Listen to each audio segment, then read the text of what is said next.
you what though, boy oh boy. Oh man! The thrower blanket over them. But it's battle stations, white flag comes out. She's on for young and old this one. Has he got the job done? Looks like he has on the inside. The pace is electric out in front. See what dances. Now, just quickly on that, there's been a bit of talk about that. What have you actually done to the track? What's different from when they were perhaps here last time? We've extended it by about half a track length again, widened it all up. There's another couple of wee jumps out there, another couple of hairpin corners, and we've taken out an old part of the track that was split. So, yeah, it's wide enough that these V8s can open up and stretch their legs, and it's tight enough for the UTVs to stay together and stretch their legs as well. So it should be good. As a man in the know, who do you think perhaps might have a bit of an advantage for this track? No one should have an advantage because no one's actually run it. We've kept it closed even to our club members, so this is the first race we've had on it, and this will be the first look for everybody, so it should be good. Well, there you go, folks. You've heard it yourself. The inside word about this track. It's going to be a sensational afternoon here for day one of the championship finale. Well, I've managed to track down another Aucklander. This is Mike Fraser, folks. He's come down from Auckland. He's got a beast of a car. Mike, what can we expect here this afternoon? Well, this afternoon we got a 3-race format out here, five laps per short course race. It's about a 1.5k lap. Little jumps, high-speed corners and all that sort of stuff. Quite spectacular racing for the public. And then that sits our grid positions for tomorrow. So the fastest lap time out there, and that puts you on the grid for you to do the 250k enduro tomorrow. Your car looks amazing. I love the livery. It looks really, really cool. It looks fast. It looks badass, as they'd say in the speedway terms. Talk me through it. How much horsepower you got? What makes this car perhaps give you the edge over, say, some of your competitors? Well, this one's an American-based car. It's a Racer Engineering chassis, which we bought in. We fitted a 5-speed sequential gearbox into it, mated to a little 4-litre Lexus motor, Toyota V8. I've got 20 inches of travel all the way around. We're about 2.5 metres wide, roughly, and so it's like, yeah, it's a big dirt bike on 4 wheels, basically, for a better word. So it's like a dirt bike with a cage. Obviously, you've got a few people to help get you here. Anyone in particular like us to give a quick plug to? Oh, definitely. Wheelmuck is a great product, good sponsor. We have Penrod oil on board, and our tyres are supplied by Achilles. No punches, brilliant tyres, awesome. And yeah, and Ventura trailers, great looking low-end trailers, that sort of stuff. Yeah, it's brilliant. What about the wife? I hear that you flew down and that she drove all the way down from Auckland and you just sort of rolled in with a movie star appearance today. Is that true? That's what we're hearing. Yeah, that's transport and logistics is her department. Sort of she takes it on the back of the truck and drives it down. I leave work on Friday and fly home Monday. And she drives it back. So, brilliant. I'll tell you what, you better park it in Victory Lane for her. Most definitely. Awesome. Thanks, guys. There he is, folks. One to look out for tonight. Another fellow Aucklander perhaps wanting to take the crown back up to the City of Sales.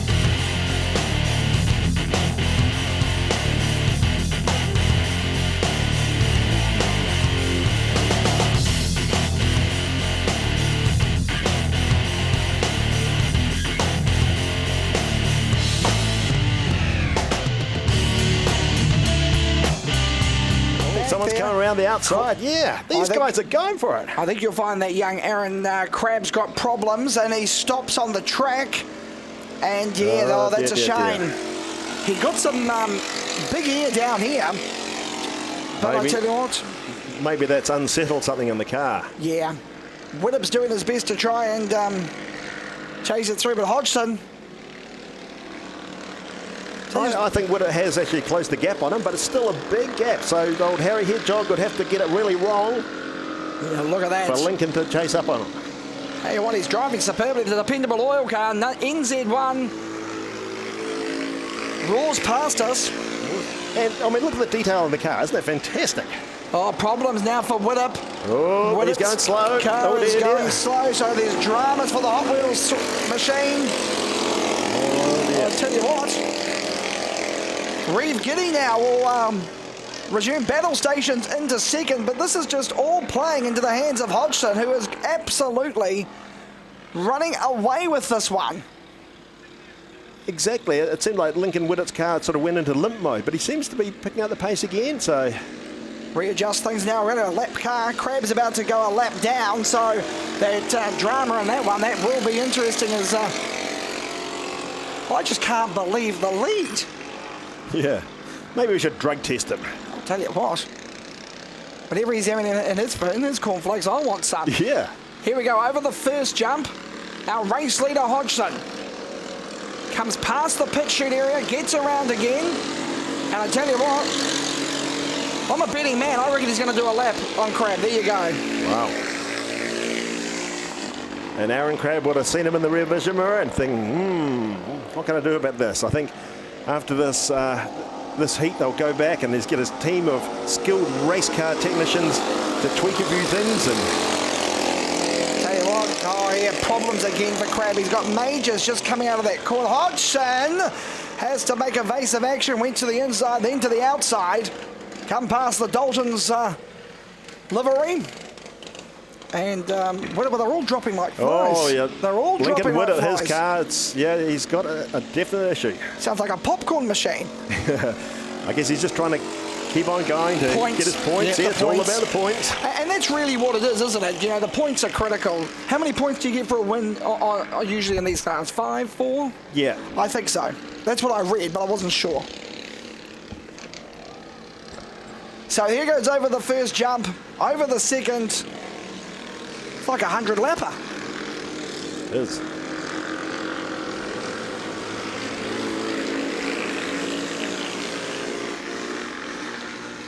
So we've talked a lot about the leader. Let's talk about the battle, though, running for second, third and fourth, because that's starting to heat up now. And here comes a bit of a late charge.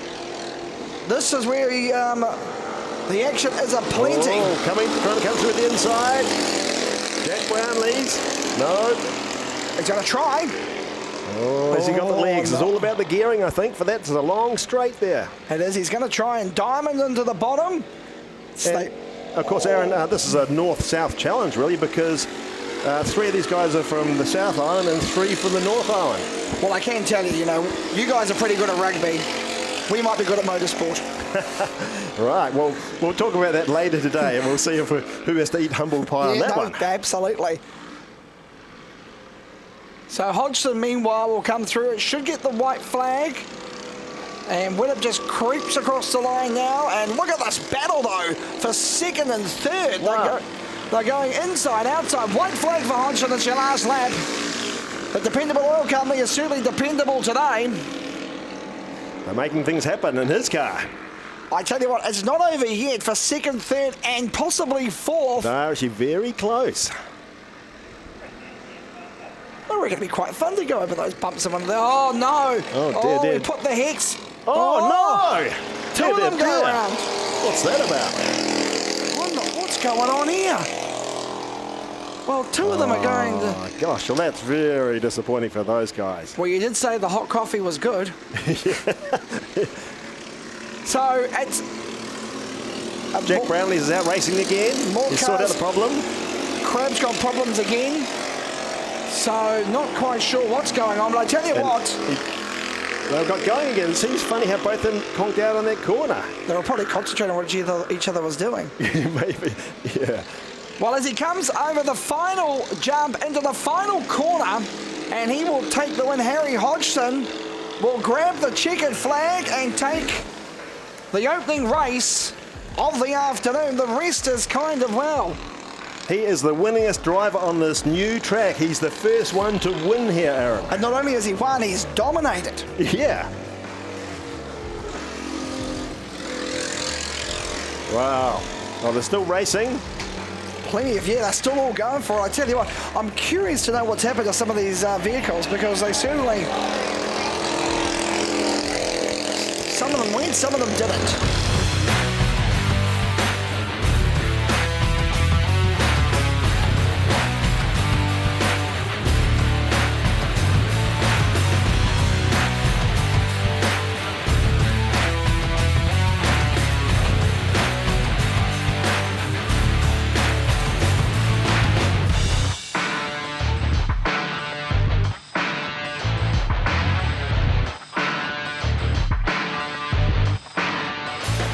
Okay, so they're bringing out the Challengers and Class 7s.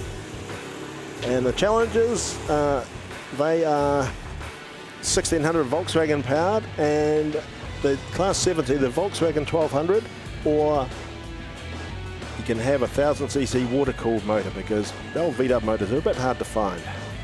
So lining up, C16 in the front there. That's Sam Jury, he's a Christchurch boy. John Strickett, C22 from Nelson. Georgia Storer. I tell you what, there's a good lineup there, isn't there? Yeah, there is. And mixed bunch, we've got Mark Goldstone all the way from Tauranga. He's racing.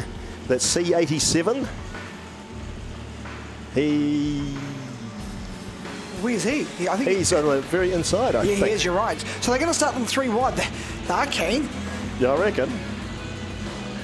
Yeah, she's not for the faint-hearted. Well, I tell you what, Hodgson, man, what, he had a stone face there. He was serious, that young fella. No, we're going to get the car right. Okay, fair enough, no problems. Cool, so his crew will be in for a time and a half, won't they? He'll be bossing them around. I tell you what, great after. I tell you what, it's nice. It's pretty warm down there, actually. Yeah. I think people have to wander down there, get a cold drink or a coffee or something from the food cart. But I'll need something, I'll tell you what. Cold cup of tea up here wouldn't go astray, let me tell you that for nothing. Now, Aaron, we've got on the back of the grid the 2 Class 7s, and we've got our old mate Jack. Jack Helium? Yeah, Jack Hellier. He's from Auckland, and his dad was NZ1 in that car 100 years ago, car 726. So that's raced the Tower 1000 and all sorts of things. And his father's at the wheel. His father at the wheel. So this is, we got the C class and of course the Class 7, only 2 entries for that, but 8. So 10 will face the starter. Tell you what, it is going to be all on for this one. We're hearing 5 laps is the distance around, and as you can see by the first one, anything can happen, and usually does. Yeah. And I guess like the 2 Class 7s are both Auckland cars. Jack Hellier, he's from Kingseat, and that's Connor Nicklin, he's at 710, he's from Albany. So there you go. North Shore to deep south. Yep.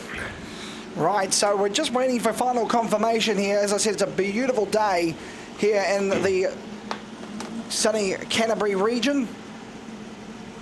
Down in the beautiful south here at the Can-Am Raceway. Great to have these guys on board, getting in behind us. Yeah, no, perfect.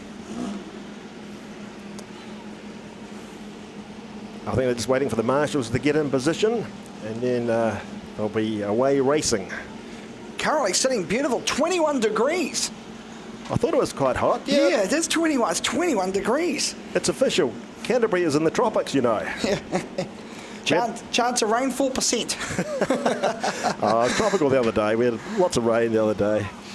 Okay, we're seeing the starter gear up. It's in the starter's hands, and we're about to set them loose. We do so, and whoa, look at them go.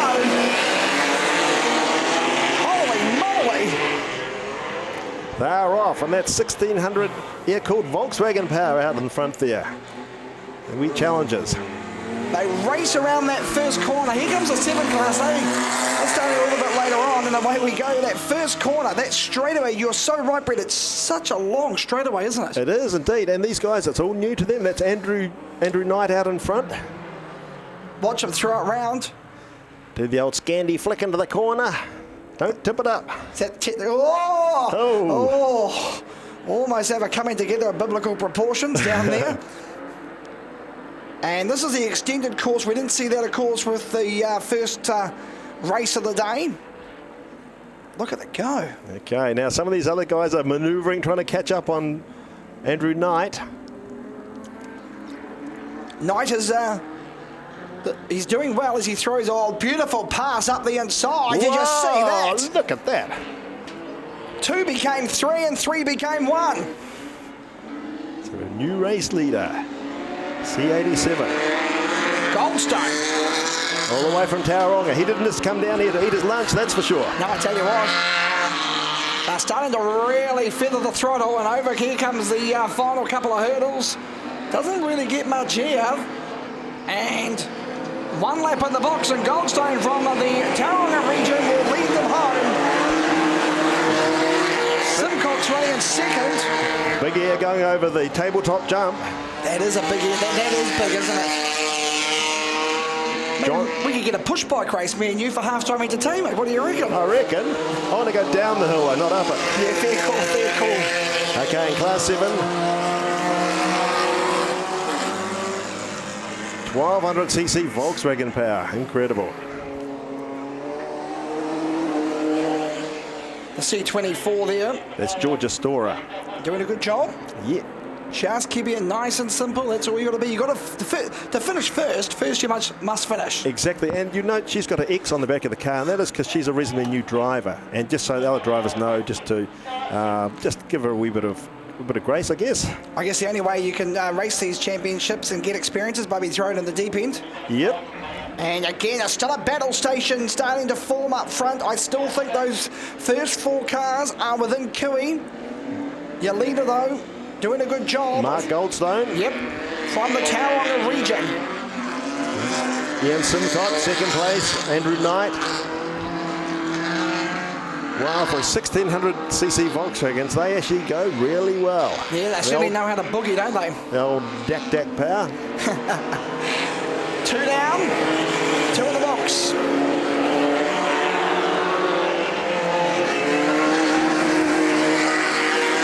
Sam Jury just going over the table. Oh, nice air.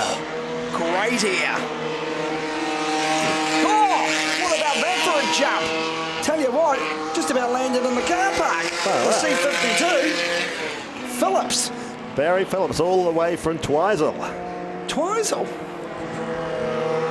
Well, better running in the 7 Series down here, isn't it? Look at them go. Jack Halliard trying to take the big move over the jump. No, didn't quite have enough legs there. Georgia Storer. Now our race leader is just starting to open up a little bit of space. Goldstone.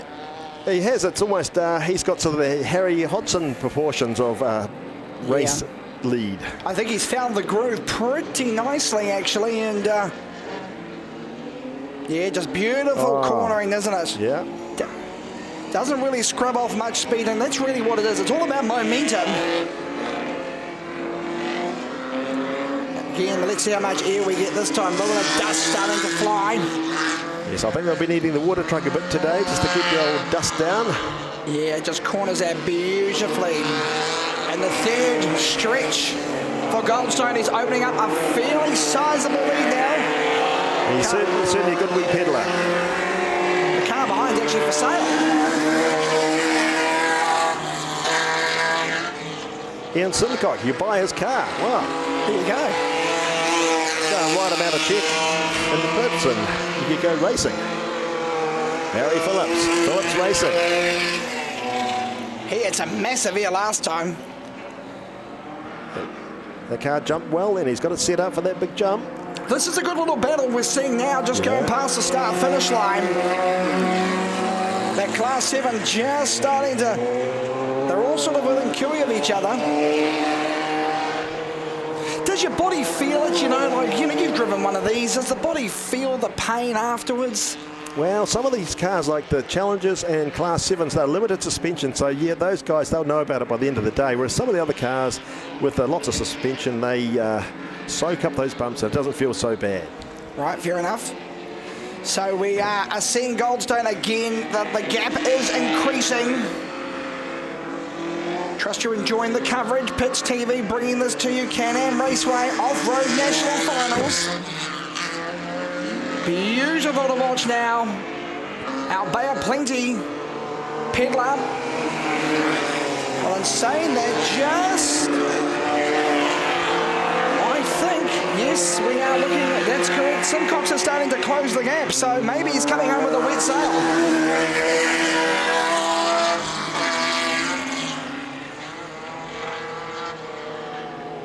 White flag. Okay, so Goldstone just got to hold it together for half a lap. I think they forgot to give him the white flag, did they? I'm not sure. I don't think I saw that, but I could be wrong. So Goldstone.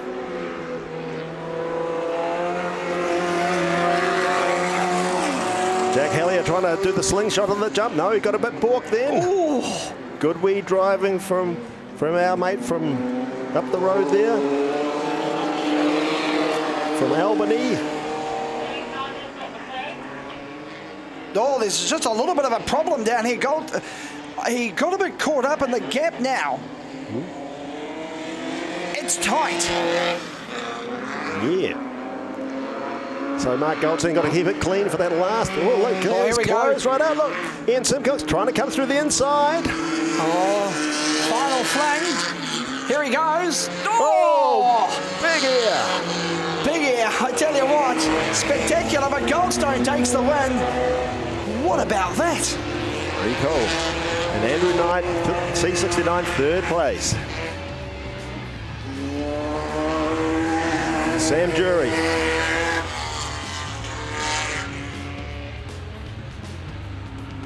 John Strickett all the way from Nelson. C22.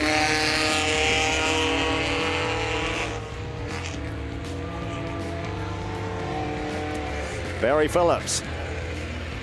A little bit of smoke coming out of the back of Barry's car. Hopefully it's just a bit of oil out of the breather, nothing too radical.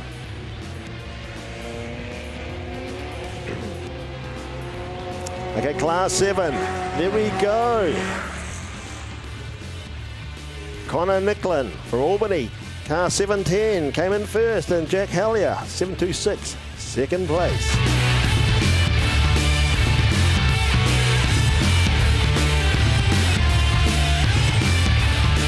There's the two Storer girls, Georgia and Brooke Storer, C24 and C42, both racing challenges, and their dad is Gavin Storer, who's put in so much work here at the Canterbury Off-Road Club track here, the Can-Am Raceway.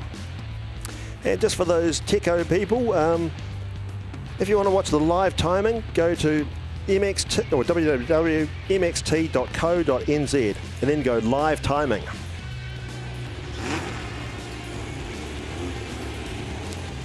Okay, Class 3, they're coming out. So Nigel Sutherland, 301, King of Bling. Twim Tristan Lammers, 310, all the way from Whangarei. Brendan Midgley, 324, all the way from North Harbour, Auckland. 357, Fergus Crabb, he's one of the Crabb racing dynasty, I guess. Braden Hill, 353, local boy. Brendan Old, 333, all the way from Taranaki. 367, Phil Howlett, local boy. No, 371 is Phil Howlett. And of course, that's our old mate, Joel Green, 379, from McRae's Mine. And Dave Forsyth, he's there in car 381. So we wait for the starter for this one. Just getting the water truck safely in its posse. The flag will be raised soon. You can feel the engines. It's about to drop, and we are underway. Beautiful start by the Nigel Sutherland. Yeah. Oh, wow. Did you see Fergus Crabb? Just came out of the clouds. Oh, this is good. Brendan Midgley out in front, car 324, the mobile car. He just dragged a bit off the start and then just suddenly boogied down. Everything was looking for. As they biff and bash themselves to get where they need to be. Yeah, well, it's no contact sport, they say in inverted commas, but accidents do happen. Absolutely. And of course, this is Class 3, so they're limited to 1632cc, no turbos or anything like that. So Geez, anything up to that. They wouldn't need a turbo, would they? Look how fast they go. Well, they go pretty fast, yeah, and these guys are light and nimble. What And- do they like when the Enduro, does it suit something like this? Oh, totally, because in the forest, there's lots of trees there you've got to dodge, and the trees, I reckon, always leap out at you. So you've got to make sure you can dodge the old tree coming at you. Sounds like you're talking from a bit of experience, young fella. Yes. Look at that, Grant Anderson, second place. Wow. He got past Fergus Crabb somehow. We talked about him in the preamble. Yeah, we said. The dust starting to prove to be a little bit. Here comes, yeah, beautiful stuff there, 324. Bit of a handstand there, 324. Yep. And you hear it roar. It just roars its way down. Big air. Surely that's more than a 1600. Tell you what.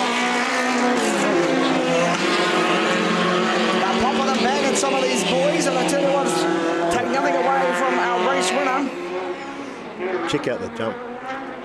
As I go over next time, wow, those guys, I would have my heart in my mouth going over there with the guy next to you. Hope he's going to land the other way and not plough into you on the jump. Yeah, imagine They're that. believing in each other.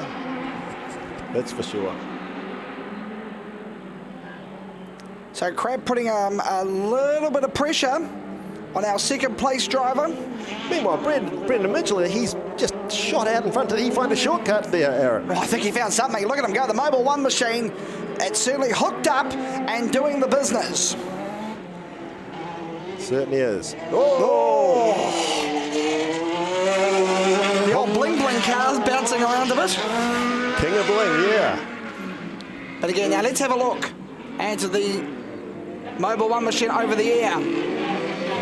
Easy does it. Yeah, nice and quiet this time. He had to be fired, I think, last time. But let's see him going over the tabletop. Powers it through. Oh yeah! What about that? Pretty cool. It's the most fun you'll have today with your clothes on, let me tell you that for nothing. Great battle for second. Grant Anderson, Fergus Crab. You're absolutely right. You have to really trust the person next to you, don't you? Totally. She's got a bit come off one of the cars. It's a panel, I think. Oh, it'll go faster. A few bits will come off. They always go faster when you get a few bit of lightning going on. Is there a weight restriction? No. They can be as heavy or light as you like, as long as it meets the safety requirements. Tell you what, great battle. Forget about the race leader because he's gone. It is good night nurse for him. But the real battle is for second and third, folks. Yeah, and as Fergus Crab, is he going to take it? Oh, he's going to do him. Oh, bit of a wee tap there by the looks. Non-contact, you told me. Well, I tell you what. I'm training to be a politician, okay? It's on the tape. There the old how's your father coming through there. But still, man, no damage. That's the main thing. Yeah, Grant Adamson, he'd be cool as a cucumber. He's not going to take that from him. He's saying, hey, I've come from Motueka. I'm not taking that.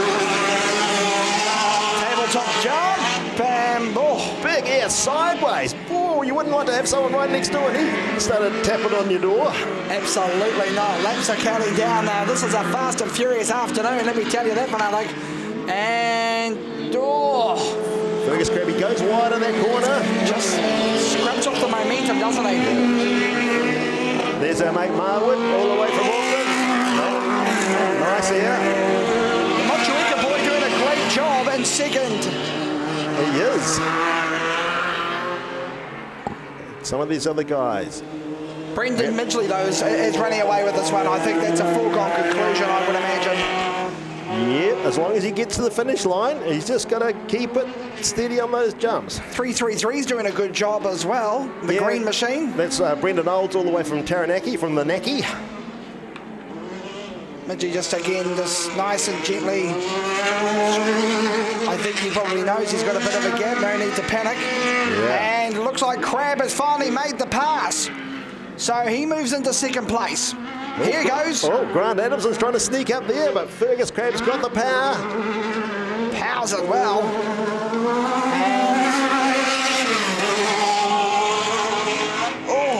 Big air. Nice landing though that time. Yeah, that was good.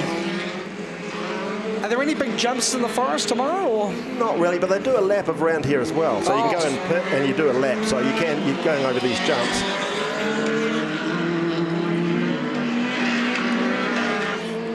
Fergus Crab nice and tight this time. He's learning the track. Grant Adamson. And of course, we need to take that into consideration, don't we? The track is still new for a lot of these people. Exactly. 310 doing a good job too. Yeah, and of course that's Clem Tristan Lammers all the way from Whangarei. The Ryco 24/7 machine doing a respectable job there and battling mid-pack. Nice. Big ear landing on one wheel was Braden Hill, local boy. Phil Howlett, 371. Joel Green, 381. No, he's not. 381, of course, it's David Forsyth. Very good indeed. Checkered flag about to come out. We missed the white again. Not sure. I think they're doing that on purpose to us. Oh, I think I just wasn't looking. I was looking at the other action. And Brendan Midgley will win it. And really, daylight second. Yeah. great. He's got half a lap on these Certainly other has. guys. Absolutely.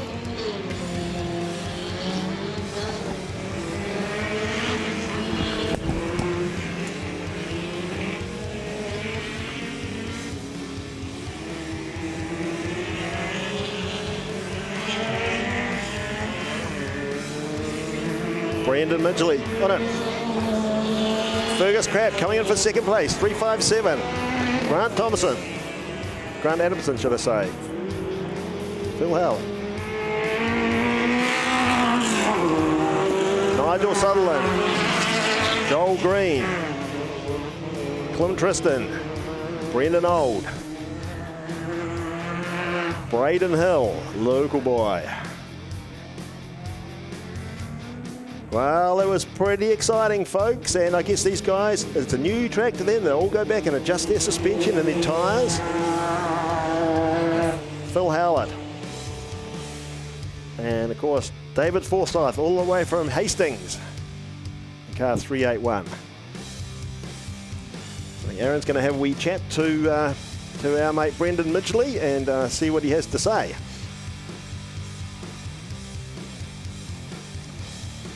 So that was pretty exciting, folks, here at the Can-Am Raceway, Canterbury, down in the beautiful south. We'd like to thank our sponsors while we're waiting: Pub Charity, GRS Excavation, Can-Am, of course, ICES Farm Machinery, Hydrolink, Dalton's, Repco, Tate Communications, RD Petroleum, 4Drive Bits, Motorsport Communications, JG Civil, Farmlands Cooperative, Crab Racing, and Rolliston Engineering Supplies. These guys help make the event happen. So there we go, Brendan Midgley.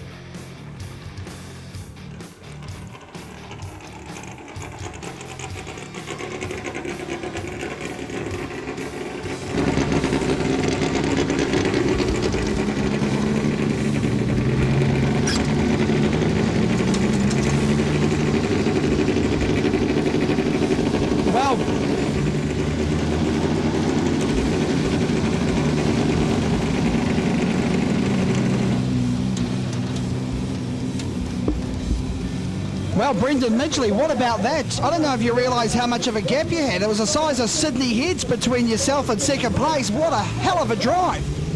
Yeah, thanks, mate. It was bloody good track out there, mate. It's fast and, yeah, really enjoyed it. You can't look them. Yeah, I have to give credit where credit's due. You know, you certainly turn on a nice piece. And what are you going to learn from perhaps that first run out there going into the other races this afternoon? Start back in the field in the next two anyway, so yeah, just have to try and make some clean passes hopefully and get back to the front. Anyone you'd like to thank in particular, any of your sponsors or supporters? I'd just like to thank my whole crew, my old man, my mum, Grant, you know, everyone who helps out with the car, so thank you. There he is, folks. Put your hands together. A great drive by the Mobil 1 machine. Very cool, and look at that car, Presentation Plus. Looks fantastic.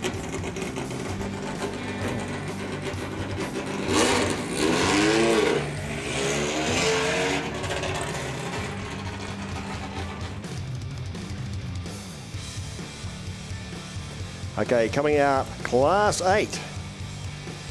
These are the big boys that look like trucks and are trucks. Of course, we've got Cam Stratford from Nelson, 836. Ricky Lane, the Aussie Christchurch driver, 842. Brian Chang, 847. Brian Chang's 500 years old. Blair Preble, 852. And Martin van der Waal, all the way from Levin. He's the one that got the wrong ferry yesterday because, you know, and had to drive through the night to get here. So not very good race prep, but there you go. And of course, off the back, we've got Class 2 and only one entry, Ron Crosby. His personality is such that no one else wanted to race against him. That's why he's racing all by himself.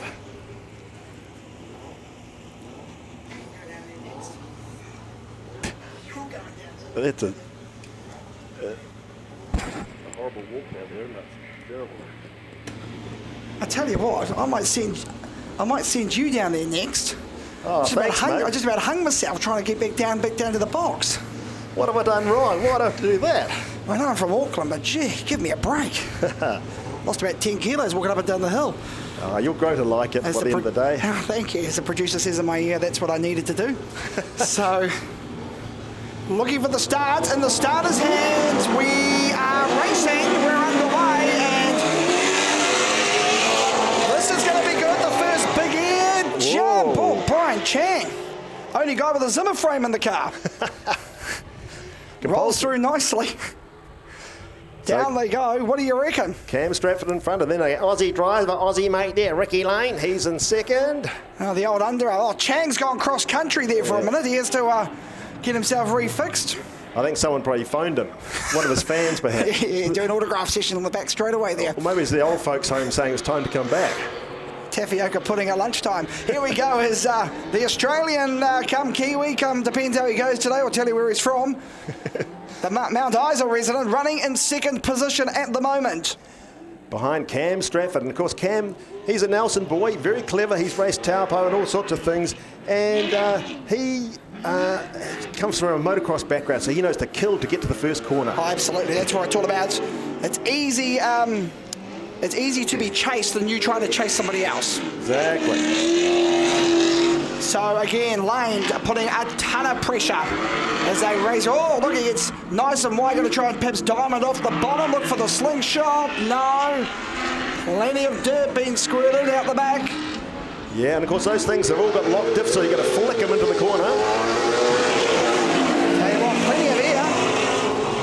How brave are they? Oh, not bad. Nice jump, nice landing. Chang's got a bit of smoke coming out the back of that. Oh yeah, that's to get rid of the old people's home. There you go. It's a bit like the wacky races. Here comes the Pajero. Old Ron, there we go, Ron. Here we go. Number 2. Well, that's not bad. I'll give it a 3.5 out of 10 for that jump. But the battle station up front, as we're all eyes are on. Yeah. You can throw a blanket over those two. So I don't know how old Cam goes under pressure, but old Ricky Lane is all over the back of him, and that's the Aussie-New Zealand thing. Look at the pass, just squeezed him. Oh, is he through the inside, though? That's their motocross coming out of him, the mongrel coming out of them. Well, they're that close they could swap phone numbers. I'll tell you what. If they got the Bluetooth working, do you think? Yeah, maybe. So... Ricky Lane, that truck, it's a monster, it's a handful. And of course, if you get it wide as a bus, no one can really get past you, can you? That's probably the trick. So, here we go, let's have a look. See now what happens this turn, the final swing they come round, and again... Yeah. See how Ricky goes under pressure. Oh! Cam Stratford's wide. Man, he's got that thing dialed up. Oh. Big air. Now, there's a couple of people sitting in them. Yeah. You forgot to mention that to me. Oh, well, some of them have co-drivers.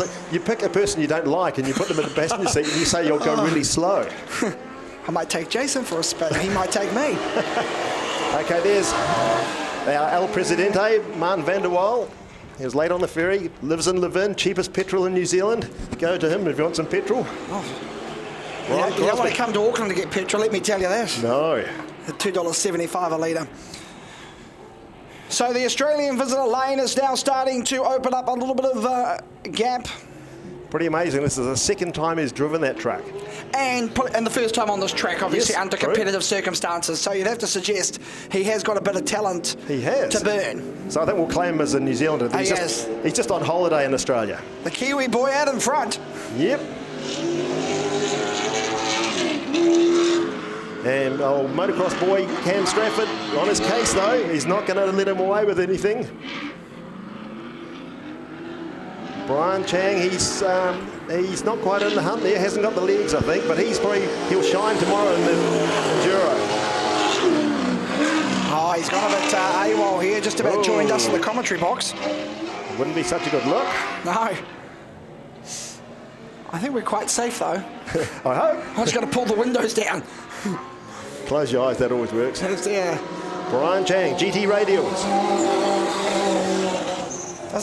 Seems to be not quite on so. Oh, good bit of air though. Nice, yeah. I think he has got that car dialed in over that jump, that's for sure. 852 smoking like a chimney. Yeah, that's Blair Preble. Oh, yeah, not bad. Local boy. Yeah, some of these guys with those big... Oh, hello. We've got someone out here. Cam Stratford. No. Darn. Wow, that's a game changer. It is. Yep, he's pulled up there. I didn't see what happened. Hopefully he didn't have an off. Hoping it's just a bit of a mechanical. So Ricky Lane, he's under no pressure, but that elevates Brian Chang into second place, even though he's a country mile back. So Ricky Lane's race to lose now, you would suggest, folks. He has got a yawning gap between himself and Brian Chang after a disaster on the back straightaway for our Taranaki friend. Yeah, old Cam, well, he's actually a Nelson boy. Oh, look at that. The old shocks are getting a bit warm on the truck, on the big Chev's Cheers truck. Is it a Chev? Yeah. Is it really? Checkered flag due next time by. This is the penultimate lap. Oh, he's gone off. He's gone off the track. Can he get it going? Maybe a bit of brake fade there. He's parked it up on the trees down there. He has. He's stopped for tea and coffee. So that has handed the race to Brian Chang. Although Cam Stratford has come back on again, but of course he's a lap down. Oh, Brian Chang is our new race leader. Look at him go. She ain't over till the fat lady sings, that's for sure in this sport. They'll be throwing walking sticks around the pits. I reckon. I'm just saying that's what you told me to say, so that's what I'm going with if he comes up here. He doesn't know where I live, it's all right. Yeah, fair enough. So, an amazing race, which has had just about everything. Yeah. Brian Chang's just going to just coast it nicely. Oh, he's got going again, Lane. About half an hour too late. Yeah, darn. Oh, well. Bit of a rookie mistake. So is that the Australian side of him that the Australian, yes. Yeah, but like the rugby league the other week. Well, that means since if Brian obviously clearly is going to win this, that means you can go down and interview him, I think. That's only fair, be fair. I don't mind doing that. See you in half an hour when you get out of the stairs. Honestly, but all serious jokes aside, how long has he been racing for? Brian has probably been racing for, I'd say, 20 or 25 years. And just keeps at it, and he keeps his sponsors happy, and that's what makes it all work, I guess. If you can get someone to help supply a few bits and a bit of money for your car, and he just loves it, and he's very good for the sport. He's a bit of an ambassador. He's sort of the Ian Foster of the South Island. And he takes the victory in a great race. It has just about absolutely everything in it. You beauty. Our mate Ricky Lang, yep. No, Brian Chang, what am I saying? Senilities set in. Okay. We have the S class here, and of course these are the big boys in the UTVs class. They're the side-by-sides, turbo 1000cc or up to 1500 naturally aspirated. And of course we've got Can-Ams here, we've got Yamahas. Bit of argy-bargy already. She's getting a bit of a dust bowl out there, Aaron. And those guys, lots of horsepower. Ian Foster just sent me a message. He reckons he could have done it with like 20 seconds faster. Of course he could, of course he could. I am the greatest. Yeah. Great sign rider, by the way, too. Stand clear. Oh, stand clear, yeah. So this is a great little class, isn't it? This is more of a modern... Oh, gee, they don't give themselves much room, do they? Very tight and they're nimble. They've got good brakes, fantastic Fox suspension. They're just dialed in, they go well. So who's the race leader there? My old beady eyes can't quite see. Sneaks through the inside. They need transponders, I tell you what. Yeah. I'll put my eyes on. How's that sound? The NZ3 out in front. Okay. And the NZ1, so that's a real good battle going on there. Yeah. Of course, they... It's Joel Giddy, I think. Yeah, I think you're right on that one. Yep. Don't you love it how the number never matches the program? Yeah, it's great. Let's see the air this time. Booyah! And that's Ben Thomason, the NZ1. He's in the Polaris. There's a lot of rivalry between the brands, I guess. Big air, big dust. They don't like the dust. I was talking with Ian up in Auckland about it. He stands by the Polarises. He thinks they're a good brand. I know he's doing some dangerous driving academy courses and stuff up there, and I said to him, why don't you get one and come back? He goes, oh, the only thing the old body could. Because he's about 75 now, I think, isn't he? Yeah. No, he's not that old. Oh, 74. Well, yeah. Here we go. Some great action on screen. But it does start to hook up round there on that first sort of section of the track. Yeah, I think it should be water truck territory after this. So, meanwhile, a bit of clear air out in front. I guess in a perfect world, you'd probably build a track with sprinkler system in it so you can, you know what I mean? It's probably the way of the future. But these guys are crazy. They'd be running over the sprinkler heads and all sorts. Yeah, you're right. Yeah. You're absolutely right. Of course, that's Joel Giddy out in front.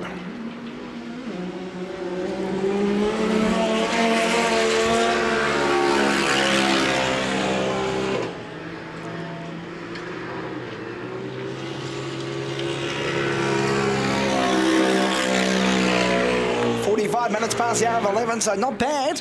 Not quite the old lunchtime ring, but it's she's going well. Great battle further back though.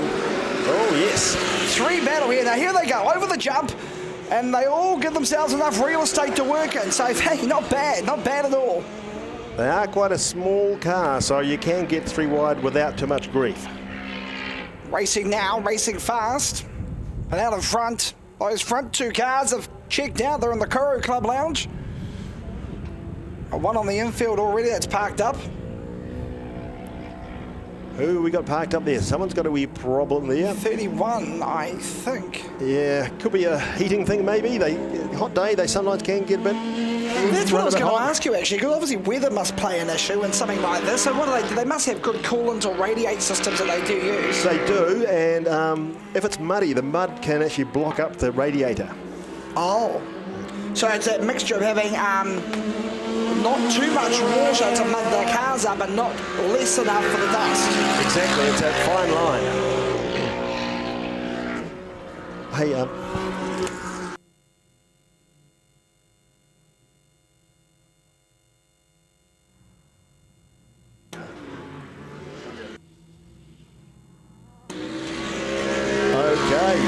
I think he's got a flat S17, and that's Nathan Moore, I think, from Morrinsville. His left rear tyre looks a bit flat on it.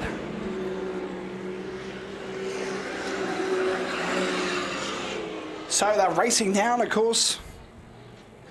Okay, S32, that's Ian Cowan. Of course, he's our local man. If you want to buy a Can-Am, you go and see Ian.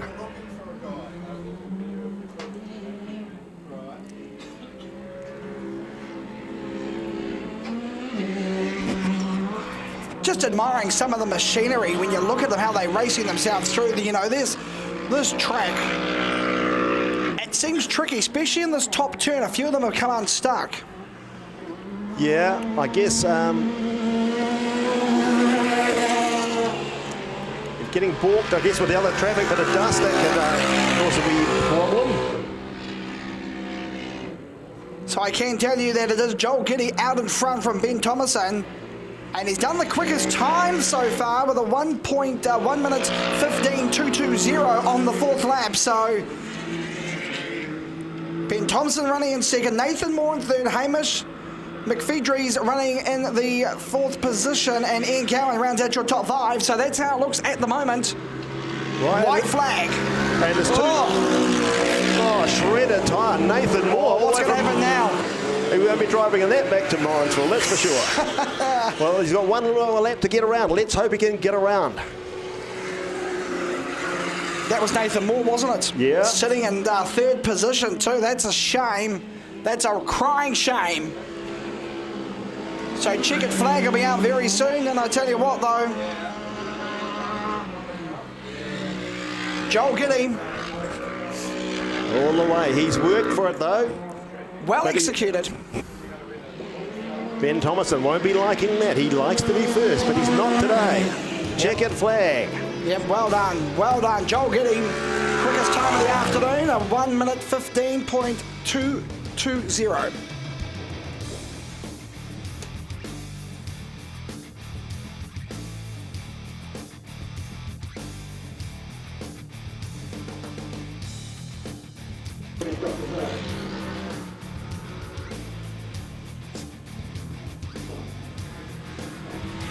So there we go. The results are still coming through nicely at the moment. Joel Giddy gets here from Ben Thomason, Nathan Moore, Hamish McFedries, Slim Slee, the next one through. And I tell you what, she's all good in the hood.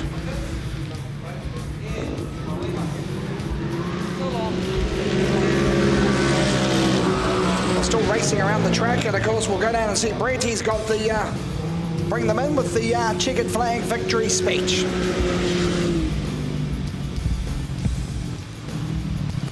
Okay, Joel, better come over to the left. We can talk to you here. Yeah, we'll get out of the way of these other guys. If you can tip your car off, Joel, that'd be fantastic. Yeah, how did you enjoy that? Yeah, pretty good, mate. The track's pretty fast, man. It's going to run up, but all good. Bit dusty? Not too bad, but I'm sure it's going to be. Well, you're out in the front, so it was. I guess there's not too much dust there, so good effort. Cheers for that. Plenty of action still to come. Great afternoon here, of course. Can-Am Raceway, Canterbury Off-Roading Club, bringing you, of course, the championship final. Brought to you by Pub Charity, of course. A few people would like to thank Tate Communications, GRS Excavation, Hydrolink, Dalton's, Repco, Farmlands, Rolliston Engineering Supplies, Mark Brown Motors, Keats Creations, Stephen Boyd of Stephen Boyd Electrical, and of course don't forget good old Ken of On The Level Builders. Okay, let's have a look at them as they roll on nicely. And as you can see, a little bit of moisture gone into the track as we, great shot of them coming, of course, up to they crawl up to the starting blocks. Yeah, and of course U36, that's Roscoe Garden.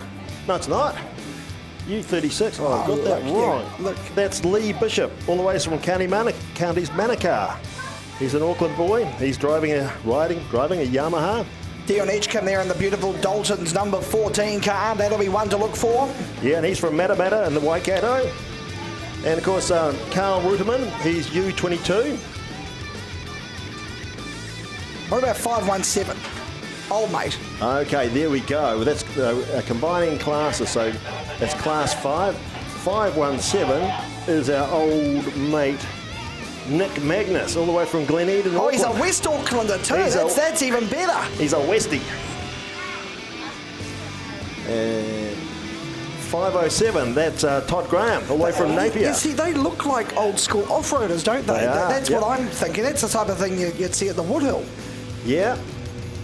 That car, 553, I think it is. That's 553 Daniel Rusbatch. Used to be an NZ1 car that won the Off-Road Nationals up in Auckland about 1922 or something. Wasn't even born.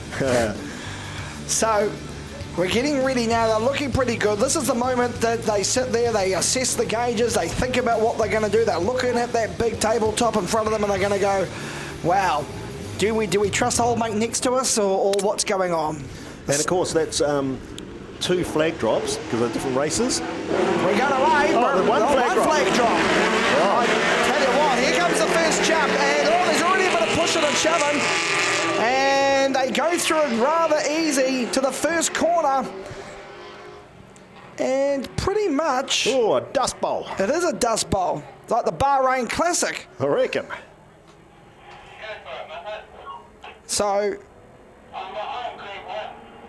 Starting to open up a little bit of a gap, but let's see how it unfolds. And again, someone's over. Hello, back on his wheels too. Now, whoa, they're going to stop the race, I think, you'll find.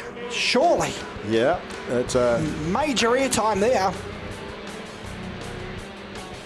And we're going red. We're going red for a stoppage. So what they'll do is they'll make sure the driver is okay, and they'll restart because it's on the first lap. They'll restart in the original start order. Yeah, no, and fair enough too. That was a bit of a wild ride, perhaps, and I think the dust still proving to be a problem to see the flags. I think so. The guys are so intent on racing they haven't sort of clicked there's been a bit of action, and I guess too because that car's just parked up over there. He landed on his wheels and. I think they'll want to make sure he's okay, and he might be allowed back out to race if he hasn't had any damage or damaged himself. They do a bit of a quick test to Let's see if we can count 1 and 1's 2 or whatever. Do they have like a secret question, like who won the 1953 World Super Cup or something, a soccer World Cup? Well, I was saying earlier, apparently if they ask you a question, the answer is 62. So well, okay, 62, there you go. So if he says 62, he'll be sweet. He'll be out in the next heat. 62 is the answer. Yeah. Goodness gracious me. Yeah. Well, I guess that's the thing. It's a very safe sport. The cars are, the cages are safe, nice seat belts, so on, good safety gear, helmets. And of course, Class 5, as we said, we've got Todd Graham in 507. 517, that's Nick Madness, he's a Westie from Glen Eden.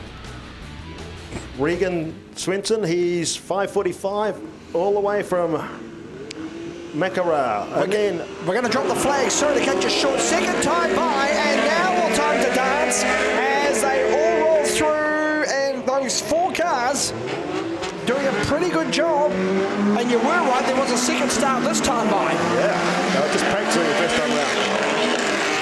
And there's a wee Class 10 car in there, 1067, and that's quite a red hot wee car. That's Sam Aikens.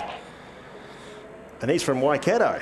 The dust proving to be perhaps a little bit tricky for some of these competitors as they roll themselves around first part. Yeah. But again, a little bit of gap starting to open up in front. Edgecombe in the Dolgen's entry, running in second, chasing down our race leader. Yeah, Carl Waterman, he's an ex-motocross boy, so he knows how to boogie, how to get out in front.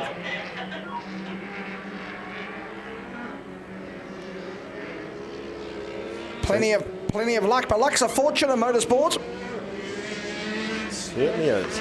So quite a few motocross boys have made the step up to these, which is well, that's good. That's a good solid platform to go to, isn't it? Yeah, I think the health professionals say, hey, well, you've got so many broken legs and things, you need to have a cage around you to make it a bit safer. Yeah, I think you're right. So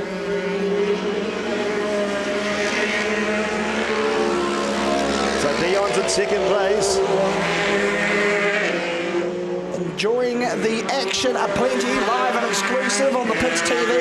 And of course, the third was Brian Rinches in U43, all the way from Taupo.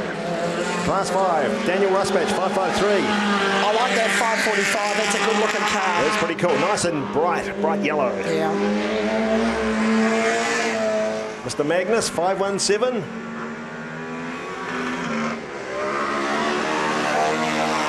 Class 10 car, bit of a miss going on there. Quite a few classes now, isn't there, when you think about it? There never used to be this many, did there? No, they didn't. And of course, that's fantastic when you've got full fields, but eventually you have to run them together like this. Yeah. But it's the same as the Enduro tomorrow. You're racing against everyone else, so.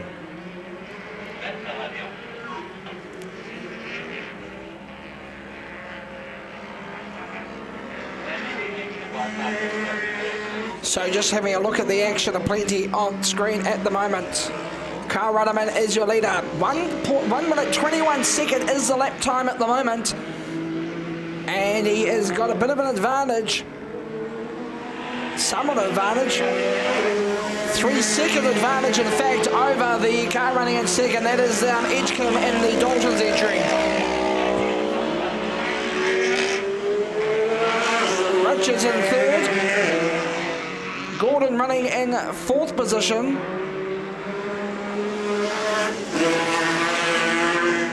Roscoe Garden just went through the U69.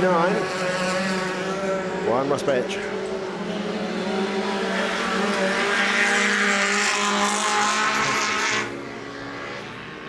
That was Regan Swenson in the big yellow car, all the way from Makarau, Auckland. I think next year they might get us 2 seats and a monitor. What do you reckon? That might, we can ask that in the budget? That'd be a good plan. Yeah. And a fridge. Well, we are down here in the beautiful south where the weather just is beautiful. Spates country, they tell me. Yeah, too right. So he's doing a good job out in front at the moment. We had a bit of a hiccup on this one. First rollover, so flip count for the day stands at 1. We've had a couple go off course. No more than the Australian. Yeah, he sort of did a bit of, what do they call it when they go walkabout? He went walkabout. AWOL. He went AWOL. But yeah, no, definitely the lead's done open up now over the Dolgen's machine. of Edgecombe, so that lead will sit at, look at our live timing system. Yeah, now up to a good 7 seconds now, so starting to open a little bit of daylight is Redderman there.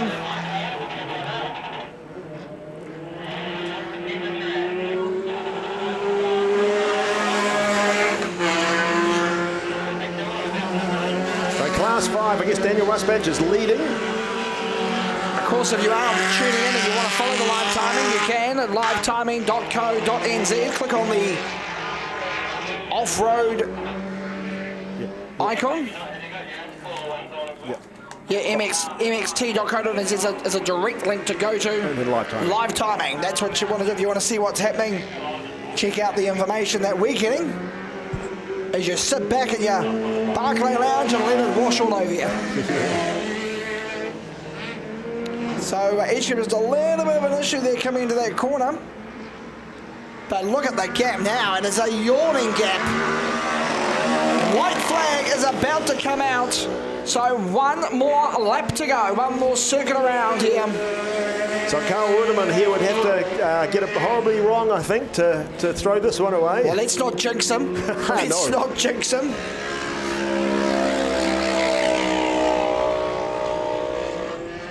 Great battles further back, though. Let's have a look at the other class running in this one. Out in front, 553, I think, is it? Yeah, he's local boy. That's Daniel Rusbatch. And second is 545, Regan Svensson, the yellow car. Yeah, so good battle going on that one.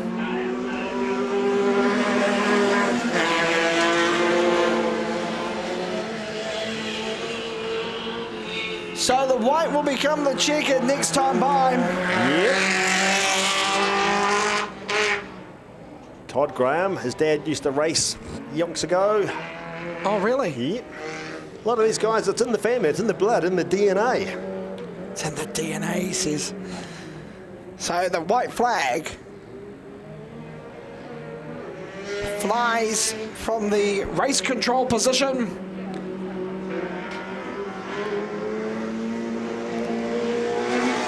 Nick Magnus. Doing a good job. Here we go, though. The checkered flag is about to fall, and a great win. Great win indeed. That's Carl Ruderman, all the way from Auckland. And yes. He's racing Yamaha. Another Aucklander takes the win. Yeah, done. I'm going to head down and have a chat with him.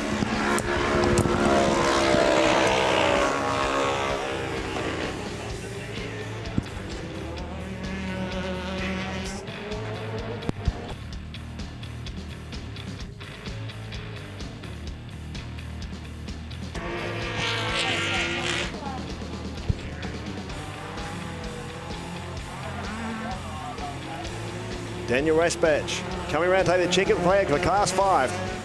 553. Regan Svensson from Makarau. Roscoe Garden, U63. Todd Graham all the way from Napier in the yellow car. Nick Magnus coming round.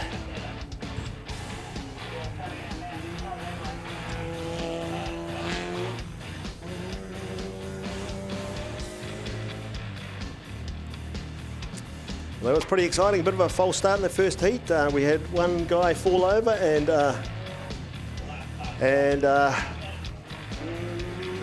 hopefully they get the car all sorted for the next heat. And, he was okay. Didn't get too much of a bang. That's Nick Magnus. All the way from Glen Eden. Of course, he's our resident, well, not our resident, but he's our Westie.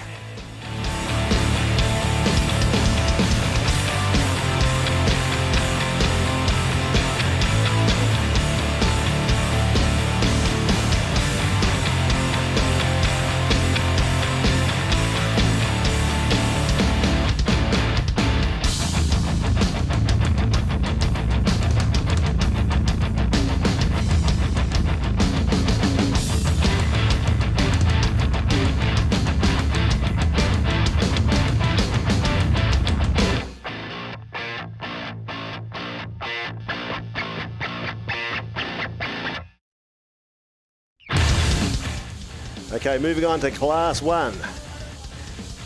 Not for the faint-hearted, this lot. There's our old mate Mike Fraser, car 180 with a Toyota V8 in it. The rest of the guys are running shared motors, I think, the V8s. Greg Wynn, 190 all the way from Nelson. 133, that's Jacob Brownlees, local boy, father of Jack Brownlees. John Morgan, 150 from Auckland. Daniel Powell, local boy.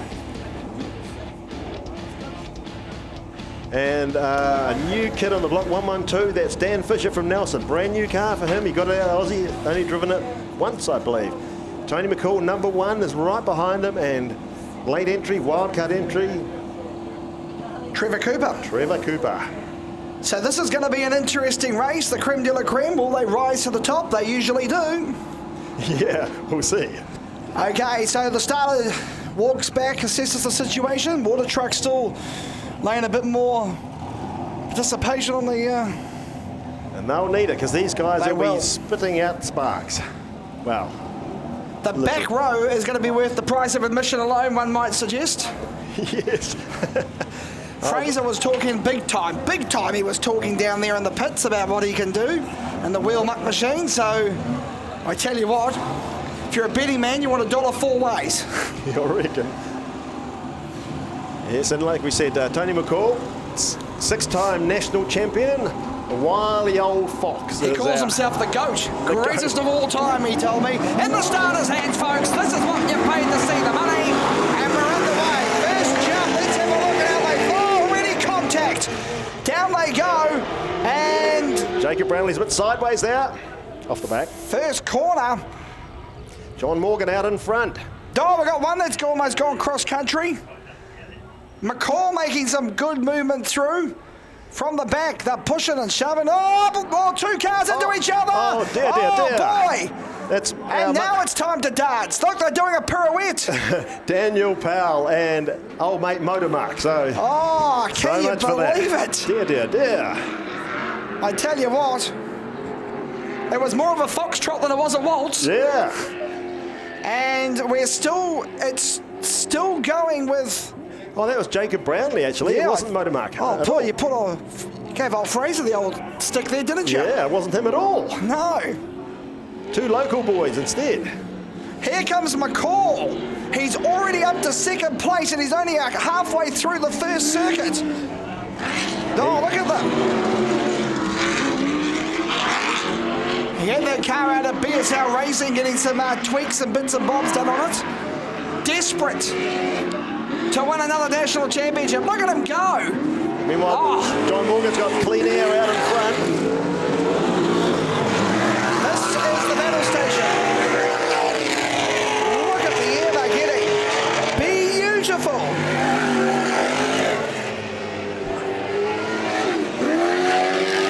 I tell you what, this battle up front is going to be electric at the moment. McCall sneaks up the inside. Beautiful textbook pass. Wow, late braking. Just shows him the way. Oh, now makes a meal of it. He sort of mucked that up a wee bit, I think. Morgan's still out in front, but he's on. McCall's on his case, and those guys have raced together, so they know each other think, so. You said it would be a goodie, and you didn't disappoint it. Exactly. They'll be hating that dust, though. Hey, will be the dust starting to throw up. Daniel Powell, after his mating ritual over the back there, has got going again, but he's off the back. McCall applying the blowtorch. Who's running in 3rd? Okay, that's Greg Wynn, all the way from Nelson. He's starting to hone in on him as well, so... He'll be sitting back waiting for those 2 guys to tangle. Is that really what it is? You reckon a bit of ducks and drakes, perhaps? If you were sitting in 3rd, you just hang back? Oh, I think so, because he knows the 2 guys are pretty loose out in front. Well, McCall just gets that up horribly wrong.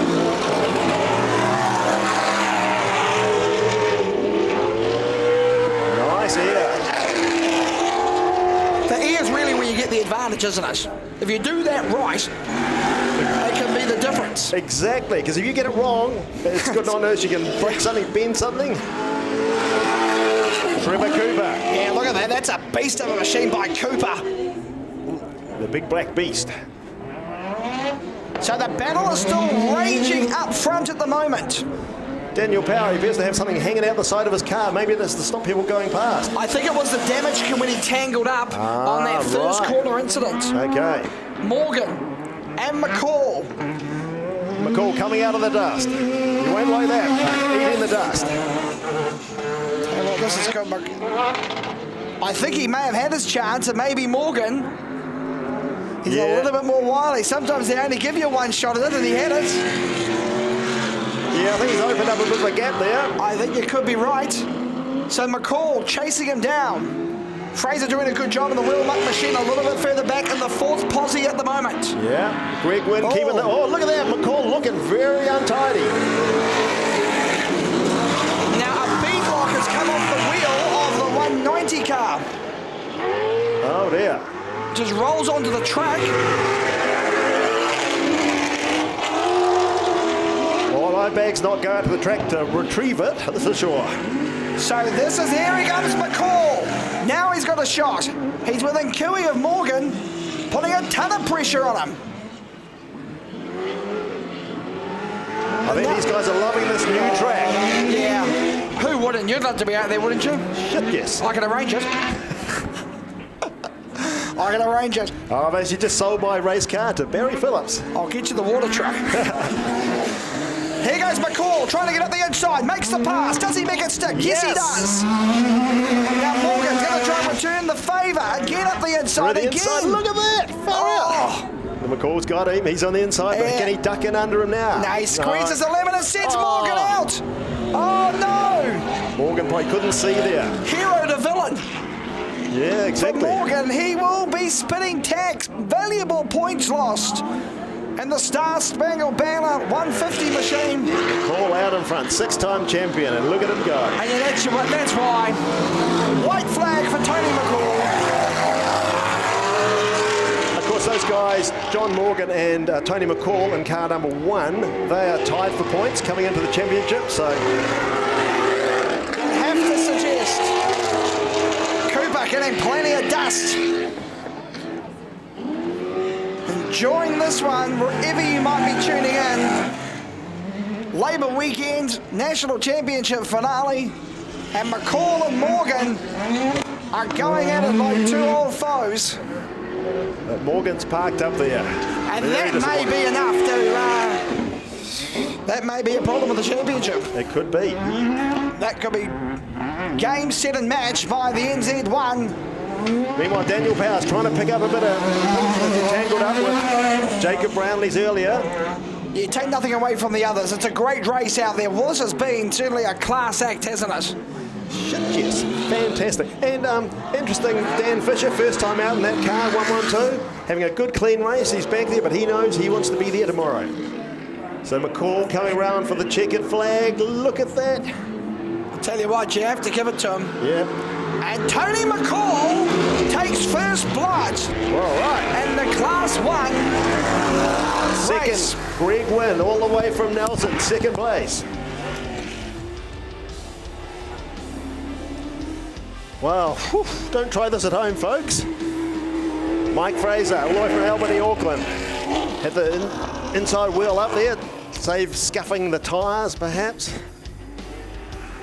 Dan Fisher, brand new car to him. First drive in it. I'm sure he would have been just a bit nervous earlier, and I'll bet he'd be feeling fantastic now. Having a great old drive.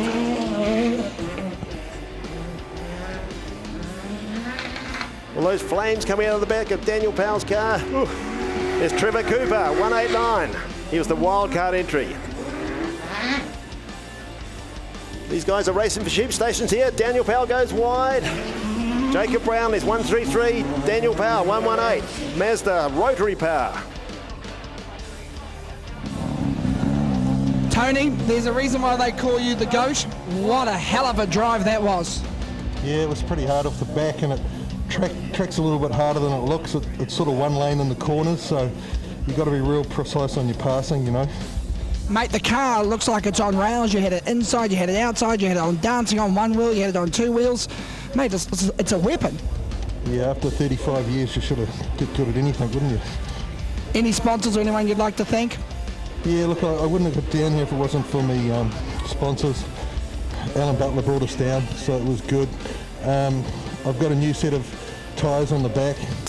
You know, it's a big help. Mickey Thompson's, and of course NZ Hoses, they give us money as well to come down, so it's all good.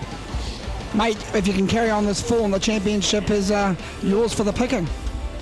Yeah, well, you know, you never know till the fat lady sings, as they say, do you? There he is, folks. Tony McCall, put your hands together.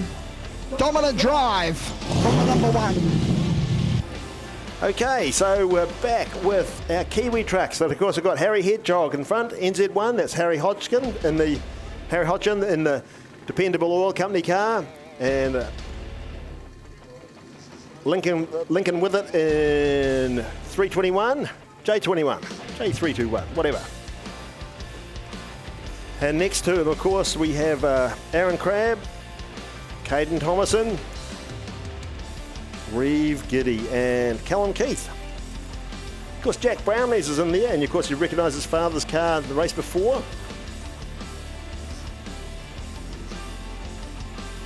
So these guys, it's a fun thing for people to get into for their children. And a good introduction to motorsport. Instead of having to go the expensive way of going to go-karting, you can have one of these and a whole bunch of fun. Meanwhile, we're just tying John Morgan's car back to the pit, so let's hope it's not something terminal. Let's hope he can sort it out before the next heat, because he's come a long way and got lots of points, so we hope that it's nothing major. Let's hope they can sort it.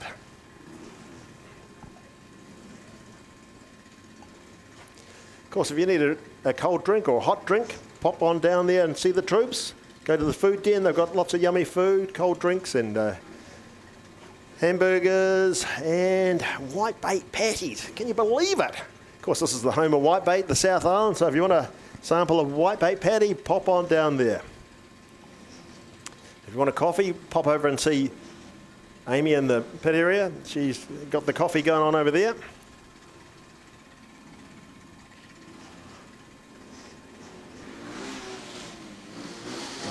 Here we go, starters orders. Harry Hodgkin out in front in NZ1. Aaron Crabb, Reeve Giddy.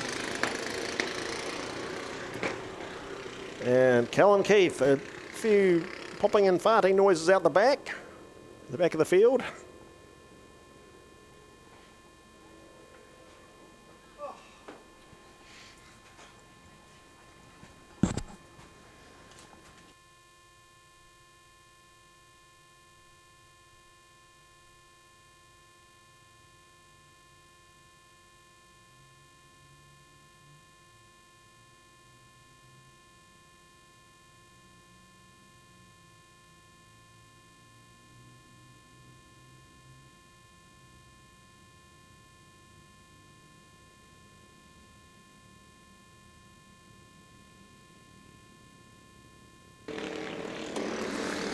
Okay, so our old mate Harry Hedgehog, he's out in front there.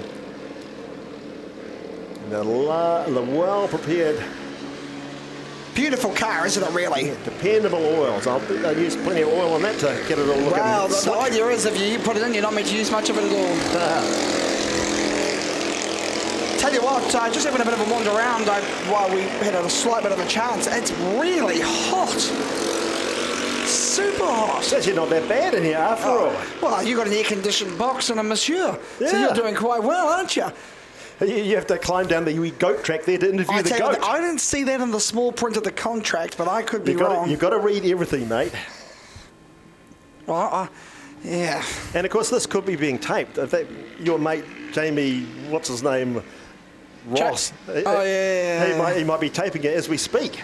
I tell you what, I just about slipped twice. I've broken the fence. First world problems. Anyway, Hodgkin out the front, folks, and we're going to grab him as he comes around the corner and over the bumps. And they're moving, they're shaking, and yeah, look at that, nice and easy. Tell you what, Grant Hodgkin wasn't a bad mini-sprint peddler in his day, old Snap, the father. Yeah, is that right? I didn't know that. Yeah, comes from a good pedigree. Takes after his mother. Racing now, and it's good to see. Yawning gap. Aaron Crabb, I think. The funny thing is, in 5 years' time, these names we're talking about now are going to be the names that we're talking about in Class 1 or whatever it might be. They'll be the ones giving that old goat McCall a run for his money then, because they'll be the young whippersnappers and they'll be fresh and race honed from way back. I tell you, a bit of wily old fox. Oh yeah, you know, it's okay. He had a smile on his face as wide as Christmas Day. I can tell you that for nothing. Of course he would. Yeah, he knows that. Mind you, in saying that, it all comes down to tomorrow, doesn't it? Yeah, that is the level, I guess. You've got to finish today to race tomorrow, because there's quite a few points in tomorrow. So, but today's about having fun, because wow, that track is superb. Yeah, like when you go down there, and you would appreciate this, you do that pit interview or that victory lane interview, shall I say, and you have a look and you think, well, it ain't that bad actually, it ain't that bad, you know, and tell you, this venue, this has got the makings to be something great. Oh yes. And with the live timing there, Aaron, can we have a wee look and see what group, what class has doing the faster times, because you might be quite surprised how fast some of the UTVs are going. The S-Class and... Yeah, absolutely. Well, we know that Hodgson's doing 1:06, right. Which, when you think about it, was quicker than some of those other classes, you know, which is interesting. You know, let's just go back here and have a look. However, their track is a wee bit shorter, but we'll let them away with that. Oh, no, don't let truth get in the way of a good story.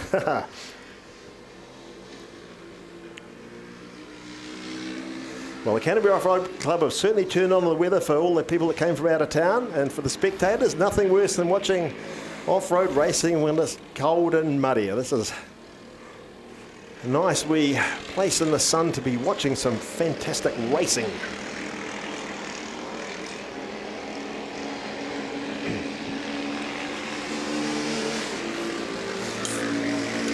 The co-commentator starts mixing his beverages, bourbon and cokes in the box. Goodness gracious, imagine what the final race is going to be like. So how many times will they be racing today? What are we? Is it they have 3 goes? Is it? They have 3 heats, and I'm not sure if they're having an all-in race. I'll just check. No, I don't think they're having an all-in race. It'll just be the three heats and then ready for tomorrow. And I think that'll be enough for all the competitors, because we've had 3 heats in the past, but the track is nearly half as long again. So yeah, quite physical. The hard thing for something like this is the preparation, isn't it? It's getting it prepared and all the bits and bobs that go on. Camera girl's on Facebook.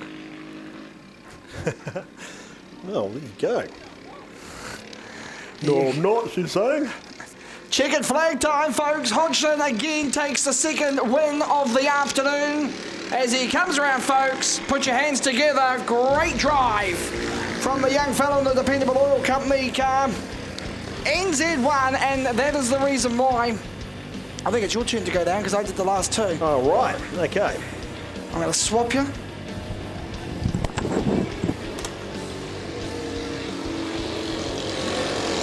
I'll send my good friend down to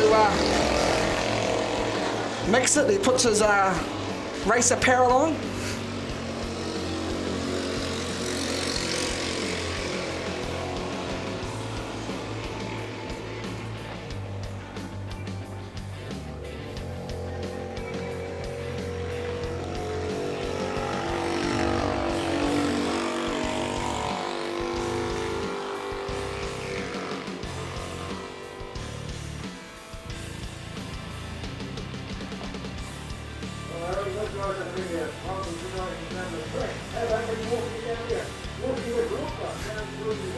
You did it so elegantly.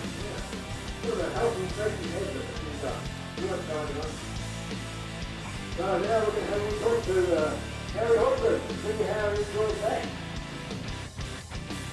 Here comes our food. One more to go. Handle into that bit rather than like that quick.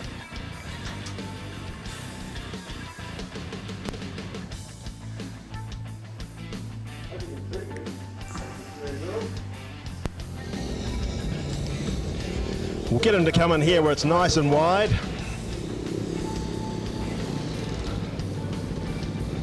Beautiful looking car. Okay, Harry, how did you find that? The track's a bit wet, but it was good. There's like 1-2 drive lanes, but It's a fast track. Oh, and how old are you, Harry? 13. 13, right. And so you've got this dialed in, this car, that's for sure. 2 wins. Do you reckon you can clean up in the next one? Maybe. Maybe. Come on, you've got to be a bit more positive than that. Yeah, but the track is going to change throughout the day, but it's going to be fast still. That's a great observation. Okay, thank you, Harry. That's Harry Hodgson, all the way from Auckland. Trust you're enjoying the coverage of those that are tuning in to the Pits TV. Good to see some off-road action making it on mainstream media. Could be a sign of things to come for next year. Could be, I think so. You've got the perfect face for radio. Has your mother told you that lately? She tells me that all the time. Wonderful woman. So with that many calls around here, we're going to hang ourselves, aren't we? Goodness gracious. Rightio, so we've got these ones lining up now. Goldstone, of course, he said he was pretty confident, but he was going to make some changes. So that can either go one way or the other. Yeah, and I think Harry Hodgson, he summed it up earlier. He said the track will change, and he's dead right. So these guys might let the air out of their tyres, and all of a sudden it doesn't work for them, or they put more in, and it's a bit of a... 2 part science, 1 part insanity. I think that sums it up. So we're going to get the starter's instructions now. He's just getting himself prepared. He's happy with it all looks. Of course, Hydrolink, a great supporter of off-road racing, folks. For hose and fittings, don't need to look no further than the team at Hydrolink. Do a great job. Yeah, and I'm not sure how many hydraulic hoses. I suppose these guys probably have them for oil coolers in their race cars, so they'd need them. Oh, if you've got buses, cars, trucks, anything, heavy equipment, they're the Hydrolink are the people to go and see. Nah, they do. Starter's got the green. We're underway for this one. Now, second race for the C-Class. No. Mr. Goldstone, Mark Goldstone's out in front. He just sneaked past. Makes it a little bit longer geared than first, perhaps. Yeah, well, they're going to be... Andrew took... Andrew Knight up on the tyres. We've got yellow flags out, but it's... we got one round right in front of the field. Oh, they gets collected. Oh, dear. And we got... it's a shambles, but we carry on. Tell you, he's happy about that. Old mate out the front. He will be. He's got some clean air both ways, behind him and in front of him. And Andrew Knight is parked up on those tyres over there. He'd be very grumpy about that. Yeah, absolutely. What a great drive. He just ran out of talent, I think, going around there. Well, it's only the first corner. Yeah. Ran out of something. So, our race 1 winner is away and has just got a yawning gap between himself and the rest of the field. Bit of a start-stop affair, this. And that car might be stranded on those tyres. They won't leave it there, will they? Oh, I think it'll have to sit there. They've got the marshals down there and saying, hey, and they'll clock it. It's obviously not in a dangerous place. Now let's play devil's advocate here. You're out in front. Yep.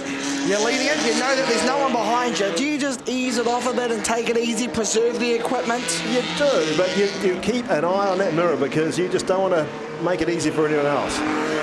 Right. Oh, someone, look at that. Bit of a tank slapper over there. Yeah, absolutely. That corner's been tricky all afternoon. Now the track's starting to... That was Todd Graham, I think. Yeah, you're right. It is dry out a bit. It's going to cause some issues, but the first 2 cars have got a huge advantage over the rest of the field. Sure have. They'll clear air. Class 7. Jack Hallier's in front this time. His stablemate from Albany, Connor Nicklin in second in Class 7. 1200cc V-Dub DAC motors.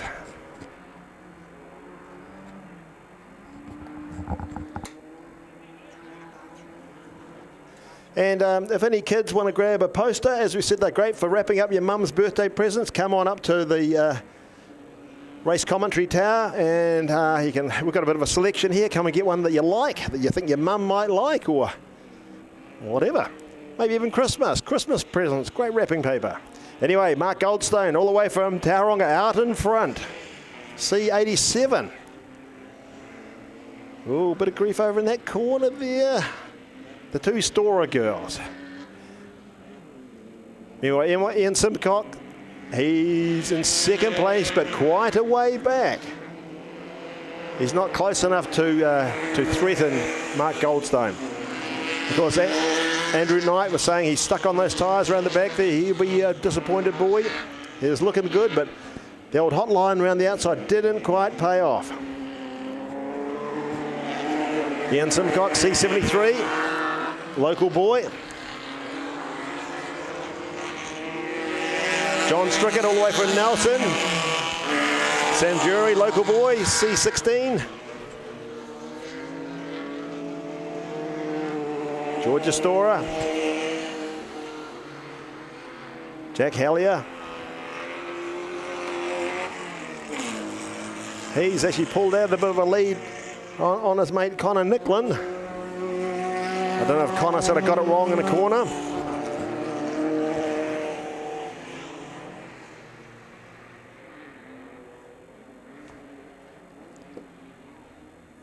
And there was George Astora, C24 just going through there. Brit spread out, and Mark Goldstone, he'll be loving that. There's no one breathing down his neck. No one's going to force him into a mistake.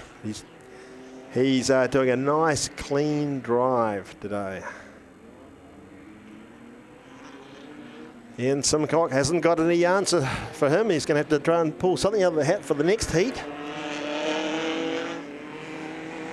Of course, it's 3 heats for each class today, and then the big 250k enduro tomorrow. And of course, if you want to come out to watch the racing tomorrow, it's free to get in. And there'll be coffee and food out here tomorrow, so bring the troops out here. Bring your mum out here. She'll love it. And the race course, I think they're doing 10, 25k laps, I think, or it might be a slightly smaller lap, but each lap they come back around the off-road racetrack here, and so they can pit, refuel, whatever, and then go back out in the forest. So you see a bit of racing, and of course we can tell by the times as to who's doing what. Look at this, Jack Hallier in that wee class 12 car, class 7 car should I say, 1200. He's chasing up one of the Stora girls. It's a great wee car. He's a good wee peddler. And he certainly got the measure of Connor Nicklin. I think, as I say, Connor, those cars are quite evenly matched, and if you muck up a corner, you don't have the extra horsepower to reel in the next person. Can't take it away from Mark Goldstone, all the way from Tauranga.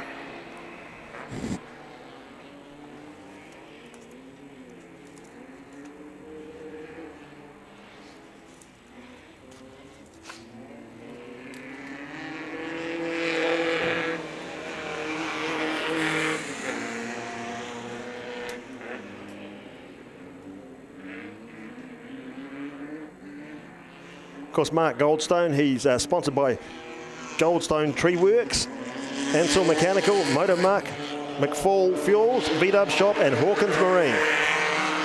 Good selection of sponsors there for Mark Goldstone. No wonder he goes so well.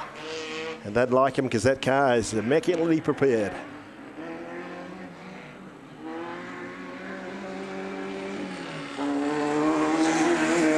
Sam Jury, local boy.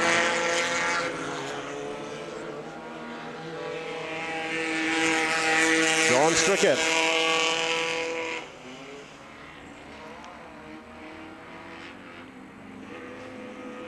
Jack Hallier coming around here. As we said, his dad used to race that car. Great wee car, well sorted.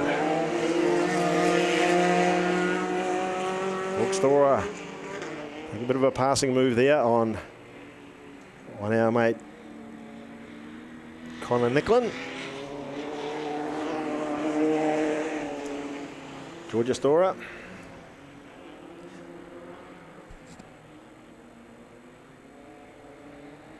Okay, coming round for the checkered flag. Mark Goldstone all the way from up there. You beauty.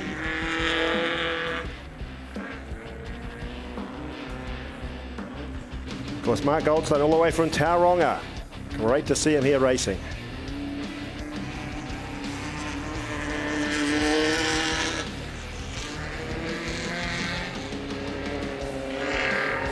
Ian Simcock, second place.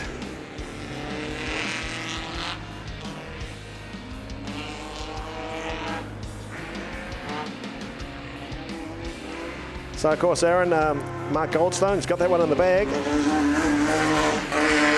he does actually, and you have to check out the. Well, let's just quickly, while we can. So I know everyone wants to know where we're at with the live points timing. I'll get down. Yeah, like a huge yawning, like a 1 minute 28.261 was his best lap time.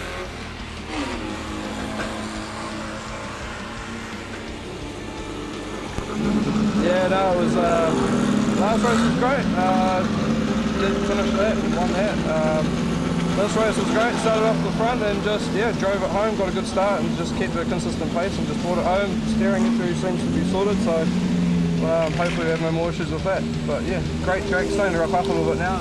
What happened in the first race with your steering? The controller on the steering shaft had popped its seal out, so it was just putting all the steering fluid out, so I had no power steering. Okay, so it's back to Armstrong steering, but you got power steering now. Yeah, got steering now. Hopefully it holds out for the weekend, so yeah. Brilliant. Hey, well done, Mark. One more heat to go, then tomorrow to face. Yep. Cheers, Mark. All the way from Tauranga, Mark Goldstone. Yeah, now there he is, Mark Goldstone, folks. He takes his second opportunist win of the afternoon. All right, so here we go, folks. The next class coming out onto the track. And this was a really good race last time. The Mobile 1 machine, though, did run away with it, but there was a few battles all over the show.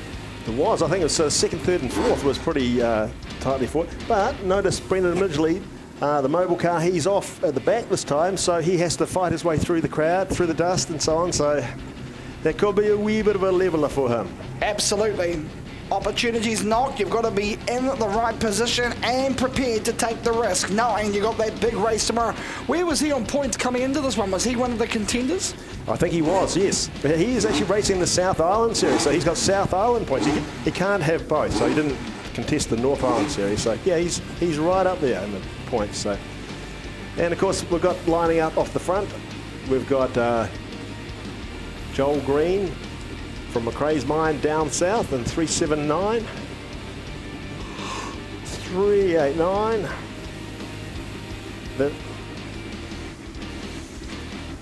Sorry, 381. Of course, that's David Forsyth from Hastings. Any relation to Bruce? Bruce is his grandfather, I do believe. It's nice to see you. Yeah, to see you, nice. Oh my God, I'm showing my age. I know you are. Now, I think we have a bit of a scratching there. I don't see Grant Adamson. So in that last race, there's a wee bit of a coming together. And I don't know, maybe he's done a bit of damage to the car. Maybe he's preparing himself for tomorrow. That could be the answer. Yeah. Well, let's hope it's not too much of a problem. So the water cart coming out and obviously laying the water where it needs to go. Trust you're enjoying yourselves, folks. It is, of course, Can-Am Raceway for the New Zealand Offroad Nationals. Brought to you by Canterbury Off-Road Club and a whole lot of partners that help make the event happen. Yep, and they'll be under the old starter's order once they got the water truck far enough away. Here we go, looking for the start. Green flag drops, and now it's going to dance. And again, mixing that Mobile 1 car right to the outside. Massive air, trying to get a run down to the first corner. Can he make it stick? No, it's our mate Fergus Crab out in front. He got a few, but not enough. Now he goes to the outside again, really working that top shelf, as we like to call it. The dust starting to show a little bit of a problem, but Crab out in front. He's got clean air. Midgley he's up there in second place.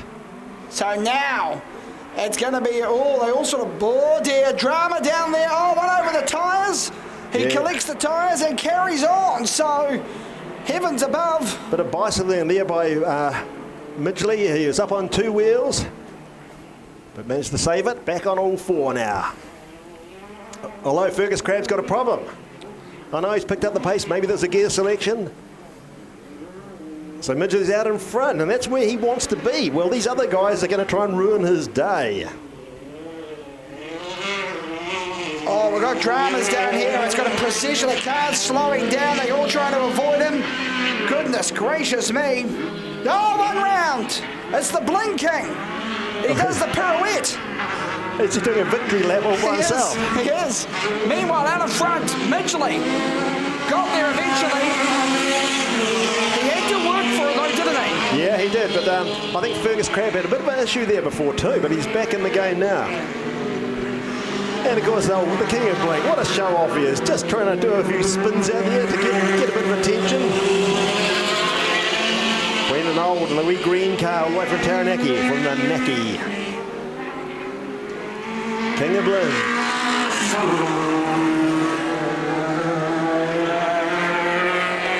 David Forsyth. No relation to Bruce Forsyth, we've just learned. Yeah, you got that wrong, didn't you? Tell you what, though, these cars are starting to really motor. Either the track's coming to them or they're going to the track.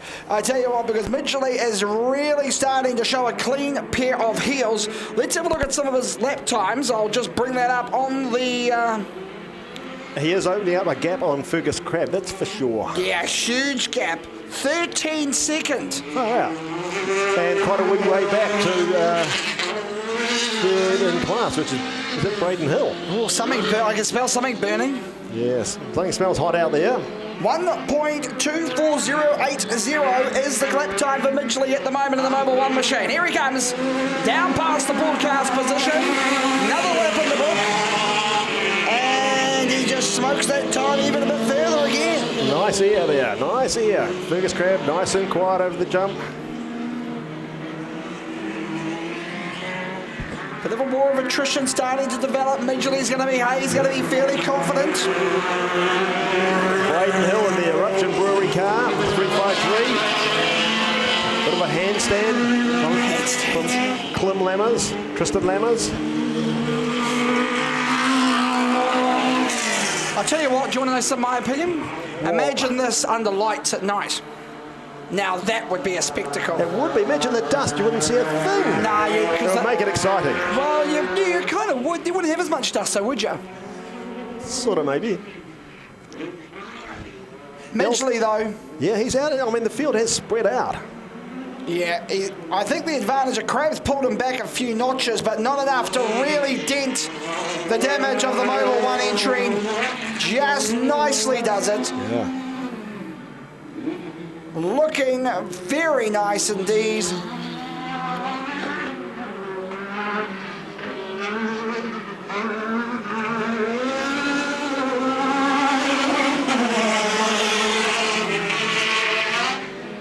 Brendan Midgley all the way from West Harbour to Auckland. Good part of town, actually. Yeah. They're just not far from where they actually had the block. Oh, okay. Right by Hobsonville Point there. So a bit of bashing further back for the Miners. It's non-contact though. You've told me that 3 times. I've had more contact here than you get in rugby. I tell you what. Oh, we've got a car slowing on the track, coming to a stop.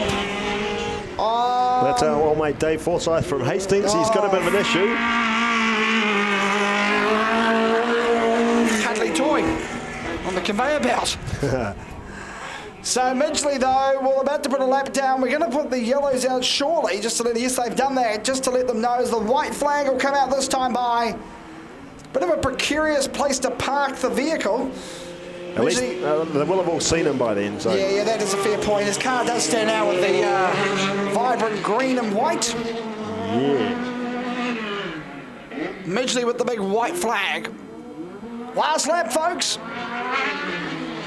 You'd have to say, by a miracle, it's his race to lose. Just seems a well-balanced car, doesn't it? It does. Still got it. And how much is what horsepower's in this again? 1 million horsepower, they said earlier. They just put it on the dyno and flicked up another 100,000 horsepower. I think it's an ex-stadium car from the States, so they're very highly tuned. Are you serious about that horsepower? No. I was believing it there for a second. No, it has got Reds, we've got a red flag. We didn't see what happened there. I think a car's gone over. Oh, look at there, it's on its lid. Oh dear, I missed that. Too involved. Yeah. Okay, so they've called this race, as they do when someone falls over. Can't quite see what number that is there. 353, I think. Oh, okay, that's Braden Hill, local boy. Well, he should know better. Yeah, and he's sponsored by Eruption Brewery, so maybe he ripped the top off a can or something in the car, and that made him tip on his lid. Tell you what, they will be ripping a few tonight with the late night to get that car fixed. Yeah. Hopefully nothing too major. Oh, a bit of gaffer tape, they'll sort it out. It's amazing, the gaffer tape fixes everything. It does. So what usually happens? The race gets declared, well, you reckon, with what he was... Indian file start. I'm hearing from the official, from the bunker. Indian file start. So they'll go back to how they crossed the finish line on the last lap, and that race order there, one at a time. So a bit like Bathurst with the pace car, it tightens them all up. They all get to go in Indian file. And what did you think of Bathurst? Well, I only saw bits of it, but it was pretty cool. I know someone went over there and he said it was fantastic, and he said just Australian boys behaving badly. He said there's probably about 5 million people there, and there's only about 2 girls. It's just all blokes. It's the sort of the mecca to go there and to watch TV and drink beer and so on. Yeah, it was good fun. They loved it. Do you guys want to? Kids coming up here grabbing some posters. That's good. He's out of the car, folks, so put your hands together. He's A-OK. Yeah, fantastic. I don't think we'll ask him any questions, maybe. I think we'll leave the interview for a bit later on. Yeah. Dare I say to be dusted, busted and slightly disgusted with himself? Coming close to the... Yeah, I didn't see what happened. I don't know whether What were we talking about? 1,000 million? You had me all going on the million horsepower. Yeah, and I think maybe he might have just touched the car, and that was that.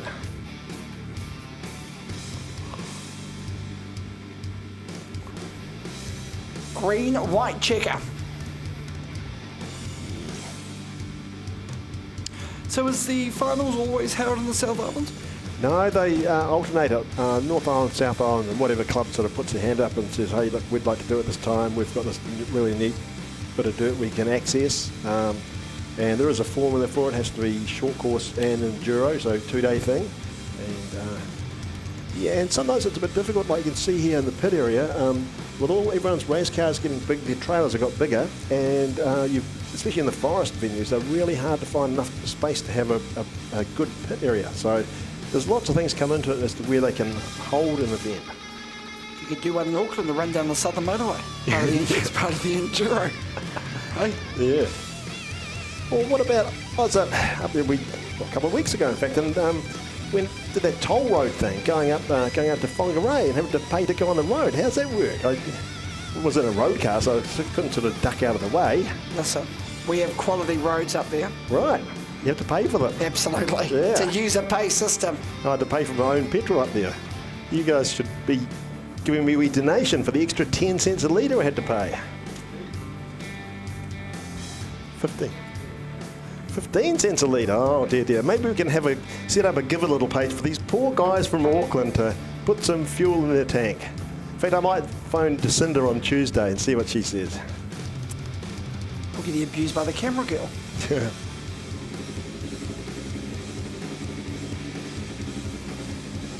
They'll be going through and making sure they're in the right order. The lap scorers will see to that. So I came a different way here because I had to go and pick something up. So how far out of Christchurch actually are we? It's probably about 15 k's out of Christchurch, so not that far really. Yeah. An hour in Auckland traffic? Yeah, exactly. Take you 3 minutes here. And of course there's a good little solo track just I saw as I came in there, Moore Park. Yes, and I believe the guys from Pit TV, they've done a bit of filming there. Yeah, they have. They've filmed everywhere, I think. Right. Okay, here we go, folks. It is a green-white checker. The starter's hands, Indian file, we're underway. So from nose to tail, literally, flag is all over the back of him. Now let's see if there's any type that they can do any damage anywhere. But I think you find it could be a foregone conclusion. Midgley leading it home from Crab. They go into that top turn, and she's on for young and old. Tell you what, you only have to make one mistake and it's all over, isn't it? Well, these other guys are sort of like a pack of wolves hanging out the back there waiting for something to go wrong to sneak up past. Of course, those cars sitting there with that time might overheat as well. Oh, no, they've probably turned them off, to be fair. So he'll be coming around for the checkered flag. That was on the last lap. If I had been a bit further, I might have just called that race, but no. Got to do it by the books. Well, fair enough, because you never know what's happened. We've seen it in the last couple of heats. Anything can go wrong. Exactly. The dust certainly proving to be somewhat tricky. Fergus Crabb will be hoping for something to change. He might be just happy to grab points. You know, that's a really good point haul for him. And that's really what it's about, folks. As we come into the final sweeper, down she goes and over the twin bumps. The 1, the 2, the final corner, and Midgley wins his second heat win of the afternoon in the Mobil 1 machine. Crabb will race through in second place. The GT Radials Ryco Filters machine will run home in third. And I tell you what, that wasn't bad. Wasn't bad at all. It was pretty good, and of course, Brendan Midgley had to fight for that because with the restart, they're all closed up. He didn't have that half a lap advantage. You going to pop down? Okay, we're sending Aaron down to say a few words to Brendan. Give him a bit of a pep talk, saying he's done very well. Oh, there you go, very well. And while we're waiting for him to come up and talk to Aaron, just like to thank all the people that have helped to put this event on. Sure, we've thanked the sponsors, but also like to thank all the Off-Road Club members and other people that have roped in to help out do stuff on the day. And even prior to that, there's so much behind the scenes work that has to happen to make this event work. So I'd like to thank all them. Great to have them make it, and mind you, they'll be all that work they've done, they'll be so pleased because what a fantastic event it has been so far. Still plenty to go too, folks.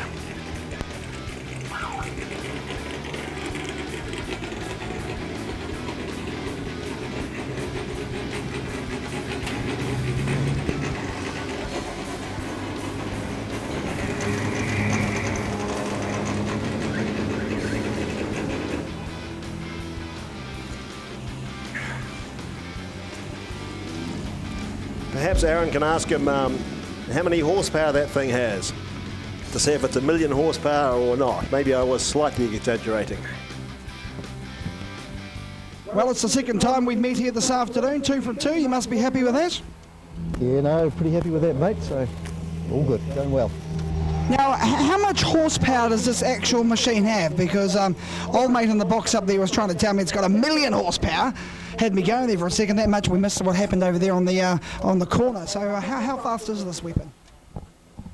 Yeah, it's got a few horses, yeah. That's a bit of a political answer, a few horses. Come on, be specific. Yeah, not a million like your commentator said though, mate. A true political answer. Is there anyone else you want to thank that you haven't already thanked? No, I just want to thank the sponsor, obviously Mobil, and Jake and Max, wherever they are. Not a problem at all. There he is, folks. Put your hands together. Another great win. 2 more heats to go. It'll be fantastic stuff in the Mobil 1 machine. Well, that was a true politics answer, wasn't it? Oh, quite a few horsepower. Yeah, right. Okay, so moving right along, we're going to move on to the Thunder Trucks, Class 8. Of course, we've got our Aussie competitor, Ricky Lane. 500-year-old Brian Chang has even still got his own teeth. He's doing well, that Brian Chang. And Martin van der Waal missed the ferry yesterday because of the road closure just north of Wellington. Drove through the night to get here. And Blair Preble, local boy. Star-studded cast in Class 8 for sure. Cam Stratford, haven't seen his car lining up there. Hopefully he is there. Okay, so that's Blair Preble on the inside. He's got the hot line this time round. Brian Chang, Martin van der Waal. With his own teeth? Yeah, with his own teeth and Zimmer frame. It's amazing how he's got the Zimmer frame in the car. They just fold up now. Yeah, well, Foster's got one of those. They got the same manufacturer. Oh, okay. Did they get a bulk deal? Yeah, probably. There's the Australian. Yeah, which we'll see how he goes for the rest of the other heats and whether we'll claim him back and say he's a New Zealander. I think he's cooked his Kumara, I tell you the truth. Yeah, I suppose he did have a bit of an indiscretion down the corner there. Well, no one behind him, no one in front of him. Went straight, head first into the... Well, maybe he was hooked into Tinder as well and doing a bit of looking while he was going around the corner. Oh, we can't pick on the camera girl. She'll come up here and sort us out. Yeah. Mum's the word. Okay, so there's a few cars missing. Cam Stratford, unfortunately, he's not. Well, he stopped, didn't he? He was like, and then he got going again, but he was sort of creeping around more than he was racing. Yeah, so I don't know what goes on there. And of course, Ron Crosby in number 2. The wee Mitsubishi Pajero bouncy castle.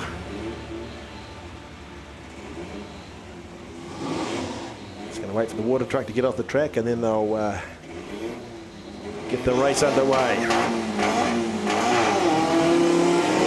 Brian Chang out in front. 847, Martin van der Waal. The Australian coming through, the Ocker, 842. Ricky Lane, that truck used to be raced by Greg Hiddleston, and then Grant Sylvester as well, from Sydney Park Shears Spears fame. He used to do the old hill climbs down at Queenstown in it.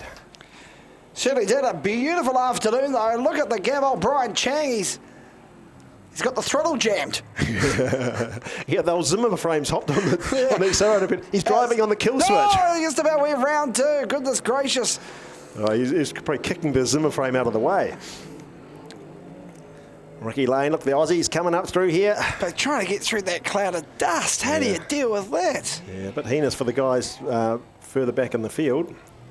You know what would be great? If we put the wireless mic on you and Brian drove you around the track during a race. That'd be great, yeah. Can I sit the other way around too, so I don't have to face looking at the rocks coming at me?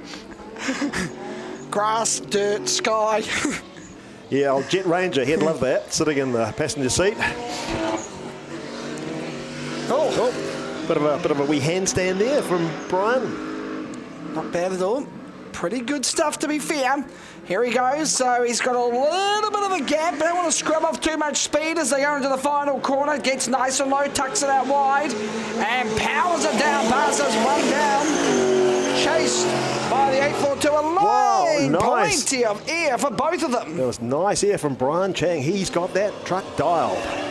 Oh, Chang, he's gone. He's rolled. He's barrel rolled himself over. Dear. Oh, heavens above. So that's a red flag, troops. We'll be stopping. He's back out there driving. He's trying to keep going. You're kidding me. He's chucked the Zimmer frame out the window. Come on, folks, put your hands together for that one. Go, Brian. He's a bit of a thrill seeker, show off, whatever. The throttle clearly must be jammed. Well, old mate's just taking his time down here. He doesn't realise they're all still racing. Yeah, well, that's interesting, actually. So there's no orange flag, No yellow yellow flag. Everyone's just circulating around. If I was the guy in second, I'd just carry on going and pass them. Yeah. Oh, no, they're waving the yellow flag. So, OK, they'll probably stop because I want to check to see if Brian's eyeballs are going around inside his head after falling over. To be fair, he'll say it was all part of the setup. Yeah. Do you think we could get Brian Chang's pit crew to bring his replacement Zimmer frame up to the start-finish line? Because he might need it for the restart. They're all on oxygen tanks out the back. Right. And he might need some of those special pills as well. Oh, family show. Goodness gracious. Well, that was... what happens here? We just all travel on nicely at 2 k's an hour? They'll come around here and just do the restart. Okay. But so he must have gone wide and got tangled up in those tyres. Well, look at his roof's flapping around. Yeah. Those cars are pretty strong, and that's just a fiberglass panel, so he'll just go out to the shed, take one off his wife's car or something, and stick it on with a few bits of gaffer tape for tomorrow. We've got a committee meeting now on the track here. The officials coming out to have a bit of a convo. Where was Brian on the points? Not sure. He was actually quite up there, I believe. Yeah. Well, that's of course. Yeah. How is he in the points for the season? So we're hearing he may be sent to the back is what we're just getting in a... wow, that's not very fair.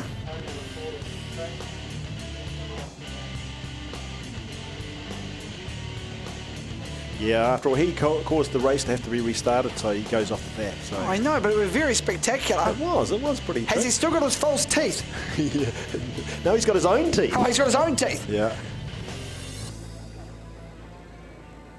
Gee, it went upside down. I thought we had to call a priest. You know, I was a bit, oh, there you go. He'll be spewing about that, won't he? Oh, bad boy Brian, sent to the back of the class. Yeah, absolutely. At least they haven't made him face the other way, so. It might improve.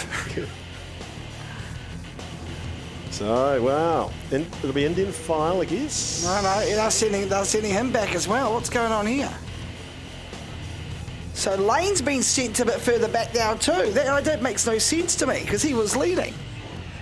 Maybe, don't know. No, that's better. He's coming up. There you go. We all get excited. Yeah. All right, so maybe he knows now to turn right when he gets up the corner. Welcome back, going for a green this time by. After the incident involving the Changmobile? Yeah. Sponsored by Ryman Retirement Homes. I hope he does not watch. I'm not recording this. Here we go. Starter's hands, ready to go on the restart. The Australian leads them. Oh, she is on for young and old now. And we've got the Mayor of Levin, Martin van der Waal, in second place. Now Chang's going to be driving like a bat out of hell to try and catch up. Plenty of laps still to go. Yep. Out in front though, Lane just takes it easy. Really, when he mashes the gas, he seems to be able to get some great advantage, especially on those long straightaways. Yeah, I think the engine's built by Greg Hiddleston, who's built plenty of sprint car motors, so he knows his way around the engine. So that car would have, I won't say 1 million horsepower, but it'll have... I'm not taking any more of your horsepower advice. It'll have more than adequate horsepower. Yeah, okay, fair call. So Fast and Furious at the moment, down we go, and... Gee, it's dusty out there though. Whew. It's dusty in here too. Yeah. Not as dusty. Oh, look at that! Nearly a wee spin there.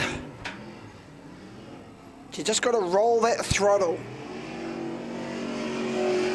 Yeah, he's got plenty of power to get you out of trouble. I see that he's running a little bit less pressure on his tyres than he did previously, especially those back ones, so that may be why. Yeah, might be hooking up better perhaps. Yeah, I think so. Getting that power to the ground. Yeah, does the corner nicely.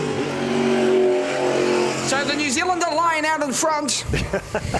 Yeah, that Aussie guy, he's gone away. He's in the pit somewhere, I think. Yeah, Martin van der Waal, Brian Chang trying to come through to make up for earlier on. That was great air, wasn't it? It was, and he'll be staying inside. He won't want to be out amongst those tyres. The Pajero doing it nicely.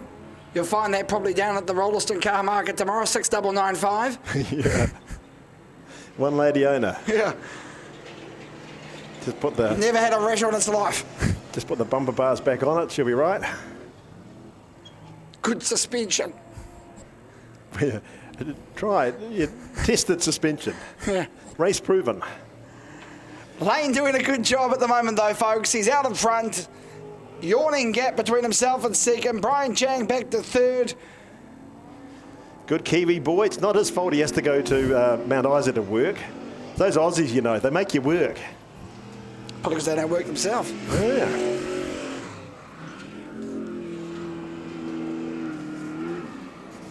Of course, don't forget tonight, a couple of big speedway shows on as well. Woodford Glen got their opening night. If you fancy a bit more horsepower. Go and breathe some more fumes out there. Yep. Woodford Glen. The team at the Glen, Steve Lennon and the team at the Ampro Tools, Woodford Glen Speedway. That Speedway summer kicks off now around the country. You'll be popping out for a wee look, Aaron? I might go and, yes, I might go and have a look. I haven't decided yet. It took me 45 minutes to find out where this place was. Yeah, well, it's not the easiest place to find. It's all right when you know.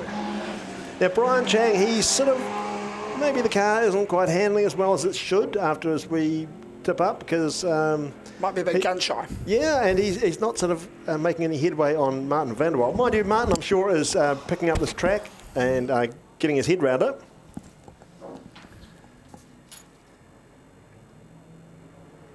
Yeah, there's still a bit of work to be done there. I can see that they're in with a shot, so...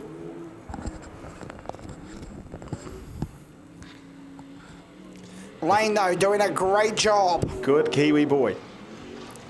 Swings it through the hydraulic bend. And now goes down. Into the big sweeper. Through the Bahrain dust storm. And over 1, over 2. And the white flag is the last lap. Now this time last race is when it all came unstuck for the poor fella. Plenty of air time. Out here in Operation Desert Storm, Yes. operated by Ricky Lane, all the way from Mount Isa. Chang having a big look up the inside. Here we go.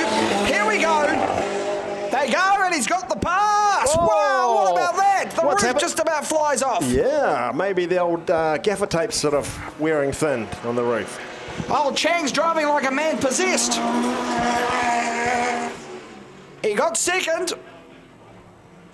I tell you what, more parts hanging off that's hanging on. Of course, lucky last lap. Ricky Lane, though, doing a good job, swings it past Dalton's. Down through the Can-Am bend, here we go. Through Hydrolink it comes this time by. And down. Through the S. Into the sweeper, and I tell you what, it's his race. Well, you know that, I know that. Yep. He probably knows it. Pass 1, 2. Bit of a flick up for the checkered flag. That's how you do it. Good old Kiwi boy, Ricky Lane.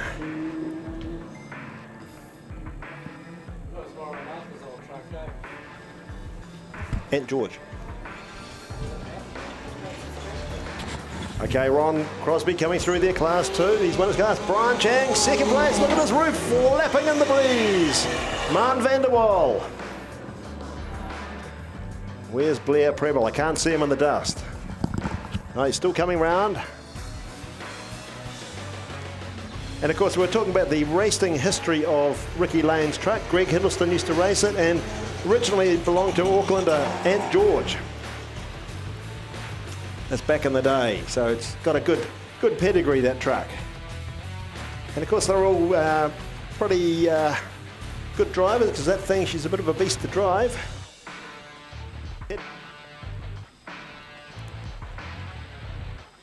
You want to go down there and talk to the Aussie?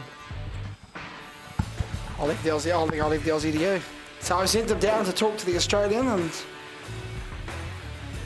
he walks out, leaves all the microphones on, yelled at by the producer. Good producer we got, actually. He's a great guy. Good looking guy too. Very flat sound, but those things put out a lot of power. Power to weight, fantastic. Excellent brakes, excellent suspension, four-wheel drive, so lots of grip even if the water truck's just been around. Very nimble. It's interesting, the last South Island Series round was down at Coorau at Slim Slee's property, and it was actually an off-road races track. It had the big long straights where the faster V8 cars had the legs compared to the UTVs. If it had been wet, it would have been a different story, because UTVs have got excellent traction, but they just don't have those long legs. Hello, we've got the red flag. We've got a bit of an issue. We've stopped the race. Didn't quite see what happened there. Oh, we've got a car upside down on that corner. Look at that. Okay. So that'll be a full restart.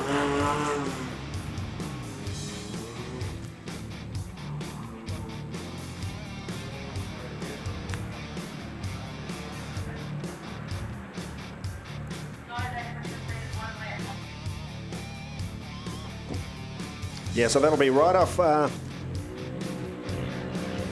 It'll be a complete start in the original starting order once they get that the track cleared with the car off it. Didn't see what happened. You see what happened, Phil? So we're obviously all looking in other directions there. But we're talking about how many people in the cars, or both competitors are out of the car, so it's good. Push it back on the wheels, and away they'll go.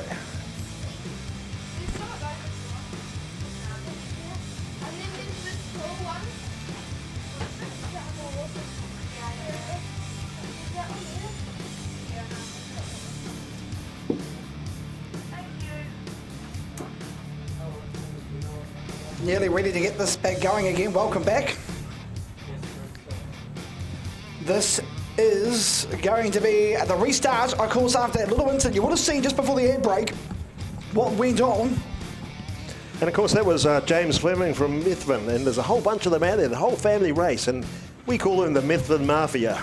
Oh, really? Yeah, so we better not be too cheeky. They'll come and chop our toes off or something. Well, the Mafia will be looking for that one, I tell you what. So, waiting now, just getting some instructions from the officials. The bunker up here, he looks like he's happy with the way things are locked and loaded. I tell you what, it must be 300 degrees. Feel like a turkey on Thanksgiving. Well, imagine being in one of those cars sitting there with your race suit on and your helmet and everything. Yeah, but that's a bit different because you're fueled by adrenaline. Oh, right. So right. You know what that's like. Yeah. But waiting there, whew. I heard now through a little whisper that you actually trained Brian Chang, so you must be older than him. That's what I'm... Yes, it is true. I'm from the same old people's home. I've got a day pass. Oh, really? Have you? Yeah. The bus is back at 4 to pick you up, so we make sure it's a snappy finish here. Yep. All right, so we're getting everybody back, ready to rock and roll, not literally, for this one. Canterbury Off-Roading Club presenting here at Cameron Raceway, the New Zealand Off-Roading Nationals for 2018. And I think it's fair to say everyone's getting a bang for their buck, seeing all this action here, cars falling over and a lot of exciting wheel-to-wheel racing. A lot of people tuned and watching at home, by the way. So a big shout out to all you that can't make it. Tell you what, if it's nice and cool and you've got a couple of cold ones and you're enjoying it, you're in the best place to be. Exactly, and Ian Foster, he'd be thinking, gosh, I wish I was here racing. Well, he does. He'll have to put his teeth back in, have his tapioca, please. He's got a day pass from the home as well. Yeah. So here we go. We're going to get ready to get it going. The starter is getting back to the box.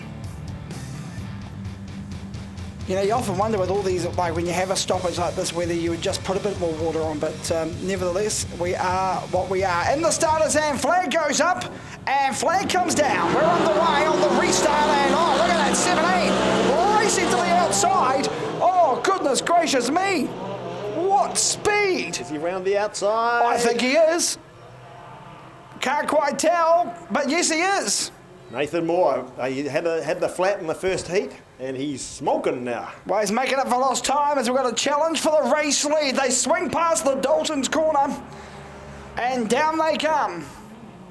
Oh, good challenge up front. Yeah. One running high, the other low. Oh, there's a bit of a boggle. Now they come through. Air time. Man, these things can motor. How fast are they again? I think they probably do about 140k. Wow. They may not be doing 140 there now, but yeah, they certainly get up and boogie. Yeah, that is true. He did say 1,000,000 miles an hour. I'm not, where are you getting your facts from? I'm sure he's making it up as he goes. You did great in Speedway. You really would. Like I said, I'm training to be a politician. Round the big sweeper they come. Around the big sweeper they come. And, just angles him down nicely. Oh, that was an awkward one, but he managed to resave it. That was the NZ3, because he won the opening stanza as the dust flies into the commentary box. He did, and Ben Thomason, he's out in front. He's NZ1. So, and that's a spot he wants to be. He wants to stay in. He's got a bit of clear air there, if that's possible here. Plenty of luck, but luck's a fortune, especially when it comes to motorsport. Yeah. Can you buy luck? No, trust me. We've got a problem. No, we haven't. Yes, we have. He stopped. Oh, dear. Down the end there, yes, in the first corner, just past the first corner, we have a car that is perched. Yeah. I'm going to buy you a pair of binoculars for next season. I reckon. Dear. You won't be liking sitting there. So flat tyre in the first one, and now his car dies in the second. Yeah, not a good look. Not a good look. Meanwhile, Ben Thomason out in front. Now the Joel NZ Giddy in second. Yeah, the NZ3. He won the opening stanza. He may try and have a crack at this one. Past one. Oh! Again, they just awkwardly look at that. That was not looking good. I tell you what, it's inches away from being a disaster. Great battle for third and fourth. We've got a red. We're going to come upside down. Oh boy, right in front of us. How did we miss that? He's parked it on his lid. Good heavens. Well, folks, if you ever wanted to see what one looks like from the other side, that is a classic example. It's just having a wee sleep in the air. Oh dear, I didn't see that either. I was busy looking around here, seeing what these other guys are doing. Well, there are so many battles, we can't see everything. I'm sure they may have another look at that one. Yeah. Interesting, coming around the straight here, maybe the shocks are starting to go off with the heat because both those guys are landing really ugly coming on to the front straight. It could be disastrous. So this race has turned into be a little bit of an incident affair. We've got one car jammed up the other end. We've got one car upside down. It's like the gauntlet. Because I wonder if they could actually get the water truck out here to slap a wee bit of, well, I think he might be coming now. Put a bit of water on the place. Oh, Nostradamus.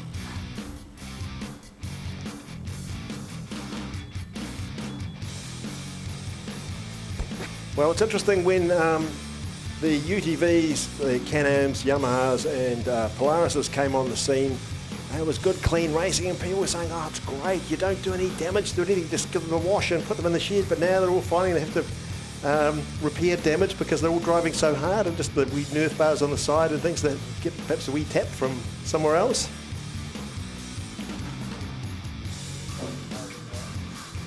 Drivers out of the car, folks, so that's always a good sign. Put your hands together. Yo, he's giving the big he's wave. happy about that too. Yep. Everyone's happy till the bill arrives.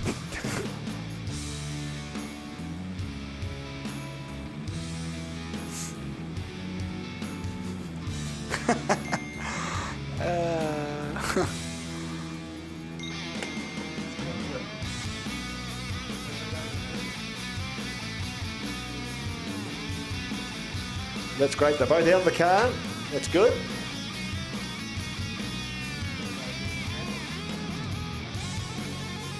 No, we didn't either. I didn't see that. No, I just was a freak. Something freakish on the corner. It's taking a wee bit of time to get these guys sorted out. Get in the correct spot. We'll be racing shortly. So Ben Thomason in front. Joel Giddy. Second, Nathan Moore right up there in the mix as well.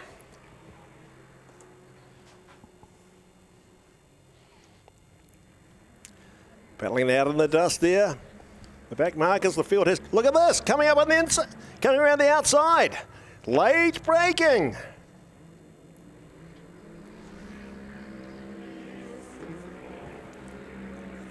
So Joel Giddy all over the back of Ben Thomason's car. Those guys have raced together forever.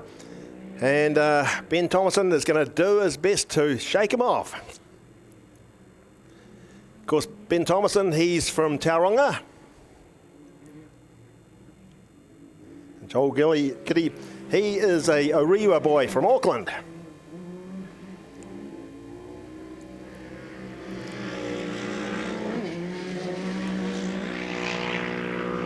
So Nathan Moore in third place from Morrinsville.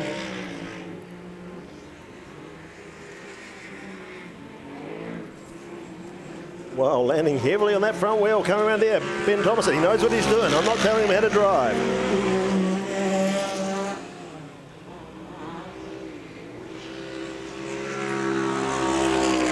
Nathan Moore, there's a bit of a gap between all three of them. To be nice, yeah, far out. That's fantastic. Of course, that's Slim Slee from Kuria with his very own racetrack. He's in fourth. These guys are getting nice here. They've got the old shocks dialed in for that jump.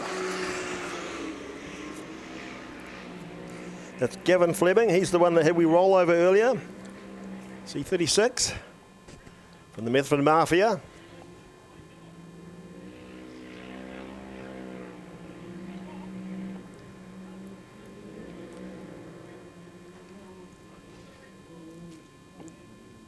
Joel Giddy closing the gap. No, he's not. Just optical. Rooster tails of dust. That's brutal for the guys out in the back of the field. Here in the S-Class UTVs.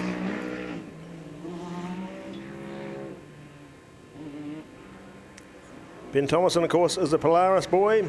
Joel Giddy's Yamaha.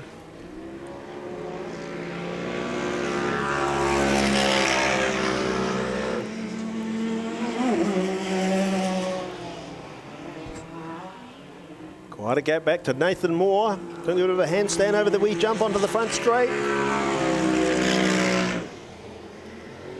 Can hardly see the front straight. Whew. Slim Slee from Koura. And the Can-Am number S12. Coming around out of the dust. Andrew McFedries. Kevin Storer, S84, he's going sort of slow. Maybe the dust is an issue out there. They're on the final lap, 1 lap to go. Ben Thomason's got his fingers and toes crossed, I think. Nice clean drive, making sure that Joel Giddy stays well in his rear vision mirror, well out the back.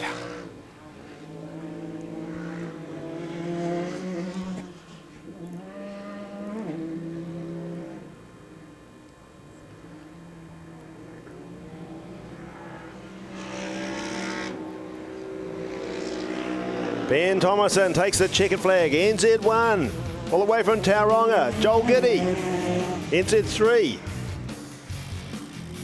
Nathan Moore, oh! Bit of a handstand there. He's 17. Of course, he had a flat in that first heat. He's redeemed himself in this heat.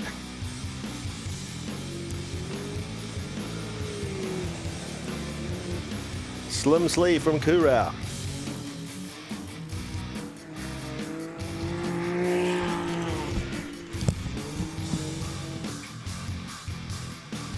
The water truck's nearly off the track, so they're racing.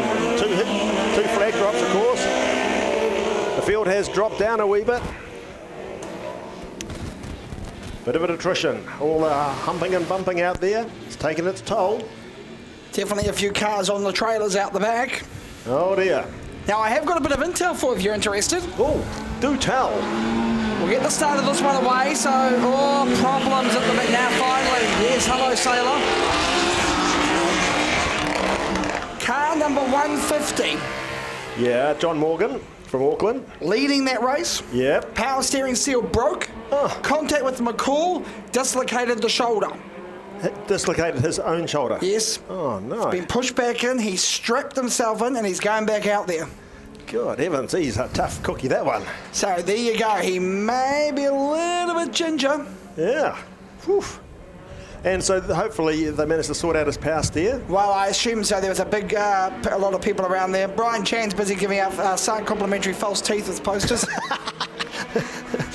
Old Chang, never let a moment go by, eh? We're going to get one in all opportunities. Yeah, just to get Ryman Healthcare. Yeah, the Ryman Healthcare entry. Yeah.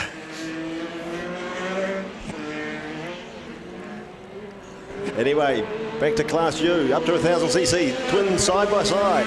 That's Carl Ruterman. He won last time and he's out in front this time as well.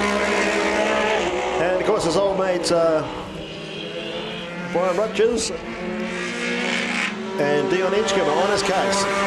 There's Roscoe Gowden.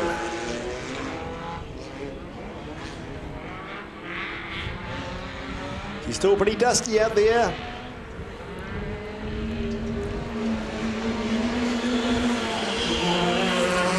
All coming out wide there. That's Todd Graham, 507. Away from Napier. The Graham Racing Dynasty, Nick Magnus, 517. He's a Westie. West Auckland, that is, not the West Coast. There's old mate Sam Aitkins in the Class 10 car. Class 10, that's motorcycle powered car. Hello, we've got a yellow flag out.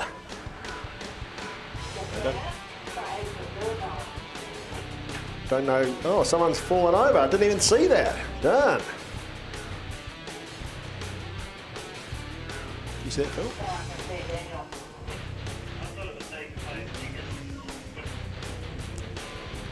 Now, who's missing out on the dust there? Ooh.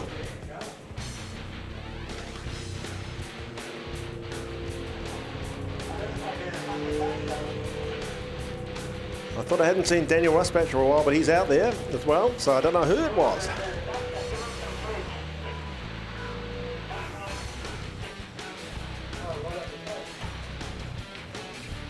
Oh. What car? Whose car? Not sure who that is. We've simply got a car. It's upside down. Well, yeah, these guys are sort of liking to go upside down. Mind you, maybe they're copying after old Ryman Healthcare, Brian Chang. It's getting a bit tedious, this having to restart all the time, but that's racing. I suppose they're so keen, and they're all going for those points. We'll be here till midnight. Yeah, might get to the speedway after all, to Woodford Glen. Well, hopefully that the media coverage that this event gets via the live stream and, of course, via Pitch TV will be something to look forward to for the rest of next season to come as we go green eventually. Now let's see what happens. And the second part of the race is going to start as well. Let's see if they get through the first corner. And they do so. And up goes the flag for the second time. And we're away again. So... Okay, that's Regan Swetson out in front. The wee yellow car. Daniel Rusbatch behind him. Flicking it sideways. Todd Graham, 5:09. Plenty of moving and shaking, though the dust proving to be slightly challenging for the cars that are sitting behind the leader. At least there is a bit of wind to sort of blow it away, but it's blowing it into the upstream traffic, I guess. Yeah, no, you're right. There is definitely a bit of a breeze to think of. But out in front, doing a great job at the moment. Look at the way he just throws that car in. Nice to watch. Carl Reutemann. He knows what he's doing. Yep. Great battle for second and third. They get past it, in through the S-bend, and then up to the big sweeper. Down they come. Look at that. How do you know where to go? GPS, mate, GPS. Turn left here and... Oh, that was major. That is unbelievable. Not nice. Okay, the race will definitely stop. That was an absolute wild ride. I think that was Brian Rogers from Taupo. He went over and over and over and over and over. People are still racing at 1,000,000 miles an hour. And we got drama here on the final corner. And we've gone red again. Gone red, yep. Wow. I think that with those cars, the wheelbase is quite short, and I think they're coming over, getting a bit of the air. Well, we talked about that in the previous one, where they were starting to dig in. And then Boogie's out of the car, folks. Doing the old handstand thing there. Well, and, yep. I tell you what.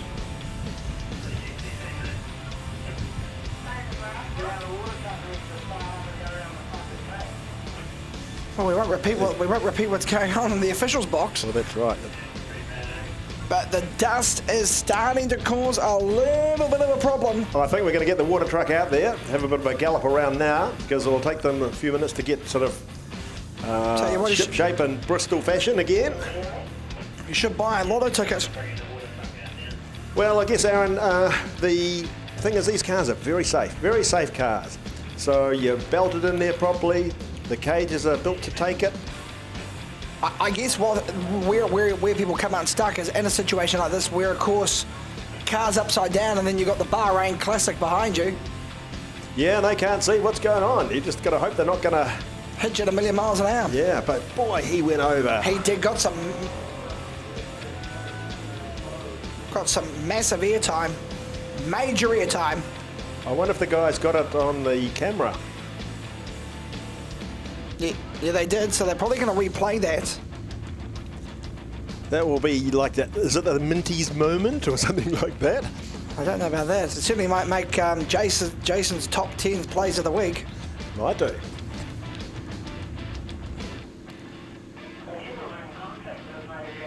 This class has had more hits than Elvis. Especially for something that's non-contact. You told me this was non-contact. Yes, well, I didn't say. Well, the ground that's exempt because he had contact with the ground. No one else hit him. No one was near him. They could all put their hand up and say, no, bag's not, wasn't me. Started with 50, we're down to 6. Yeah.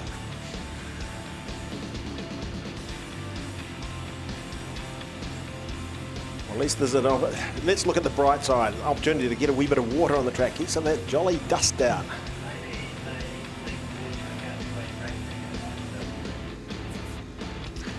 Right, so we just keep moseying on around nicely. Yep. No falling over again, all right? We're hearing the wheels broken, actually, on that. That's what sent it over. That's what we're hearing. It's unconfirmed. We're hearing that second hand. So the fact that we're telling you means it's correct. Then right, what we say is true. Here we go, we go. So Carl Waterman, Dion Edgecombe.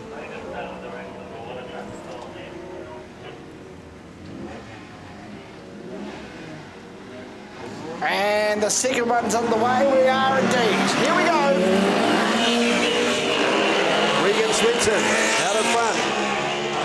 Daniel Ruspatch taking him on, trying to sneak through the inside. Look, he's pushing out wide. Look at that, Daniel Ruspatch round the inside. He's in first place now. 5.53. Wee Suzuki powered car. UTV's having a good little battle as well out front. And the dust again, just. It's as though the water truck hasn't been out there. Yeah, I think the key is get plenty of water on early. Yeah. And set up your base. And they thought they had it right, but maybe it's all the new sections. The clay hasn't settled down, so it's quite loose. And all those guys have got lots of power and lots of skiddy wheels, and they dig it all up and make it dusty. Anyway, Carl Waterman unchallenged out in front. Dion Edgecombe, second place. Roscoe Gowden, Milford Kayaks. Oh, they're treating that corner gently now, that second jump. It's a bit of a gotcha.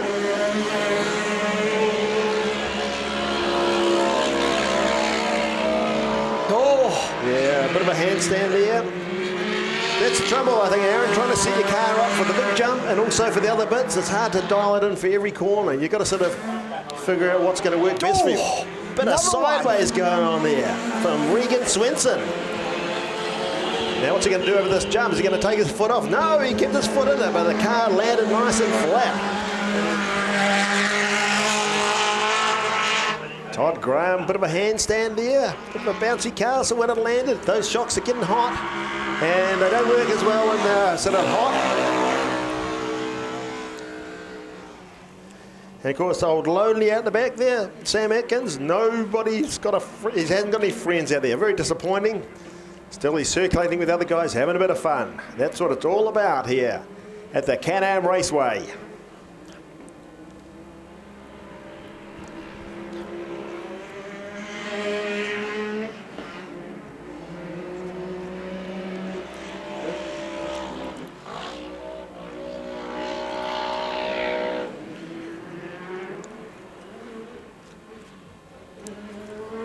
Carl Reutemann, U22, all the way from Auckland.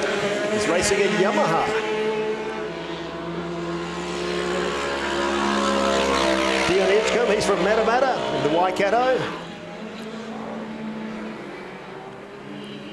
Gosh, they're from one extreme of the country to the other. Roscoe Gowden from down in Tiana, he's the Milford Kayaks boy. U69. Daniel Ruspatch leading Class 5.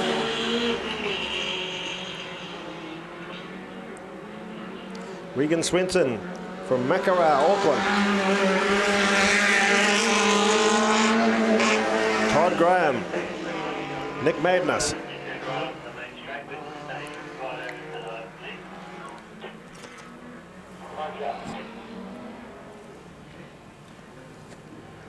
Well, it feels like they've been out there for an hour. Seems like it. Oh, coming up for the white flag by the looks. Yep, white flag.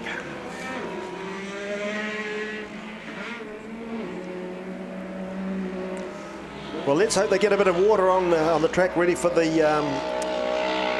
for Class 1 to come out.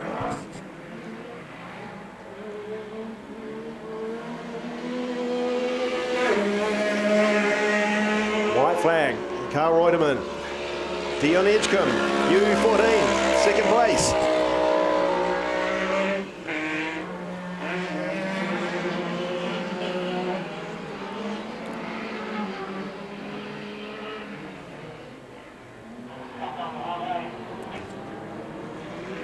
Coming around for third place, Roscoe Gowden, Daniel Rusbach, sneaking up over the different classes, but there you go.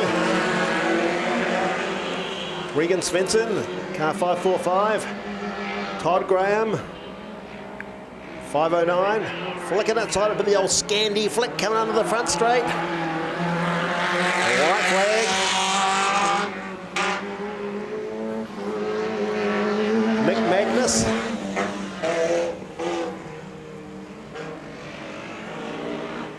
Sam Aitkins.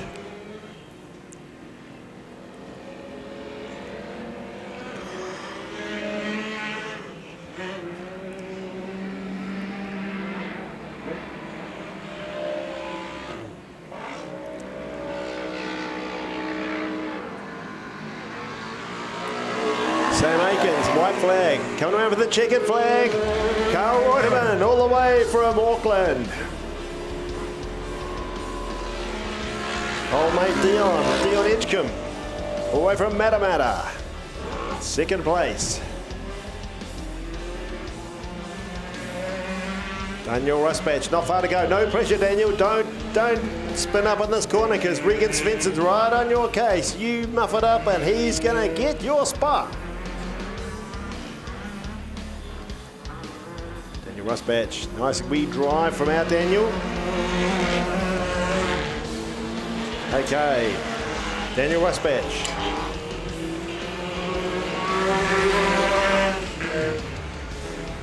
Roscoe Gowden. Well, second was Regan Svensson in Class 5. Todd Graham coming around here onto the front straight.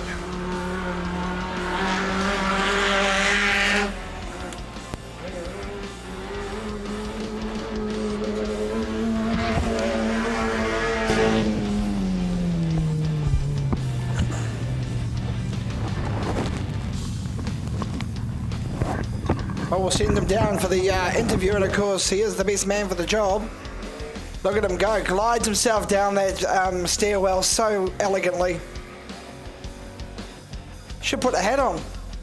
Yes, that's what's keeping me going, mate. Okay, so we're going to have a wee talk to Carl Reutemann.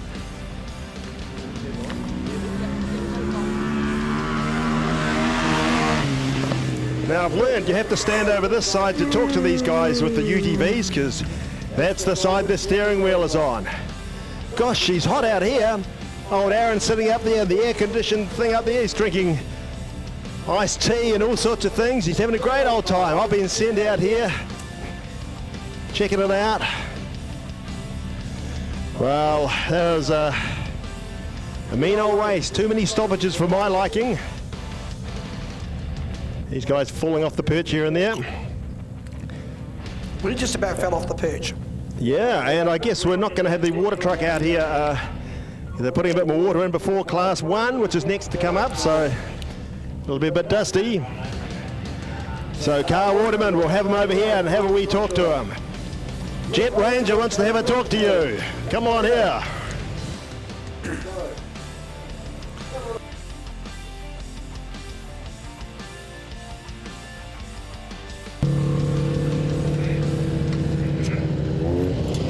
So Carl, how was that? Oh, that was awesome. The track's still amazingly fast. I was just lucky to get a good start and out of the dust before everybody else had to kind of put up with it. So had a clean race and had a lot of fun out there. Cool. And so do you have to take special pills so you can see through the dust or what? I was actually lucky. The front view's not too bad. Yeah, I guess out in the front you got clean air, so well done. Oh, well, 2 more to go. Thank you. Cheers. Clean, he'll come up with some points. He's in second place now, as long as those naughty Nelson boys don't chase him down. The way they're driving, anything's possible. It is. taking each other out. And maybe you're right. We're saying about our mate Dan Fisher that he had, or maybe he hadn't driven that car before. Maybe that's it. Well, he certainly alluded he was new to the sport. So, but if I tell you what, someone that's pretty new, he ain't old. Yeah. He is just hauling the mail. Nice looking car too.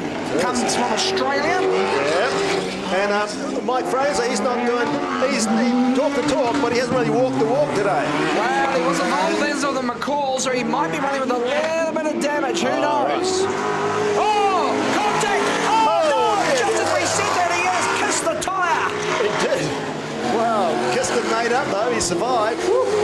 Goodness gracious me! He said everything except the water truck. I tell you what. Should have gone to Specsavers, I think. Did they do eye tests on the sport? You know all about it, don't you, Aaron? I know nothing. Brian Chang down there giving out teeth, that's all I've been told. Yeah. So, meanwhile, back out in front, the old mates run away with it. Daniel Powell. Good heavens. We'll never hear the end of this. That he actually won a race. There'll be a ticker tape parade. I reckon. All the way back to the pits. National holiday for Christchurch on Monday. There you go for Daniel Powell winning a race.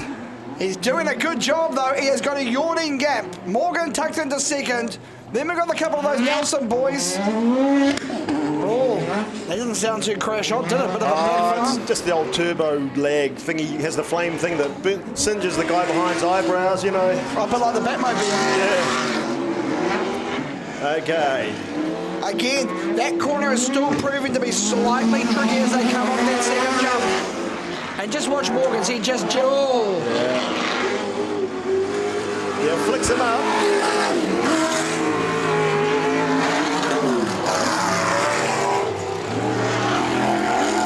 And of course, the track is changing every lap. There'll be a pothole here and there that wasn't there when you last had your round. Whoa! Oh. Mike Fraser, he's as loose as a goose. Tell you what, he's something. So here we go. It is the white flag, folks. Daniel Powell, can he hold it together? Has he got the attention span? I'm not sure. He might start looking at the stars or something. It's pretty good. He's going to be happy. I tell you what. He's a South Islander, so you're going to have to interview him. Oh, dear, dear, dear.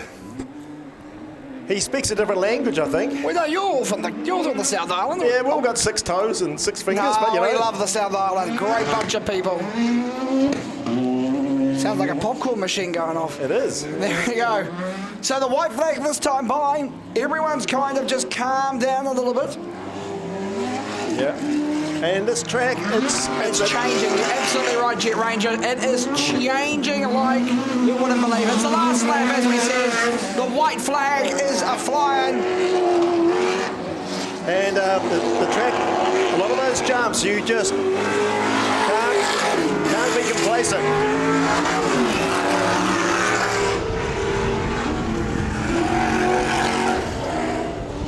Beautiful to watch. Jacob Brownlee's local boy, car 133. Trevor Cooper flicking the big black bus around.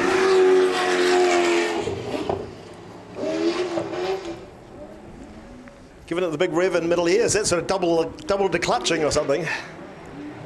He's just letting you know it's got 1 million horsepower. Oh, right. We've even got the photographer coming along with a photo finish. Right. Here we go, folks. So we come around now, just gently does it. Look at that, she's settled. Daniel Powell coming around. He comes through the S, slips into the final big sweeper. Yes, he survived McCall corner. Yep, McCall corner, he got through. Over one, over the second. Here it comes, and the checkered flag will fall. A great win. Fantastic effort. Daniel Powell. Well, I never knew he had it in him. How about that? Well, you'll have to ask him what he thought of McCall corner. As he went through there, ambling through nicely.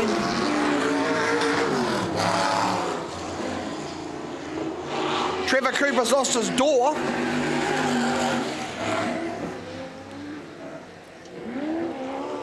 And and Fraser goes through. And Trevor Cooper flings up with a bit of dust. Well, folks, how good was that one? It had a bit of everything. Bit of drama, bit of suspense, bit of carnage. Daniel Powell, he'll be absolutely ecstatic with the victory. Jet Granger down there, we'll get down to him for his sideline eye expert interview. You've only got an hour before the broadcast end.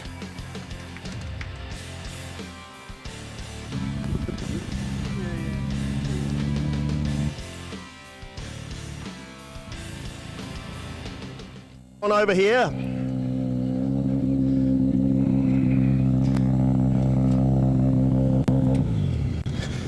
Now, Daniel, you can't talk for more than an hour, but I've heard a rumour that, can you get the net down there so we can look at you? Pull it hard, pull it hard. Just like that. And we've heard it's official.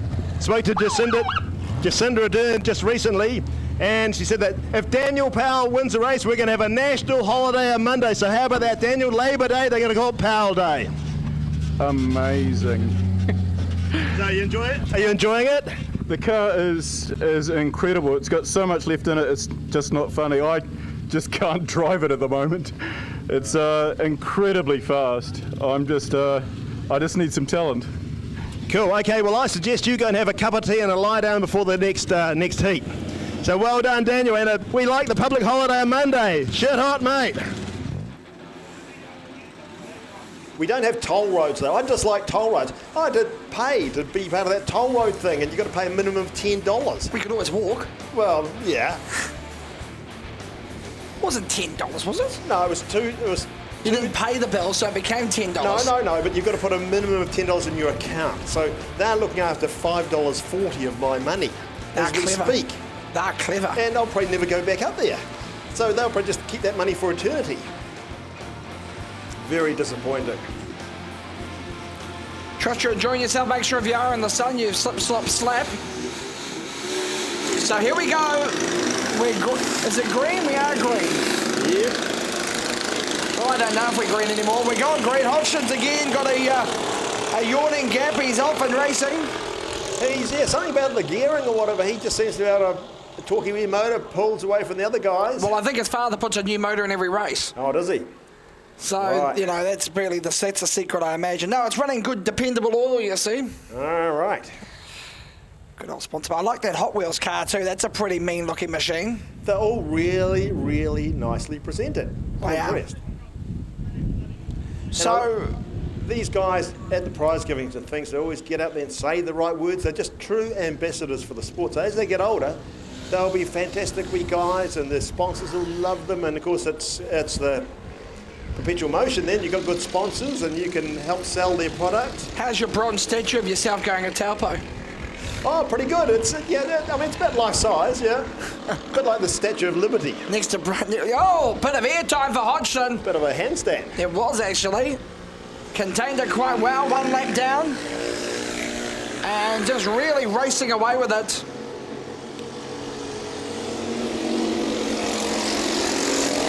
Okay, so that's Jack Brownlee's in second place now. He's stole the lead off Reeve Giddy, or Aaron Crabb, sorry. Hey, well, this is a chance for the water truck to put the much needed water on that back bit. He really needs to flood it. The Waimak River is only about a K and a bit that way, so maybe we could divert part of that into here for do a bit of jet boating, water diking, just to get it wet, get it saturated. Put a moat. Yeah.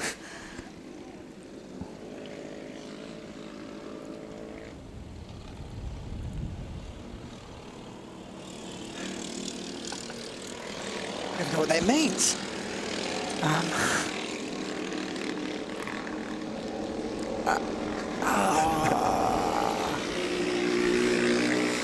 Okay, well, I feel sorry for our producer. He's got some stuff on that van that he's just really struggling with today. Well, It's hard to get good help. Action plenty on the track. Unlike the generator, it's all happening. Honestly, that's a gap. Oh, that's a huge gap. That gap shouldn't be that big, should it really? Well, yeah, he's walking away, and he didn't take a shortcut. So I've been following him with eagle eyes all around the track.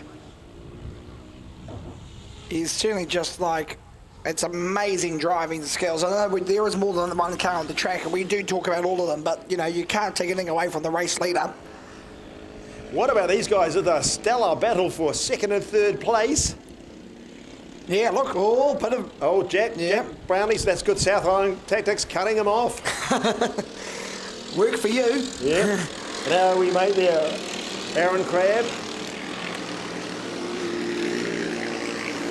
So the third lap in the books.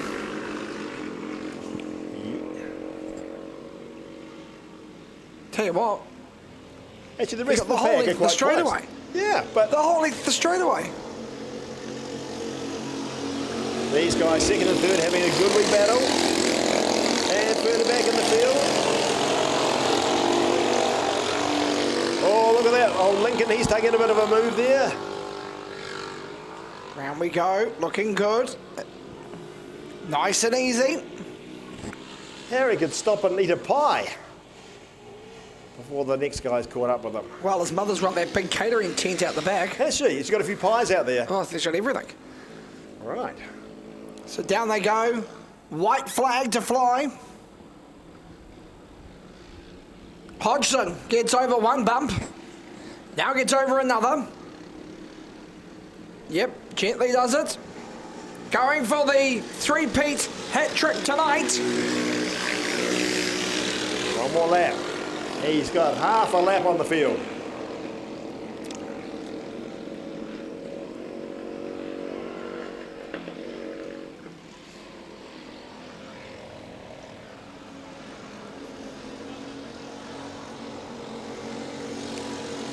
Jack Brownlees, son of Jacob Brownlees.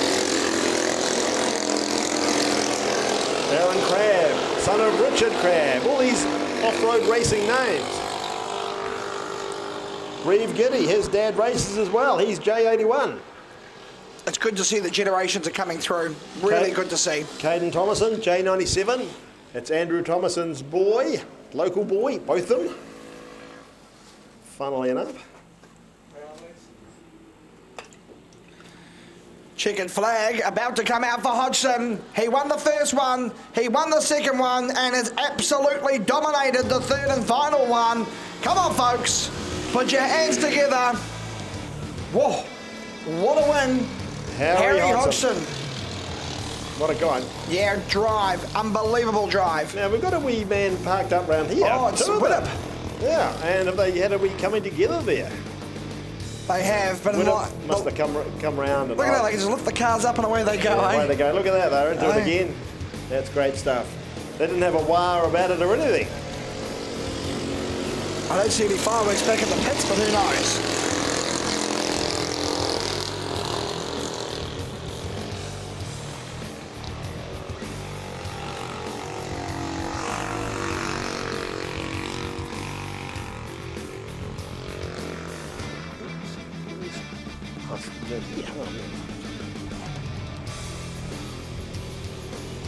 Okay, these guys had a wee tangle up there before. Lincoln with it. His old mate, Kellen Keith from Rangiora.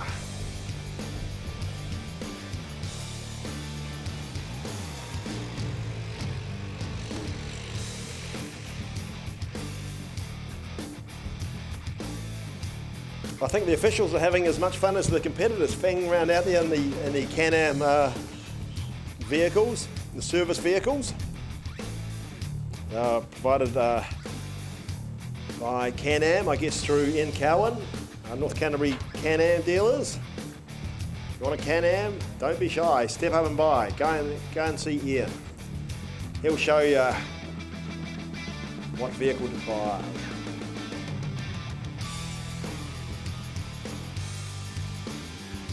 Okay, so Aaron's going to have a wee chat to Harry, 3 out of 3. That's the best of anyone so far, I think. On a brand new track here.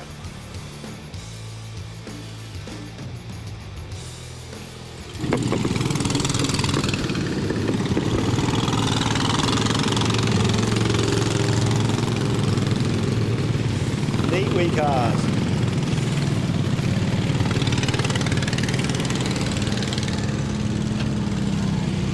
Well, Harry, what about that, mate?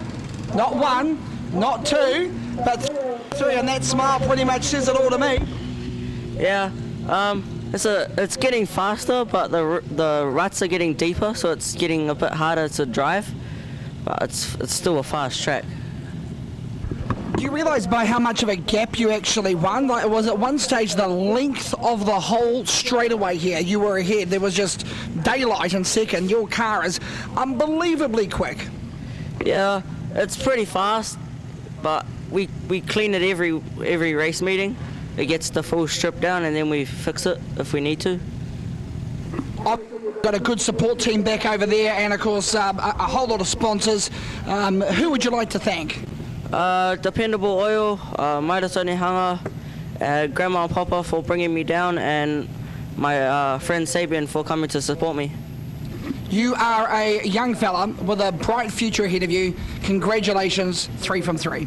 Put your hands together, folks. A great drive from this young talent, Harry Hodgson. So Andrew Knight, he was one parked up at the end. He's racing again. That's great. And of course, old mate Mark, he's there lining up. He's won the last 2 races in a convincing style. Mark Goldstone from Tauranga. Ian Simcock, he's got that jump. No, Mark Goldstone, look at this. Either side of one of the Stora girls. Who's going to come around first? Ian Simcock's in the front. Look at that. Shut the door on Mark Goldstone. Mark Goldstone, Mark's up the inside though.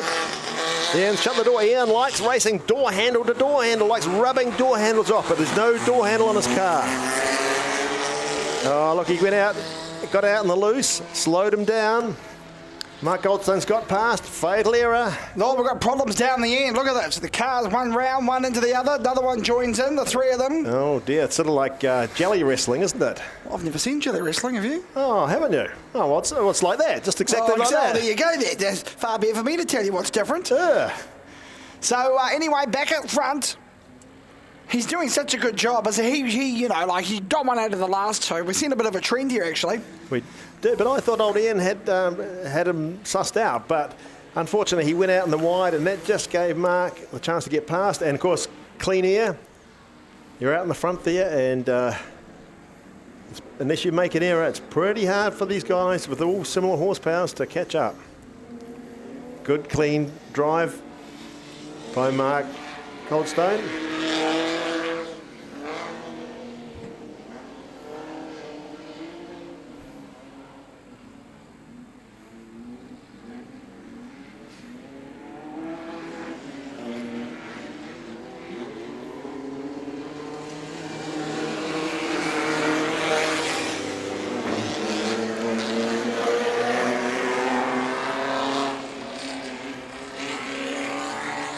So it's Ian, Mark Goldstone, Ian Simcox, Andrew Knight.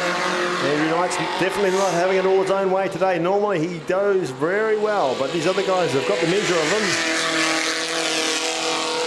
John Strickett from Nelson, C22. And into the Class 7s. These are guys had to be tangled up earlier. That's Jack Hallier. And Connor Nickland. Connor Nickland, he's from Albany. Of course, Jack's from up that way, kind of part of town also. From Kingseat, in fact.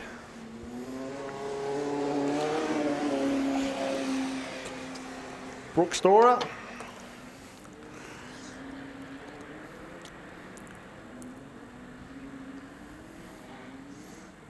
Beautiful day. It's been an outstanding day. This has been a real smorgasbord of motorsport, folks. You've been dished up here tonight. I've seen some amazing stuff. I've seen some harebrained stuff too. Let me tell you that, but I think. I'll go away from this experience, Jet Ranger, a different man than what I came. Yes. Well, yes, I'm sure you're healed now after coming and watching this spectacle. I tell you what, you know, I can't even think of what to say. Yeah, I'm lost for words. Words fail me. Well, I can't believe how well Mark Goldstone's going. And he's just pulled out such a lead from Ian Simcox. Andrew Knight has closed up on Ian Simcox, though. The third place. Cars all over the track. It's hard to figure out where to watch. And someone's parked up over in the top corner there. I think he's been there all day. Oh, is it for that first three thing? Yeah. Probably trying to save fuel. Well, especially at the cost of it at $2.85 a litre. Yeah.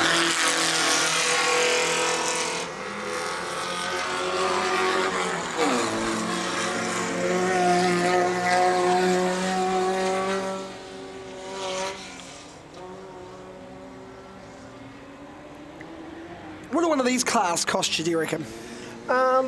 For a car on a trailer, second hand that's halfway good, probably between 4 and 10 grand. That's cheap. Yeah, a lot of bang for your buck. And the running cost, like you know, yeah, you're praying it, but genuinely, what? Well, actually, not super cheap because the old Volkswagen air-cooled motors are quite expensive to do up. And it's not like just going down to the local wrecker and getting another $100 Toyota motor and throwing it in that does 500,000 Ks and they never change the oil. Old V-dub's a wee bit more problematic. Now, we've got someone parked up over there, a bit of smoke coming out of there. You sort of smoked the corner. I saw that too, yes. That's Andrew Knight, by the looks. It is, I think you're right, it is. Oh, smoke pouring out the vehicle. That's got terminal. That's not a good look, really. No, terminal for Knight. He looks absolutely filthy with himself. And a very precarious situation where he's parked. Yeah, on the inside of the corner there, although the smoke stopped, so let's hope. He's probably shut the engine down, I would have assumed. Yeah. Back to the race. We are a smoke-free venue. We are.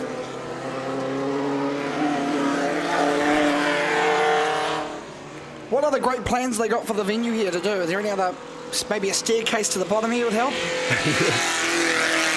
I think they're going to have a water slide there. You just slide down there. Just put it the old polythene, get the old garden hose out.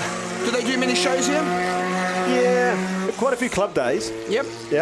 They cancelled the last one because they were doing the prep for this event with doing all the changes. So, yeah, but it's a good event, and quite often have the ATV club working in with us, and quite often, like the Mainland Challenge, those guys have wee enduro themselves, and then they all marshal out in the forest for us the following day. So it's good, the two clubs working in together, and they're a good bunch of guys.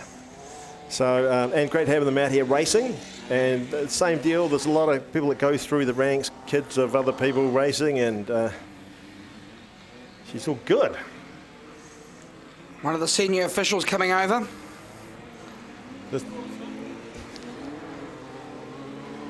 Drinking a beer. Good heavens.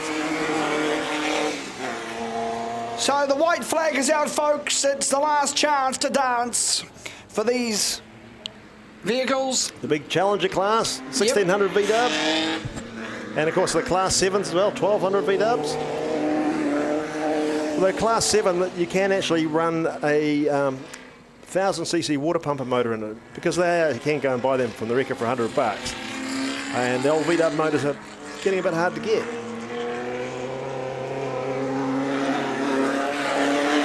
Ian Simcox for the white flag, but of course he's in second place, but boy oh boy, Mark Goldstone's half a lap ahead of him. Yeah, he's just dominated today, and those that have been watching will appreciate that. He has just done a great job. Sure has. And like I did say earlier, he didn't just come here to eat his lunch, he came down here to race, and race he has done.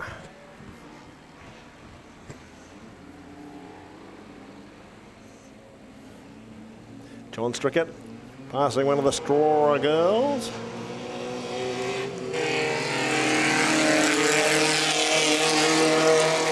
Oh, flat left rear. Oh dear. Left front wheel, left front wheel. Oh, wait, back wheel, never mind. Okay, Mark Goldstone coming around, making it 3 out of 3. Flicked it sideways there. What a great win. Goldstone takes victory lane. Good stuff by the big fella. Yeah, I reckon. He's obviously got that car dialed in.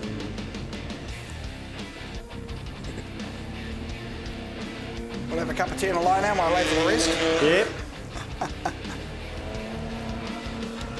They're coming round.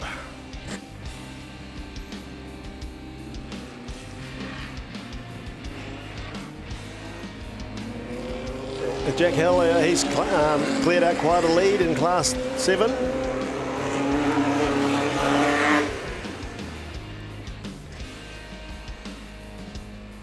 I've sent the expert interviewer down, Jet Ranger. Just he just the old swap. Look at him, he's gone down, he's gone.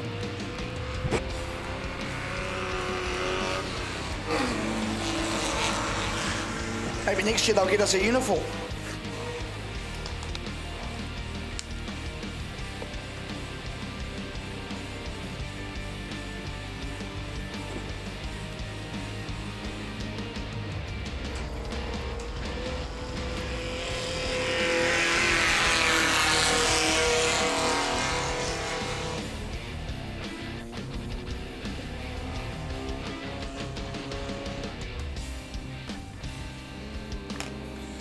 Okay, so Jet Ranger, the media Mongol of off-road racing, is downstairs telling all of the drivers how many races he's won when he hasn't. And he'll be down to grab an interview and a few words with our very, very, very elated driver. Well done, Mark Goldstone. What are you going to say for yourself? Oh, it was pretty good. No, I had a Pretty good. What? Oh, I just had a real nice clear line off the start, and yeah, the other guy gave it a bit wide line on the second corner, so I just nipped up the inside and got him. Yeah, it was good racing. So. Sweet. And who are your sponsors, Mark?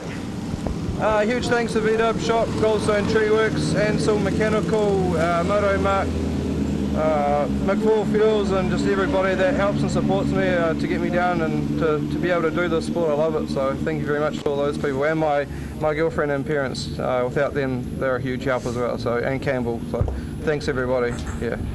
Well, thank you. Well chosen words there. Keep it sweet with them. So this one, then we have 3 after this, so 4 more events, and it is good night nurse till tomorrow. Flag goes down, oh no, jump start, oh well, concertina, and there you go. It's like the AA driving school, just coming out of Botany Downs. Oh, they're all getting a bit anxious out there, everyone's getting excited. I tell you what, the old starter did try and set them up a bit, didn't he? Oh, he was could there a have bit dropped of that, really. He could have dropped it. Now, he wants to check that he's got problems. Everyone's touched everybody. Yeah, touchy-feely. Oh, and, he's got problems too. The 367 might have a few problems. Oh, okay. Oh, I can see you got tapped too. Yeah, he got a big how's your father? And I see Grant Adamson is going again, car 375, the white car at the back. Yeah, good to see him back out there. Yep. That's an old school car, but a very quick car. Yeah, it's going well actually. He's a good wee peddler, and it's pretty understated, that thing. Is there a bounty on Midgley? You better talk to the drivers, I think. All right, well, let's see what happens. Let's see how it unfolds. Are you ready, folks?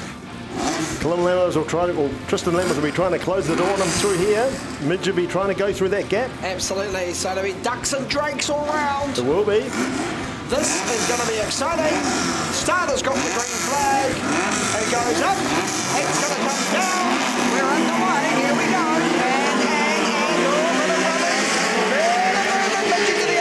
He's through there. Good wee drive there. Forceful drive, but he had to do it. And he did well, and they all, well, we don't know what's going on because we can't see, but never mind.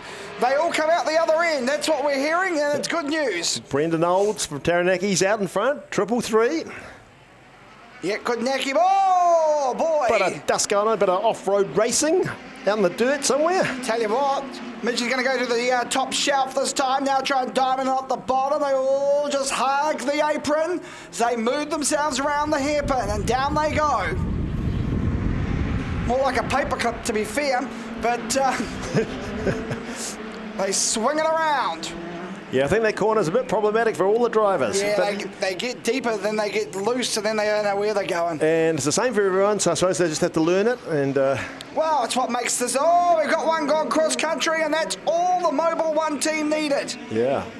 Now, can they return? No, they can't. It's got incredible position. The car is so stable on the track. So, Nigel Sutherland, Fergus Crabb. Oh, look at that. Brendan Olds, 333. Brendan Midgley. Oh, mate, 375. That was a bit of a hard landing for Mr. Midgley. 333's driving like he stole it. Yeah, he possibly did. Couple of cars parked up on the off the course. Oh, race leaders went AWOL. Oh, another one's around. Look at that. Oh, it's not jolly. It's worse than Auckland at 5 o'clock in the traffic. It's not synchronised swimming. What are they doing? They were. It was quite good, actually. Perhaps that was a good save from the car at the back there. Didn't run into the side of the other guy. Canterbury turning it up here this afternoon, here at the Can-Am Raceway for the Off-Road Nationals of 2018. Meanwhile, Brendan Midgley's out in front now, having got past his old offsider, Brendan Olds. What an unbelievable turn of events. The race leader, while in front, well, I don't know what to say. I don't know what he did. Well, I want to watch him go over the tabletop jump because he had a bit of an ugly landing there. So Yes. like he dug a wee hole, the left front wheel. No, I think you're right, he did. I think they've changed the setup of the car. It's going over those jumps nicer. Here it is. Oh, yeah. That's good. That's a bit more measured. I think he probably thought, whoa, hang on, I'm out in the front. I don't want to lose it. Not quite as good as you at Taupo, but it's not bad. Oh, no. Did I tell you I raced at Taupo? Yeah, you did. You did. How long have you got?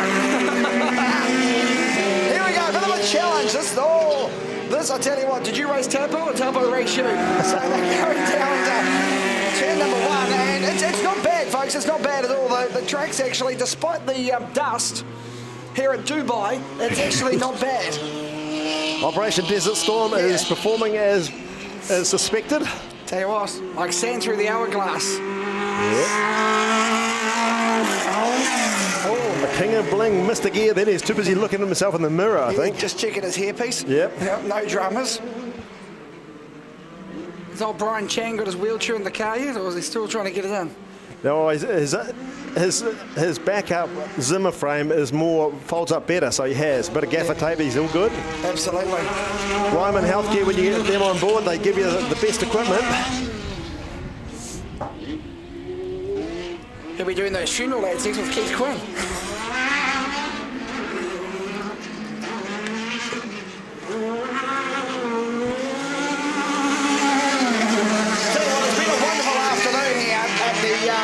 Canterbury Off-Road Club. They certainly put on a very hospitable afternoon. The track, while it's been difficult, we had some excellent races, haven't we, Jess? We have, yeah. The racing's been pretty good, and of course Brendan Midgley out in front, and of course he had a wee incident down here a wee while ago where his carburetor basically fell off the car and they had to try and hold it on with duct tape. Bit of old gaffer tape, put it around the carb. I think I saw they had some on there just in case it fell off this time. Bit of old Kiwi ingenuity. Yep, number 8 stuff, number 8 wire. That's the way, that's how real races are born. Yep. White flag should be coming out soon, I would imagine. So we are on the penultimate lap. But he's just like, he is smoking them. Yeah, Brendan Olds, I mean, he was leading in that first lap, but look, he's just walked away from him, basically. Yep. And what you can see he's done is he's kind of just feathering the throttle, but he's not doing anything stupid. He's figured he's got a good lead. He doesn't want to trash the car for tomorrow. He's got through McCall corner well. Yeah. Here we go. Nicely does it. And just, yeah, perfect. White flag, folks. 1 lap to go for Midgley. Now, we don't want to jinx him. I think it's a foregone conclusion, Jet, I do believe.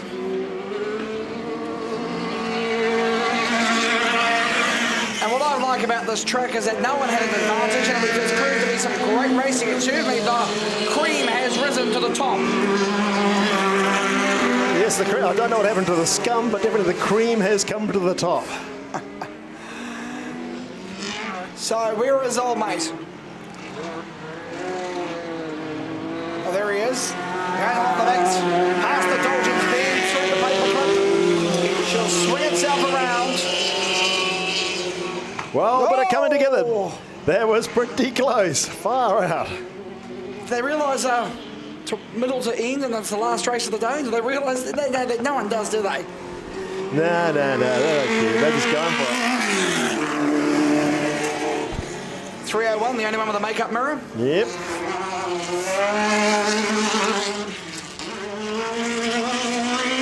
Here he goes in now. The checkered flag's gonna fall. Not 1 victory, not 2 victories, but 3 victories for the Mobil 1 team. Another dominant display, and he will take it. Brendan Midgley, 3-2-4. All the way from North Harbour. Another good Aucklander. Yep, another Jaffa. But he's a well, I shouldn't say but, he's a lovely guy. Okay, Brendan Old and Fergus Crabb keeping him honest.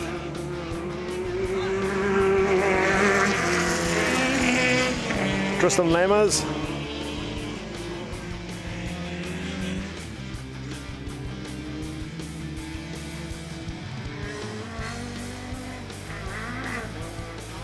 Still racing around here. Look at that! Trying to sneak through for placings. There's Joel Green.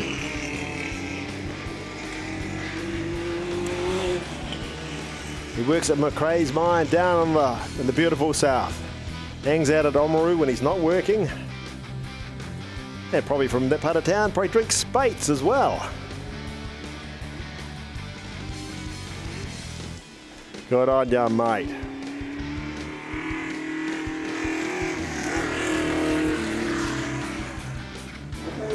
Right, we're going to get a lick of water on now, and before Class 8 comes out, which is a good call, I think, because those guys are just giant rotary hose. They dig up all that loose stuff.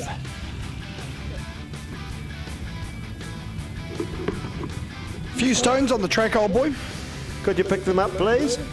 I'll be here all night. That's all right. You weren't going anywhere else, were you? Big plans. Big plans. Got to help the producer do a bit of editing. Oh, that's right, because he's staying in all night to do that urgent stuff for work, yeah.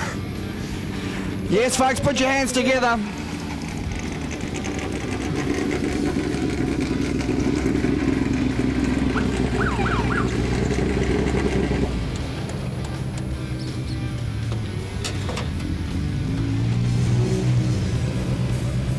We'll let these others go past, but I tell you what, not once, not twice, but 3 times. You must be pretty happy with that.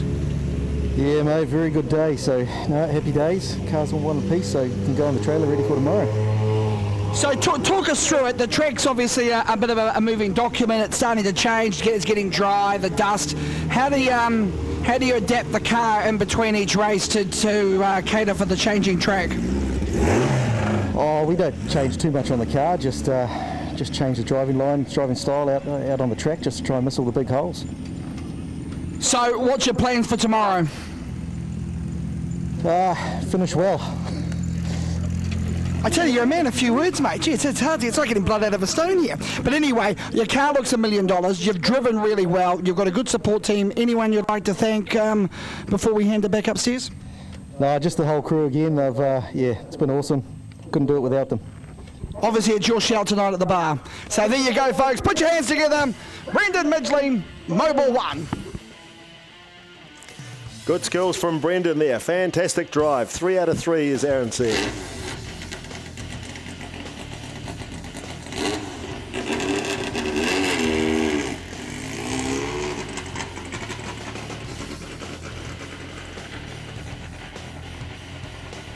Getting a bit of the old council cordial, bit of the old water on the track for the big boys, big bad boys come out from the Class 8 Thunder Trucks. Of course, first out, who would you think that would be? That's one of those Aussie guys, that old Ricky Lane boy. Cam Strafford's out again. And I believe that's the ex-Craig Westgate truck. He's got it dialed in. We issued before, I don't know quite what happened to it. What happened to it? And of course, next to him is Martin van der Waal, the ORAN's national president. We said earlier he missed the boat, as it were, yesterday, but got on a late one and drove all through the night to get down here to the beautiful south. And he's about to get a free car wash by the looks.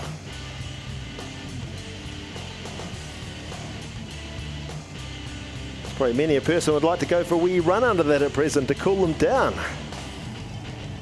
Such as the Canterbury climate.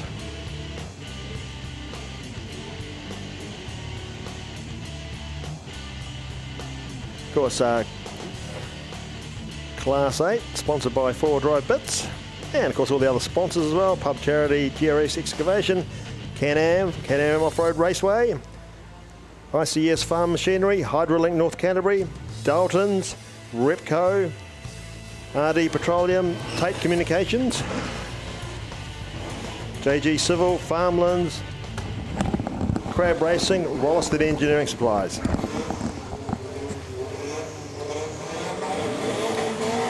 Here we go, flags dropped and that's a good start.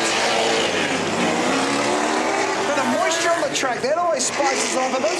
Yeah, that sorts out the guys. Some of them are 2-wheel drive and some are 4. So the 4-wheel drive one's got an amazing start. But look at this dusty around the corner there. Back onto the big, speak of those plains, is it the Serengeti Plains in Africa like that? Big dust storm. I tell you, something's a dust storm. Yep. So Ricky Lane into the first corner. Flicking it sideways. Cam Strafford, he used to race motocross. He's going to try and shut the door on old Ryman Healthcare sponsored Brian Chang.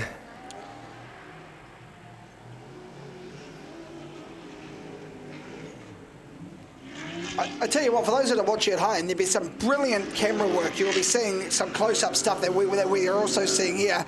You just have to admire the tenacity of some of these vehicles and the way they're going, because they are just giving them absolute everything. Yep, heading into the dust there. It's a bit ugly, that Ricky. That's an Australian track. Spread the old red dust out, the red dirt. Flick it out around the place. Texas and Ian's rock. Yeah. You're not a Uluru now, mate. Yeah. Oh, look. Cam Strafford's going dangerously close to the tyres. We don't like that. At least you got the car back out there. He did. 500-year-old racing a car. He's going well. Those special pills keep him going. Thought the oxygen tanks runs on formaldehyde. I think that's something you'll drink after. It's a bit of just to keep him in the loop, as it were. Oh dear, he's going to come up here and hit us. So I can run. Ricky Lane, he's just pulled out all stops. Yeah, this is more his type of track, though. When you look at the vehicle, you look at the way it's set up, it is his more type of deal, isn't it? It's got long legs, and the more he's driving it now, the more confidence he's got. Because one of those things, if you're not confident, you're not going to go hard. Well, he's going for it.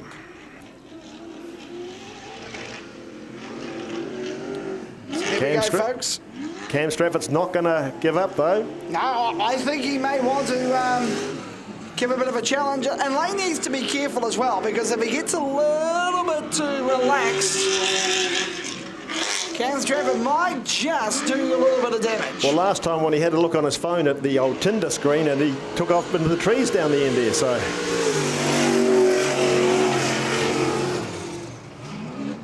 Just gently coasted over doing tabletop, so...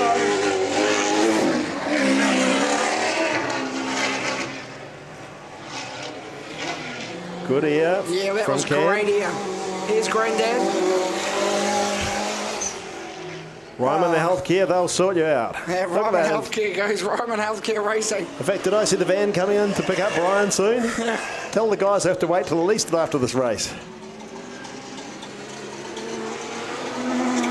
Blair Preble. A few funny noises there. No, that doesn't sound healthy at all. That sounds like a food processor. Or has he just been married and is that a few cans tied on the back of the car? Exactly, Just married, is it? the just married cans. Can I see just married written on the back of the car? Yeah, I think you can. Oh dear. But out in front, it's Ricky Lane. Yep, so he's our good New Zealand boy. We'll give up on being Australian now because he's doing so well.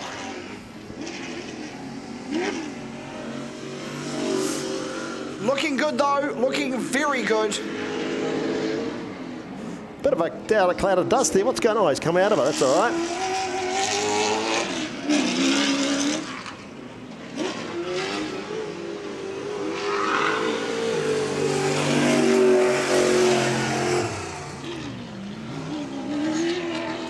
He's going to have that jump nice and easy. He doesn't want to trash the truck. Canstrapper goes wide there. It scares me.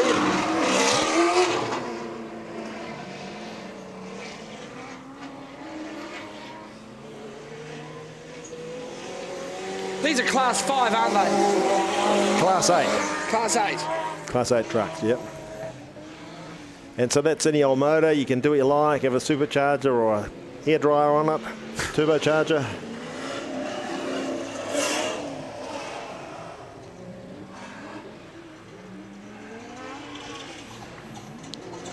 So the white flag will come out next time by as the old clank maybe. Oh, a bit of blue smoke that time. Yeah. Did you see that? That's what happens when you get married. Bit of smoke comes out your ears. Tell you what, do you think next year we can have a new chair?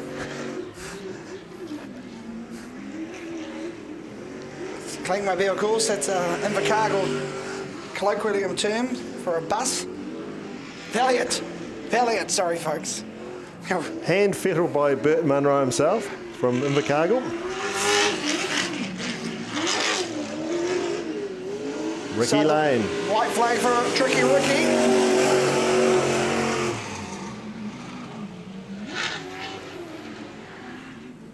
Well, this has certainly been a Labour Day like no other for me. No sipping Chardonnay and having cheese boards at the viaduct this weekend, does it? No, indeed. Well, I suppose that goes with the territory, having an ankle bracelet, having to come out here. Thanks very much. You know me so well. Bit of Ponsonbury bling. Brian Chang. Ticket fact, Brian has done quite well so far, but he's not having it his own way today. Well, sorry, in this heat. To be fair, though, when you think about it, he is old. Yeah. He needs to have a lie down, so... Yeah, he probably missed his afternoon nap. And I believe he had to skip his tapioca pudding as well. Oh, no. Well, that's what happens when you get upside down. He probably spit some of it up. How do we spit? We chunder. Oh, this is a family show. What are we talking about? Yeah, I know. It's all truth, though. So, Tricky Ricky will come down past the... well, he just covers everything in dust. He's out there somewhere. There he goes. He goes into the final sweeper. He's got two slight jumps just to excel at. There goes one. There goes the other. And the checkered flag will fall. And Ricky Lane will win. What a win. You'll be on Ricky Lane. And look at this. Who's in second place? Oh! Wow, bit of a handstand there. From our mate Cam Stratford, all the way from Nelson. Yep, Good Nelson. redrive, but he didn't have the legs. Not quite. Bit of a 4-hour tow back to the homeland, I'd imagine. So speaking of legs, are you going to pop down there and interrogate Ricky? No. The Aussie? Oh, I'm going to go and talk to him, right? Okay, good to go. You're better looking. Well, one Aussie to another, you see. Oh, I tell you. Can't wait for Jason to get this invoice.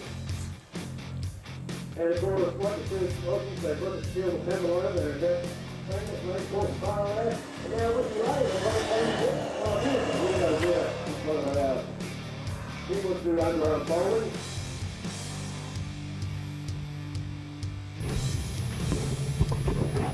you've got two microphones. Do you know how to use them? Yep, one in each hand, mate. I can multitask. There you go. Okay, so the troops are going to put a bit more water on now. We like that. Get a bit of water on there before the UTVs come out, Class S. The next one's out. Just waiting for one car to come around. Still got a couple of races to go after that Clear one. Preble. With a funny wee noise in the back there. I think you might have what is Budgerica with them to go racing today. So we've got what's coming out next? Sorry? What's coming out next, young fella? Class S. Then what comes out after that? And then Class U. They're both UTVs classes. And then Challenges and then Class 1, I do believe. That's 4. What? There's a bit of paper there. It says something there. Oh, no, I'm just testing your skill set. Phil can help you. He's good at reading. Phil's clocked out. Okay, we'll get Ricky Lane over here and we'll interrogate him.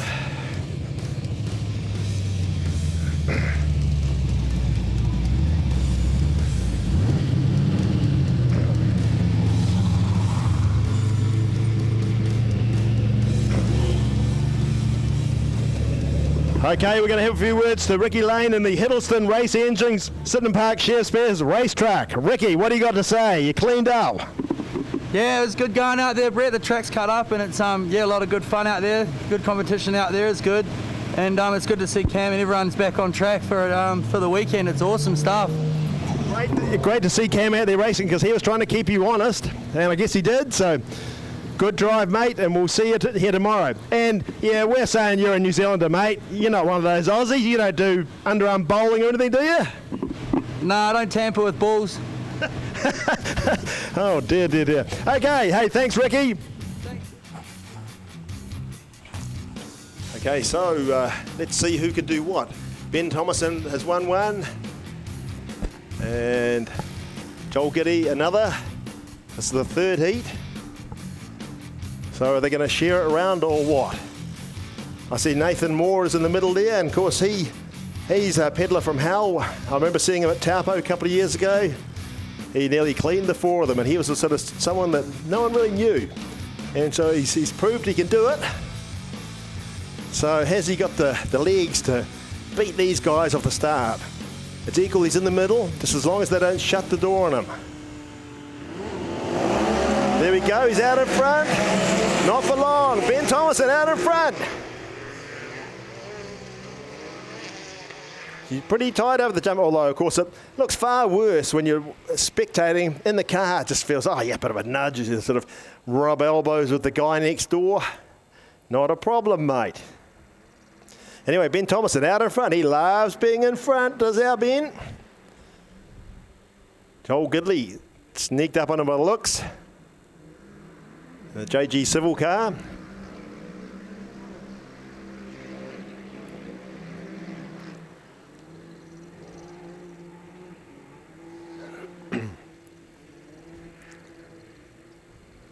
Pretty dusty for these guys back in the field. Having to fight all that dust. A wee bit of wind to blow it off the track, but boy, they're going through this big tunnel of dust. You see as much as you can, and you're just hoping there's nothing there.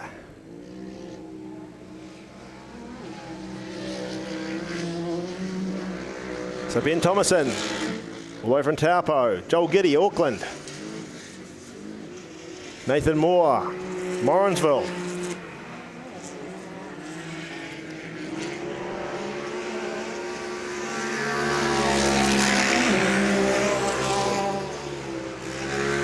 Big hip.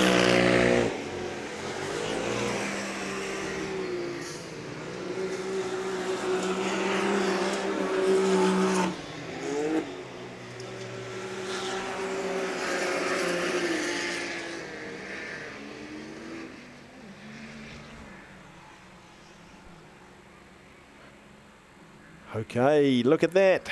Coming around through the field.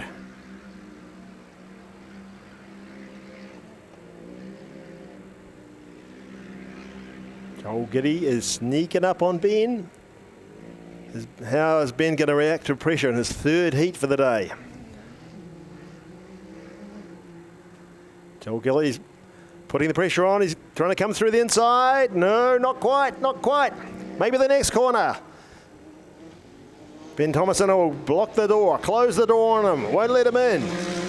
These guys are racing each other. They know how their minds work.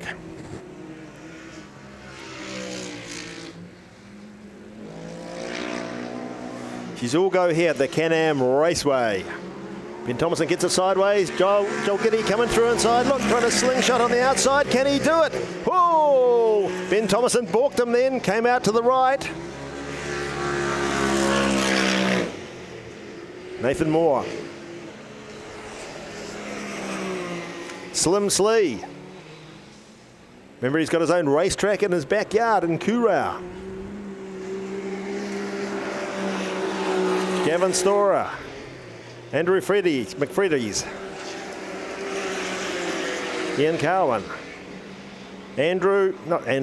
James Roly-Poly Fleming, one of the Methven Mafia there at the back. Okay, what's going on at the front of the field? Ben Thomason, not a tow rope distance behind him is Joel Giddy. So that's Tauranga versus Auckland here. Polaris versus Yamaha. Must have specialised that Joel Giddy to be able to see through the dust.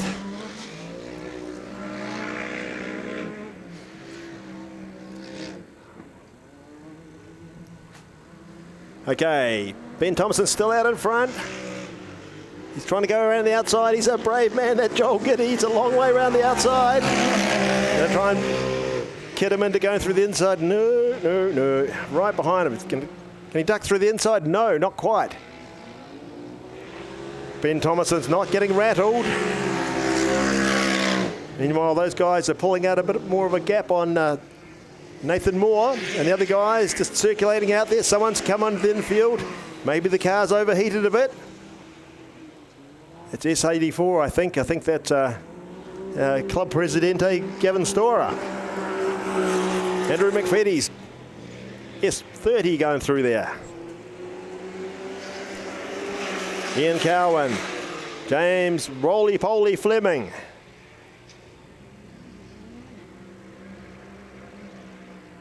Yes, I think that's Gavin Storer stuck out in the middle there.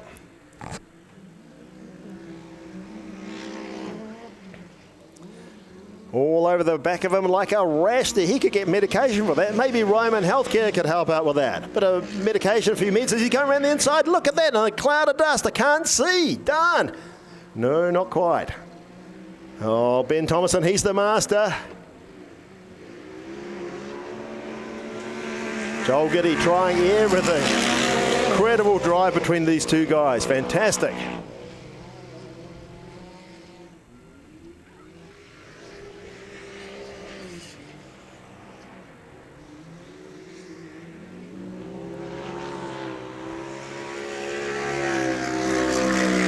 Nathan Moore, he doesn't have an answer for those other two guys. However, I'm sure he's conserving his car for tomorrow.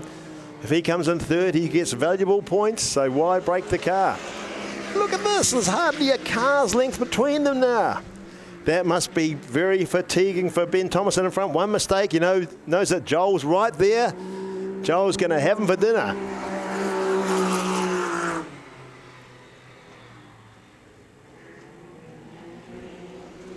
Coming around with a white flag.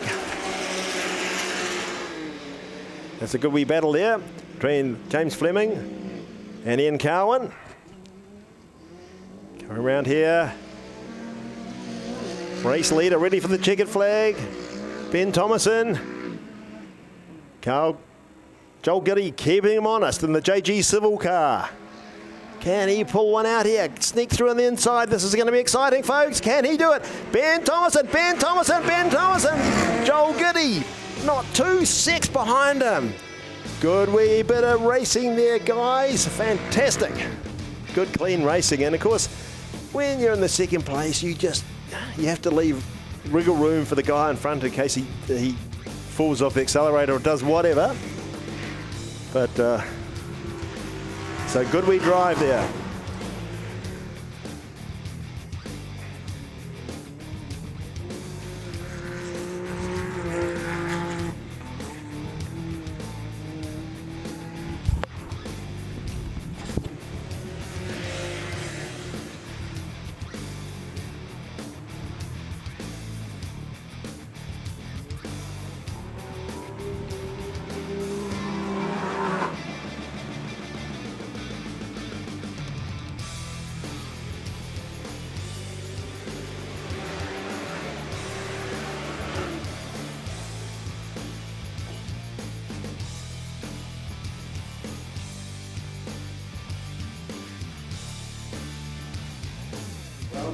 Power on the race here. Ben Thompson, he'll need to come there right out now. Joel Giddy was on his case. One wee error and he would have been passed. That's racing. Good race for the pair of them. So we have Ben Thomason over here to say a few words.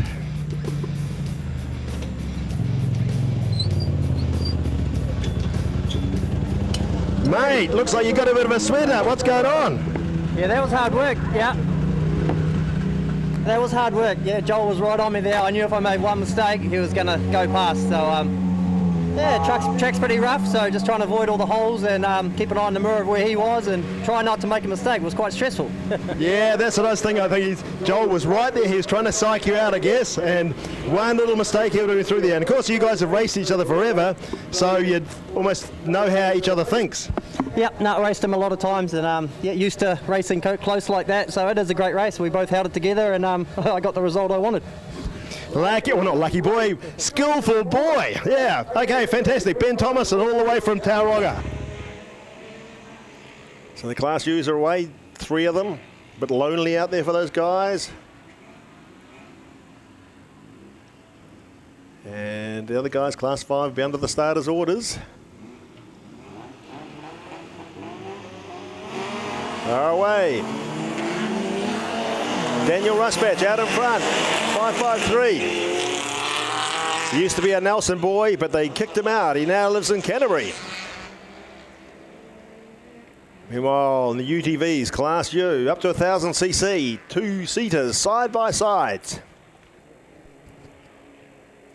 Who's out in front there? As Ben Thomason said before, the track is cutting up. Some of those corners are really rough, and those guys have got tiny wee wheels, like wee wheelbarrow wheels. They feel every bump.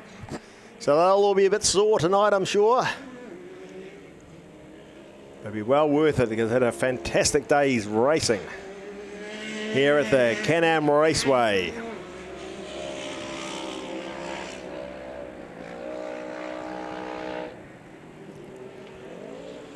So 2 separate battles here. UTVs. Carl Waterman in front. Dion Edgecombe in second. Roscoe Garden third. And the Class 5s. We've got Daniel Ruspatch in front. Regan Svensson second. Mr. Graham third place. And Nick Madness in 517. And of course we've got Sam Aikens in the car 1027, the Class 10 car, motorcycle engine.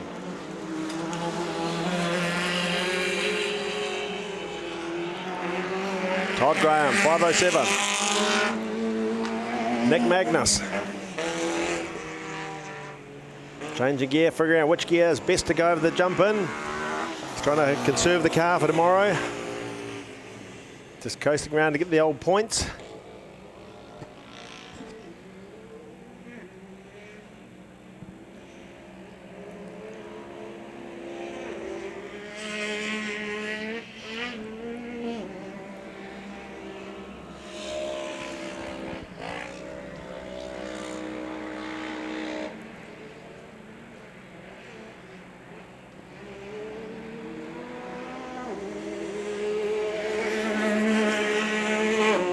Carl Reutemann, what a guy. I've seen him race up at Taupo.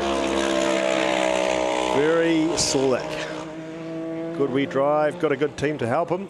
Guess all your pit crew helps. It's all about the organisation. You can pedal the car, but if the car ain't quite right. Daniel Ruspatch, what are you doing, man? Look, you've got a North Island guy just climbing all over the back of your car. Just pull finger. Your mother's here watching, so come on. Do something for your mother. Put your foot down. Come on, mummy's boy. 553, come on. Regan Swenson's trying to go around the outside. Put the hammer down, mate. Mind you, I guess it's this time of day. The old drivers will be getting a bit tired. You've done three 5-lap heats of this track. She's murder, mate. She's murder.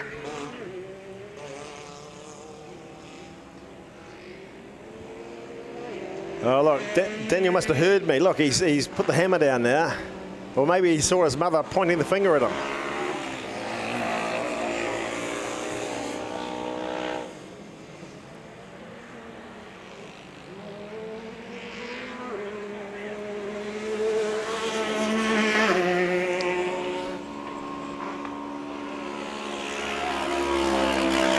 Dion's having a good wee race there, but hasn't quite got the wood on our mate, Mr. Rutterman. And Roscoe Garden, he's conserving energy for tomorrow. He's got all the lights flashing there like she's a disco. Meanwhile, Daniel Ruspatch, come on, mate. You're a South Islander. Come on, do something, man. Look, he's all over the back here like a jolly rash. Put your foot down. Hook another gear. Do something.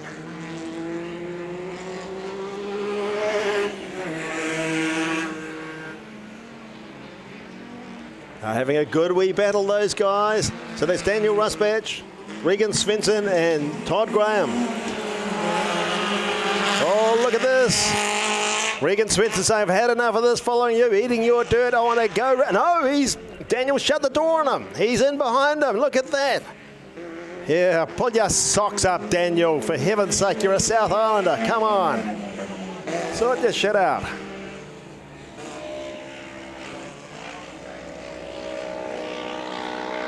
And you've got Sam Aikens circulating around there in 10.27, and he's from Waikato. Come all the way down here, but disappointing him to race against himself, but I'm sure he's having a lot of fun, a bit of airtime.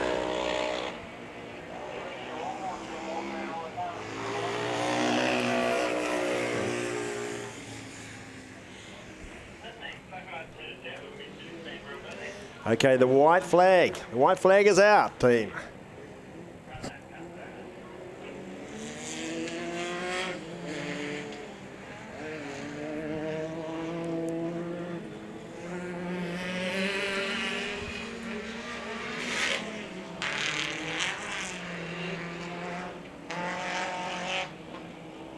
Roscoe Garden coming around for the white flag. Look at these Class 5 guys going. Look, they've been hammer and tong all afternoon. It's fantastic racing, you guys. One lap to go. Can you hang in there? Coming round for the checkered flag, Carl Reutemann.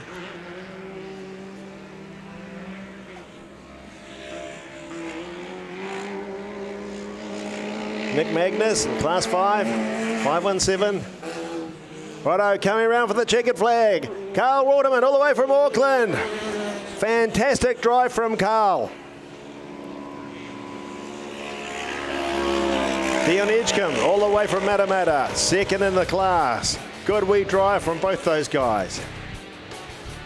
Meanwhile, look at this. Regan Svensson's gone past the race leader. He got the book by the traffic, I think. Daniel Ruspatch, look at that, they're neck and neck. This is a fantastic race, guys. Oh my God, look, Regan Svensson was in front and now he's lost the lead. Daniel just obviously saw red and said, hey guys, I've got to get out of here. I've got to get back out in front. That's where I belong. You cheeky North Islanders can stay in the background. Good wee clever driving there from both those drivers. This is fantastic. It's good when you can race someone so close and you believe in them, you trust in them. And look at that, coming around for the checkered flag, Daniel Ruspatch. And not even a car length behind him is Regan Svensson all the way from Auckland. Fantastic drive there, guys. Look at this, Todd Graham, Roscoe Garden, side by side over the start finish. Fantastic effort, guys.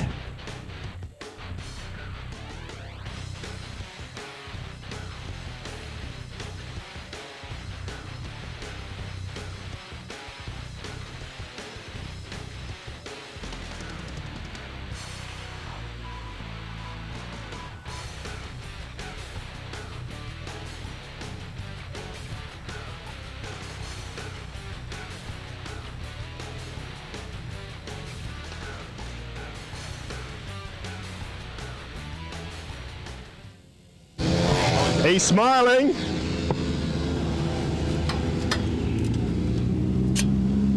He had the clean air.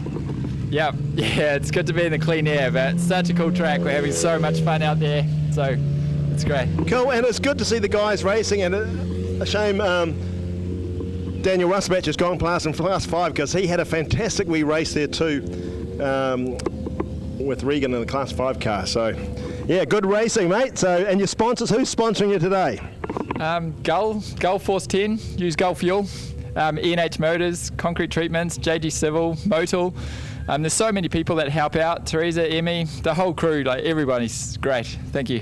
Cool, fantastic. Okay, we'll see you back here tomorrow. Just have to park the car over there, get the team to give it a bit of a hoozle up, get rid of that dust off it, and go racing tomorrow. Awesome. Shut up, thank you. Carl Reutemann. Big grin from ear to ear from Carl Reutemann. Welcome back. It is the final race of the afternoon. Water truck just applying some further liquid. Not that I'm overly confident will make a difference. We've been given the 1 to go signal by the starter in hand. Now I can tell you folks, McCall has got that car fixed. He's back on the front row. Starting on the inside, 3 abreast. Mathematically, needs to win this and needs a couple of other results to go his way to even be with a chance to get the 1 on the side. Dead right, and as we said earlier, he's had 1 on his car 6 times already. So he's a legend in his own letterbox, I guess. See if he can do it again. But hey, even with this heat this afternoon, he's still got tomorrow to contend with, and it's another ball game. Yes, it's a game changer, well and truly. So it'll be game, set and match for this one. The Canterbury Offroad Club have put on a fantastic day 1 for the Orange Off-Road Nationals for 2018. It has been a scorcher of a day. Mid-20s, dry, with the only breeze we've seen is the breeze of the cars, flying the dust up and all over the place. There's been a couple of bizarre races, but nevertheless, we have saved the best for last. For sure. So these guys, it's not for the faint-hearted, so stand well back to the fence, guys. These guys mean business. They'll be cracking the Heinekens, no doubt, in 5 laps' time, if they're not already doing so. Yeah. So, remember, folks, if you do want to see all the action from today, you just have to log on to the Pits Media on Facebook. You can like it, and that will give you, all you got to do is like it, follow it, and you will see all of today's coverage. The good, the bad, the ugly. So I was talking about you, Jet Ranger, but that's okay. So... Oh, am I the good? You are the good, I'm the ugly. Okay, who's the bad then? Well, you be the judge of that. Okay. So the water truck will come round. He's done quite a few laps, the old water truck. That's good.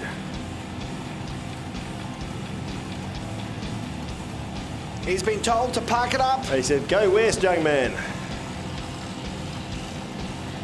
Go west to West Melton. Can-Am Raceway at West Melton. Beautiful day. What a great long weekend start this has been. More motorsport action tonight at Woodford Glen. More park tomorrow. Then, of course, you got here as well for the big final. It's all on. We're watch the starter. The flag will come up. And it will be showtime here for the final race. Here we go. Up it comes. And Tony McCall up to his old tracks doing the jump start. McCall gets told to go back a bit, so got a little bit premature. And naughty boy.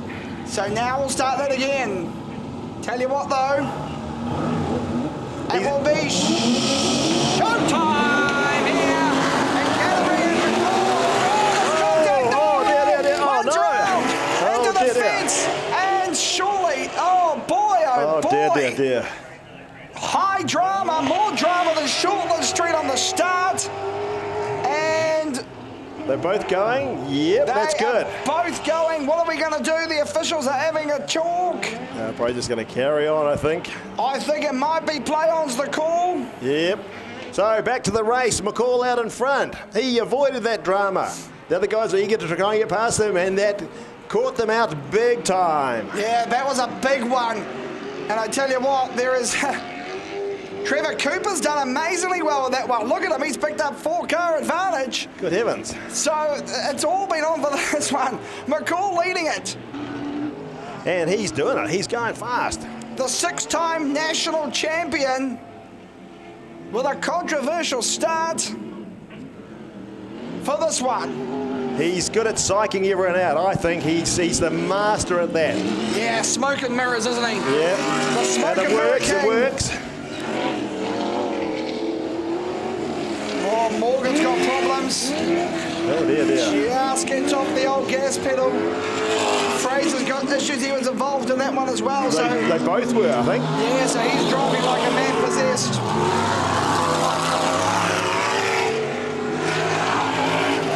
And McCall, though, running away with it. The real battle's back here. This is the real battle.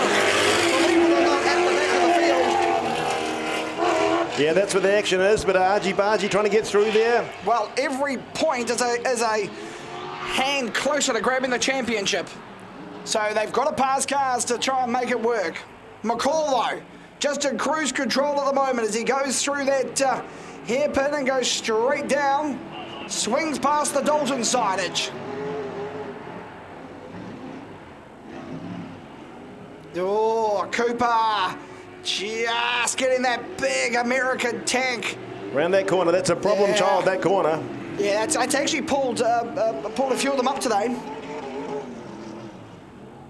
So Greg Wynn's trying to keep McCall honest, but McCall, oh, look at that, just nearly overextended himself. McCall is coming into McCall. Yeah, into the McCall bend. He looks at that with ease, swings it into the big sweeper, and then 2 jumps past the bulk of the pit crowd for the young fella. The man they call the coach. Look at him, he just jumped over that. Out in the loose there, though. Mind you, he's got a bit of distance on the other boys. Greg Wynn trying to keep him honest, but hey, there's a big gap there.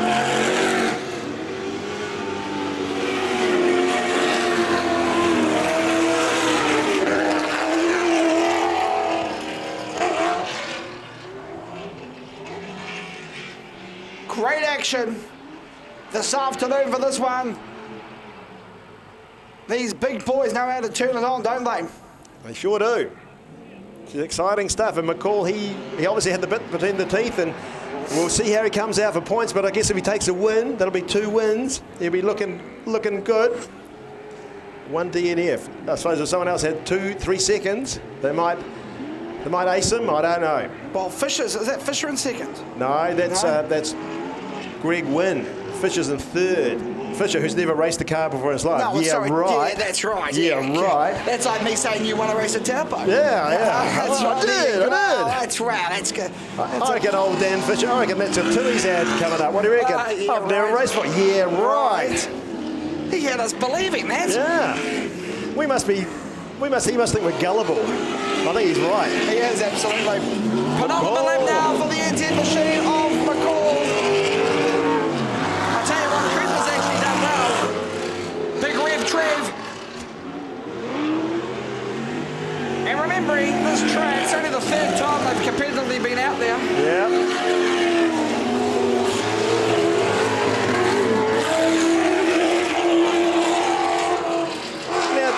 Powell, did he not come out in this heat? I haven't seen it. I thought he was in that, but I think he may have been involved in that earlier incident.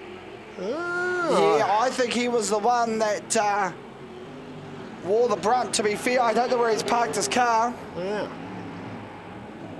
Probably on the other side of that hill.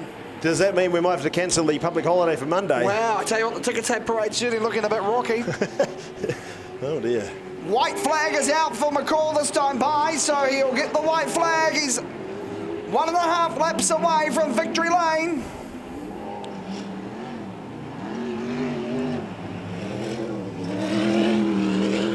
Greg Wynn's keeping him honest, but he's not quite there. But if McCall spins up or gets it wrong, however, what's the chance of that? He gets sniff victory. Tell you what, great battle for last. Going around for the white flag. McCall, 1 lap to go. Oh, McCall's loose going over that jump. Good heavens, man. Sort it out. Well, he just doesn't need to do anything silly, does he, really? It's not his nature, though, to not do anything silly. Trevor Cooper, the big black bus, gone wide. Yeah, he's got that thing going too. He'll be good tomorrow. Jacob Rowley's. John Morgan. And Mike Fraser. Mike talked the talk, but he hasn't, although he's got up in that wee bingle earlier. Yeah, I don't know. McCall swings it past. Dalton's comes back through and around. That's been tricky for a lot of teams. Gets it through nicely. He'll come out. And really now, I can safely say it's probably his race to lose, I would have thought. Mind you. Greg Wynn. Oh, good save from Greg Wynn. I thought he was going to go up on his lid. Just saved it. Yeah. Through the final corner he goes. He'll bring it into the big sweeper. McCall's just gone through McCall. He has indeed. He'll go over one bump.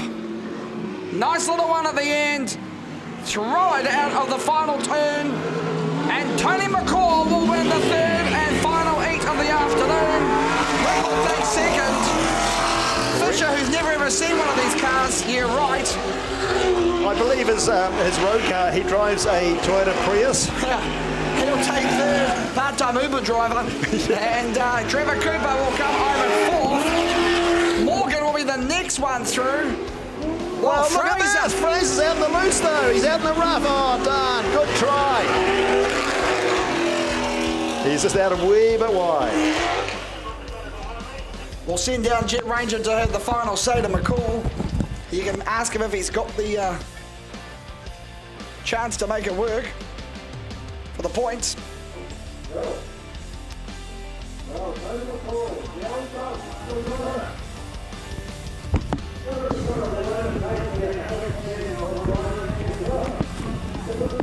Well, there you go. It certainly has been a wonderful afternoon. We'll go to Jet Ranger very soon. He'll have Tony McCall down for the final say. Tony McCall. Pop it over here. We want to have a talk to you, lad.